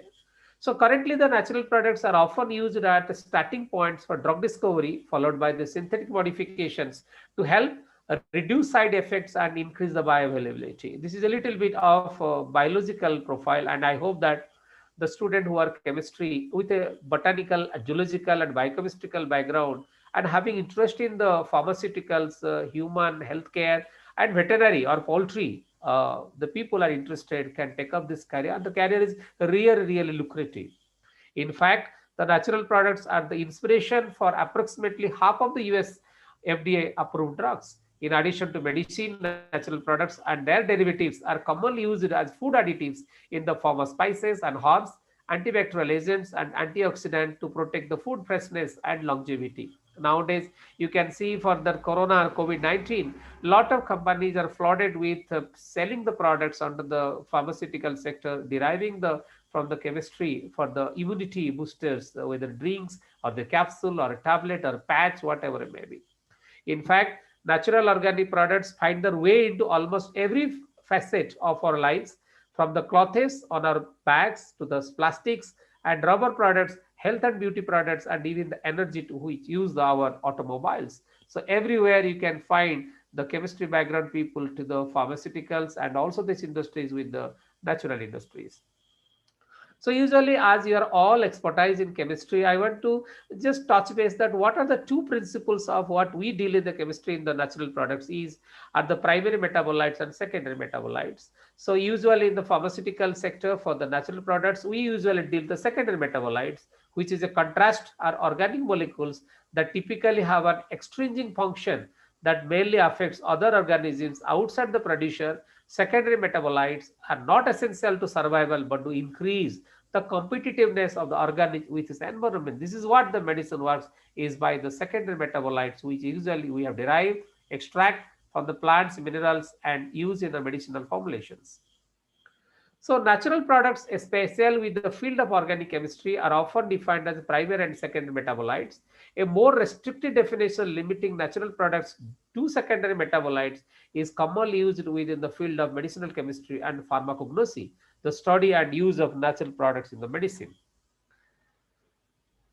So this is, I just made a diagram today morning, like the molecular building blocks are the made from the organic compound. So you can see here what are the secondary metabolites like amino acid, fatty acid, sugar residues, usually glycerol and monosaccharides are usually used in the personal care product and also into the food and drinks of protein powders, where nucleotides and the carbohydrates, lipids, protein, they are available into the drinks and also into the syrup liquid-based product, and also into the gel-based capsule filling, which a new technology has come forward for the treatment of different type of health challenging and autoimmune disorders, including the Alzheimer's and Parkinson's. So I want to draw the four lines or the four paradigms. Hopefully the people who are interested for doing the PhDs or the some projects work in the industries also, we can connect those people into the right companies, right industries, where the objective of this presentation of academic industry can be interlinked. So the first, the foremost importance is the alkaloids. The second is called phenylpropanoids, the polypeptides, and the terpenoids. These four usually are the more major booster whatever we deal in the natural industries from the botanical derivatives. So alkaloids are secondary metabolites that contain the nitrogen as a component of their organic structure and can be divided into many subclasses of compounds, where I just thought to give an example of nicotine because honestly speaking, my son is a student of BDS. This year he got selected in the dental surgery, and I visited his dental college. I saw there is a unit called the Tobacco De-Addiction Center, and I discussed with the dean of the college, and when he know that I am a scientist in the natural product, he asked me, doctor, why cannot you lead our nicotine de-addiction center by giving some other molecular studies of your natural product, and that can be used by the dentist to see that the oral cancer does not propagate more.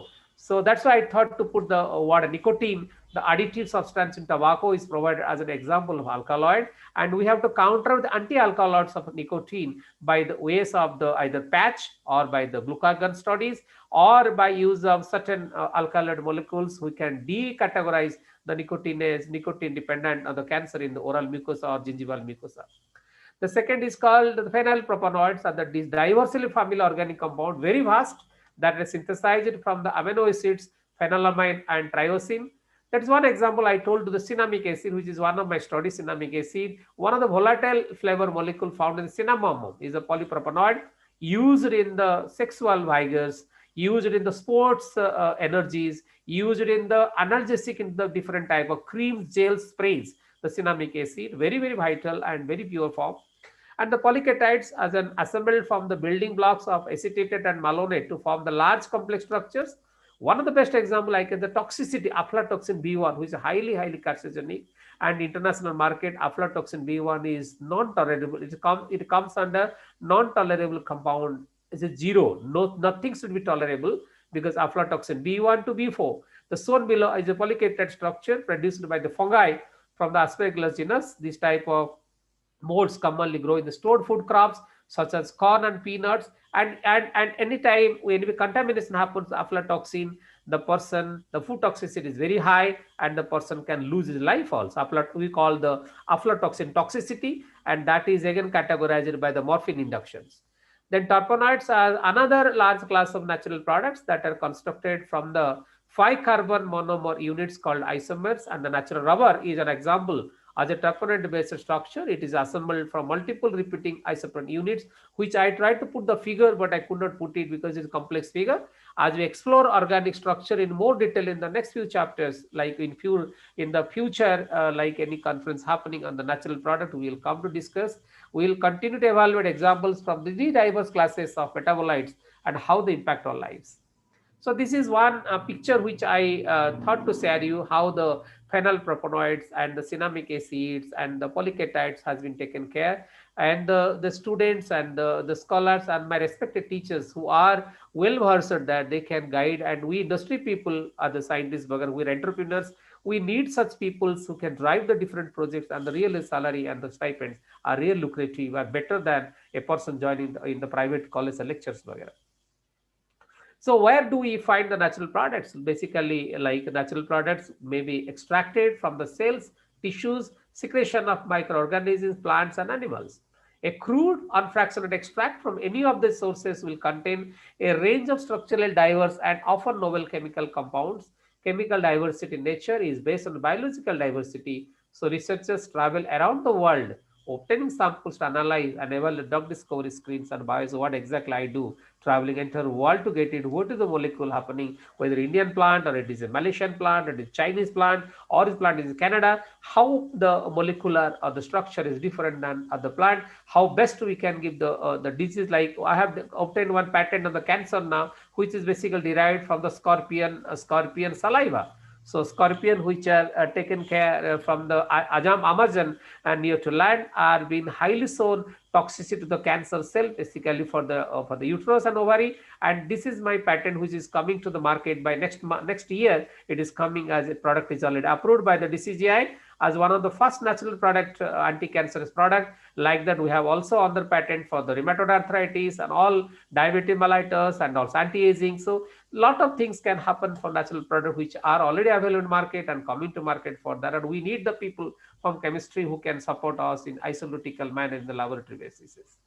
So this is one diagram I wanted to show to my students, like how the natural products are so simple, so complex. I made by little bit colors to make the lucrative for the people, the students, like how the major domains and kingdom of life are the entire world is talking for now in the natural products, whether bacteria or the archaea or the plantae or prostata or animalia or the fungi. So these are the very common names which we students know. But I thought to touch base that the plants or the natural products is one of the examples is penicillin. So it is also a natural product. It is also a natural drugs which is derived as a fine natural occurring in the penicillin is one of them. The structure you can download any other internet websites.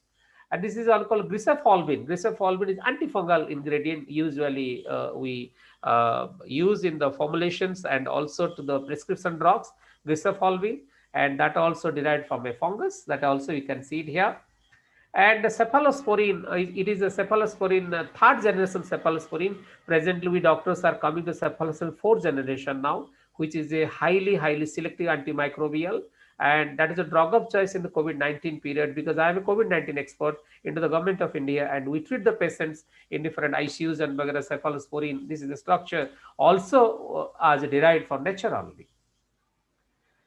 Artemisinin, I don't know how many people know. Artemisinin is derived from the Artemisia annua, is a plant, and for this project, for the innovation, the scientists have got the Nobel Prize. And half of the Nobel Prize given to him recently, few years before, has been identified, and the specific treatment for the falciparum malaria, which is people from Bihar, people from Odisha, people from Gujarat suffer from the fatality in Africa, Nigeria, Uganda, which I places visited, did the clinical trials on artemisinin derived from the Artemisia annua for the falciparum. This is called the nectar to the person who are highest complexity in the ICU cases of falciparum malaria, where people suffer from encephalitis when the brain inflames due to the presence of the toxicity value of the falciparum malaria, the strains.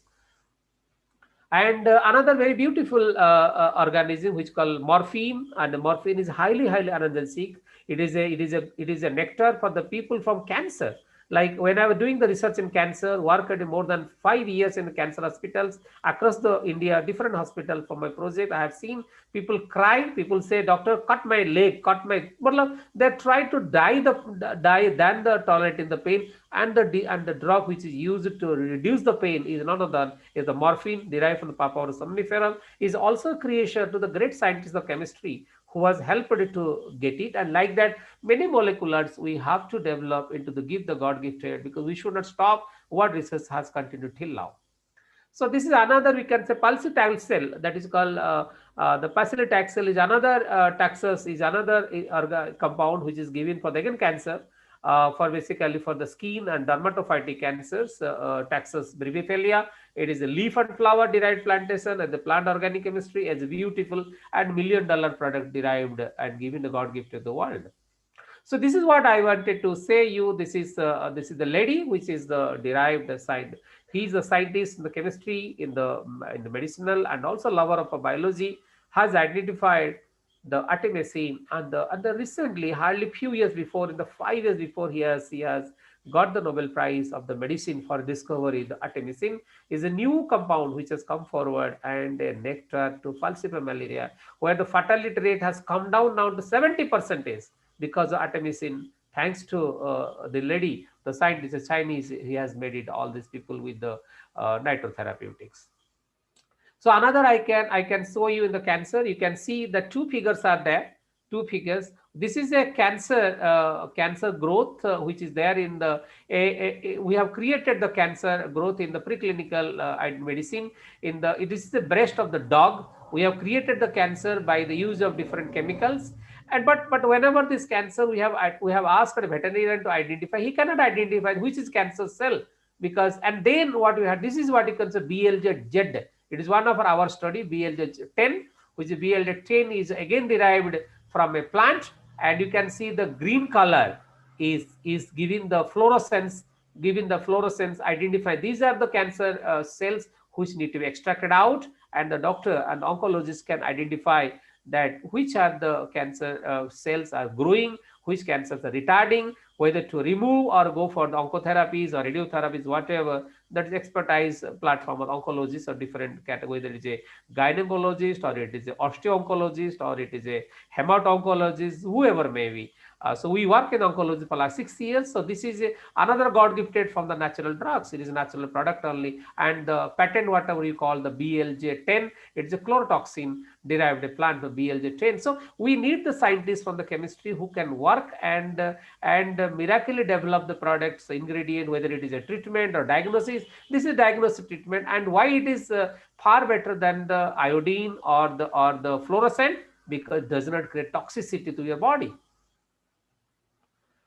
So another thing you can see that natural products, you can see conotoxin derived again from a Conus magnesus. It is a active metabolite available in the sea, and you can see the outer coatings, and the outer coatings are scaled out. We make the molecular isolation called conotoxins, which is a basically protein, and this is a nectar for the people who are suffering from osteomalacia or the osteopenic condition of cancer, when the protein is coming down. And this usually we have given the injections to the osteocytes. That means it is given injections or by artificial distillations, washing to the bone marrow, and to prevent the more spreading of the calcium deterioration, or either cancerous and non-cancerous also.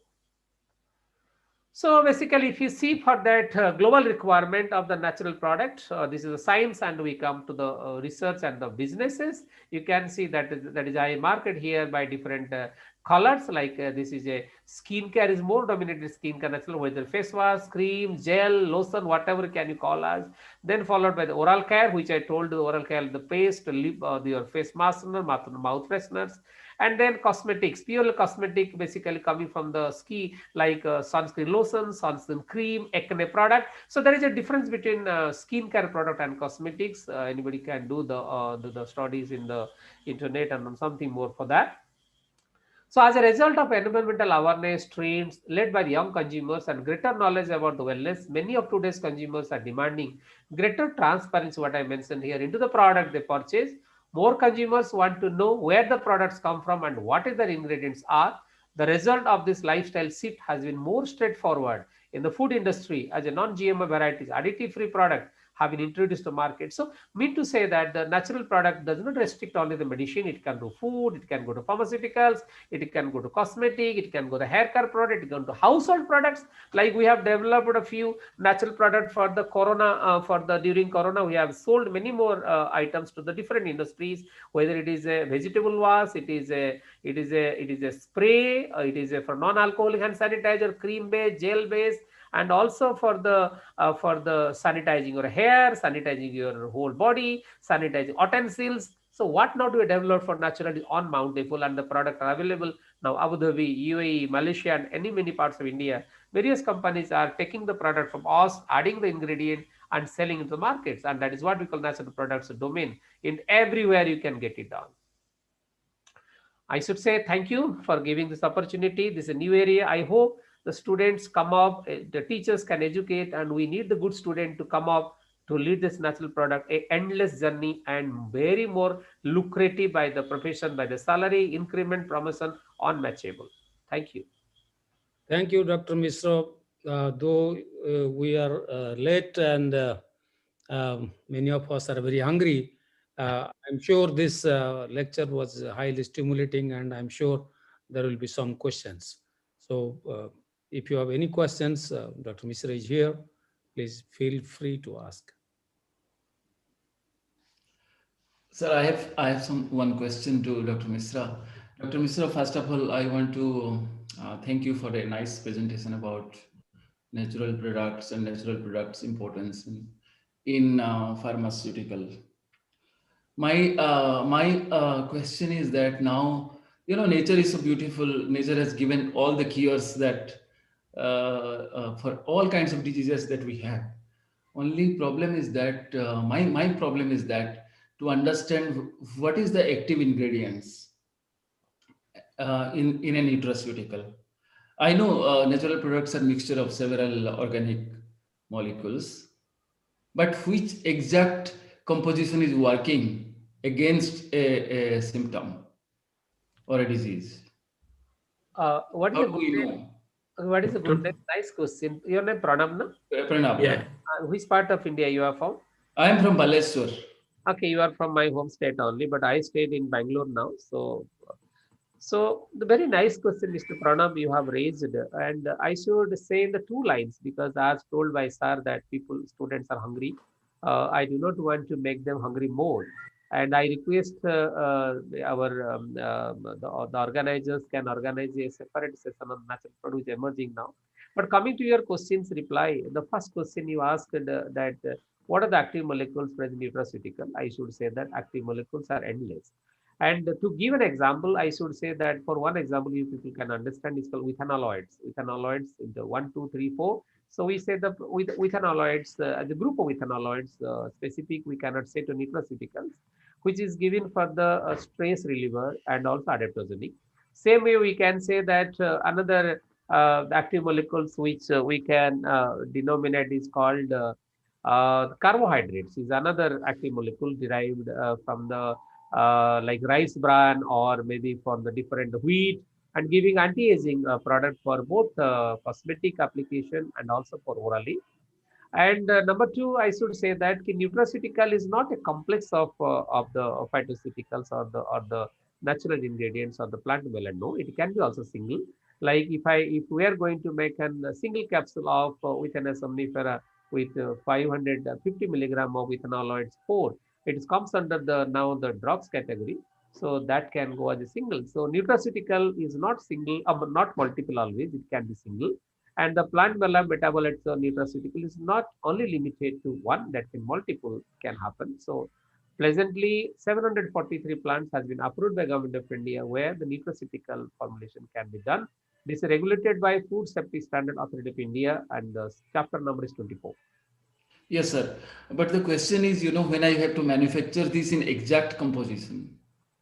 Yes. See, once you extract it has certain composition, and then after, you know, another day you extract it is having different mixture of compositions. How do I repeat those, you know, exact composition, exact potency Not of like that. of the Not like molecule? that, Pranav. Not like that because it is not like that because any ingredient coming to any human health formulation that need to be standardized. So Yes. it's not like that one batch you make it, second batch. No, it does not happen. That is a standardized. Like we say, withanolides 1.5%. If you make this formula as a withanolides 4 or withanolides 2, we can say 1.5 percentage, 0.5 percentage, 0.4 percentage. Like that, we can make different percentage to the formulation, and we need to derive the extractions. Particular percentage added. It cannot change from batch to batch. But sir, Just for to a okay. pharmaceuticals to become approved, we need to go through certain, you know, standard laboratory practices. Yeah, Pranav, just to add your questions, there are right now people are using artificial intelligence to screen out the particular compound and its performance effectively. Okay, recently the MIT and Harvard they published a articles in Cell. They found the halicin one molecular compound and it can replace the many of antibiotics. How this molecule is effectively killing the disease selectively. So they use the deep learning neural network. Okay, so now the technology is available, so no need to do exploratory research, etc. You use this artificial intelligence, you can screen out the right compounds at the right time.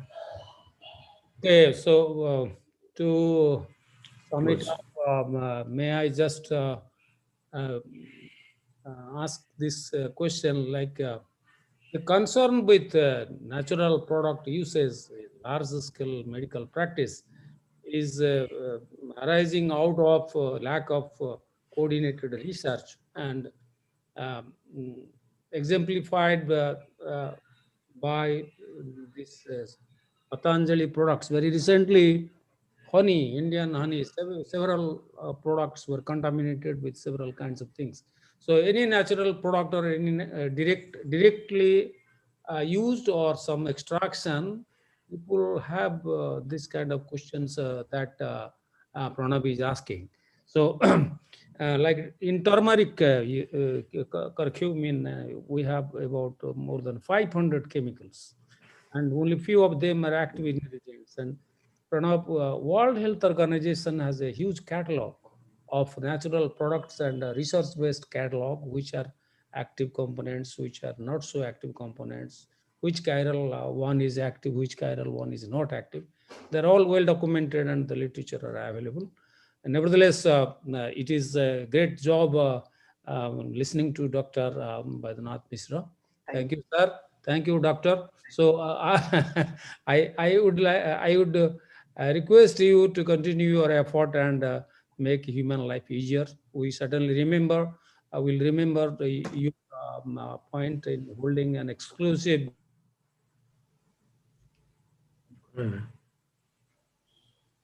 Thank you, sir.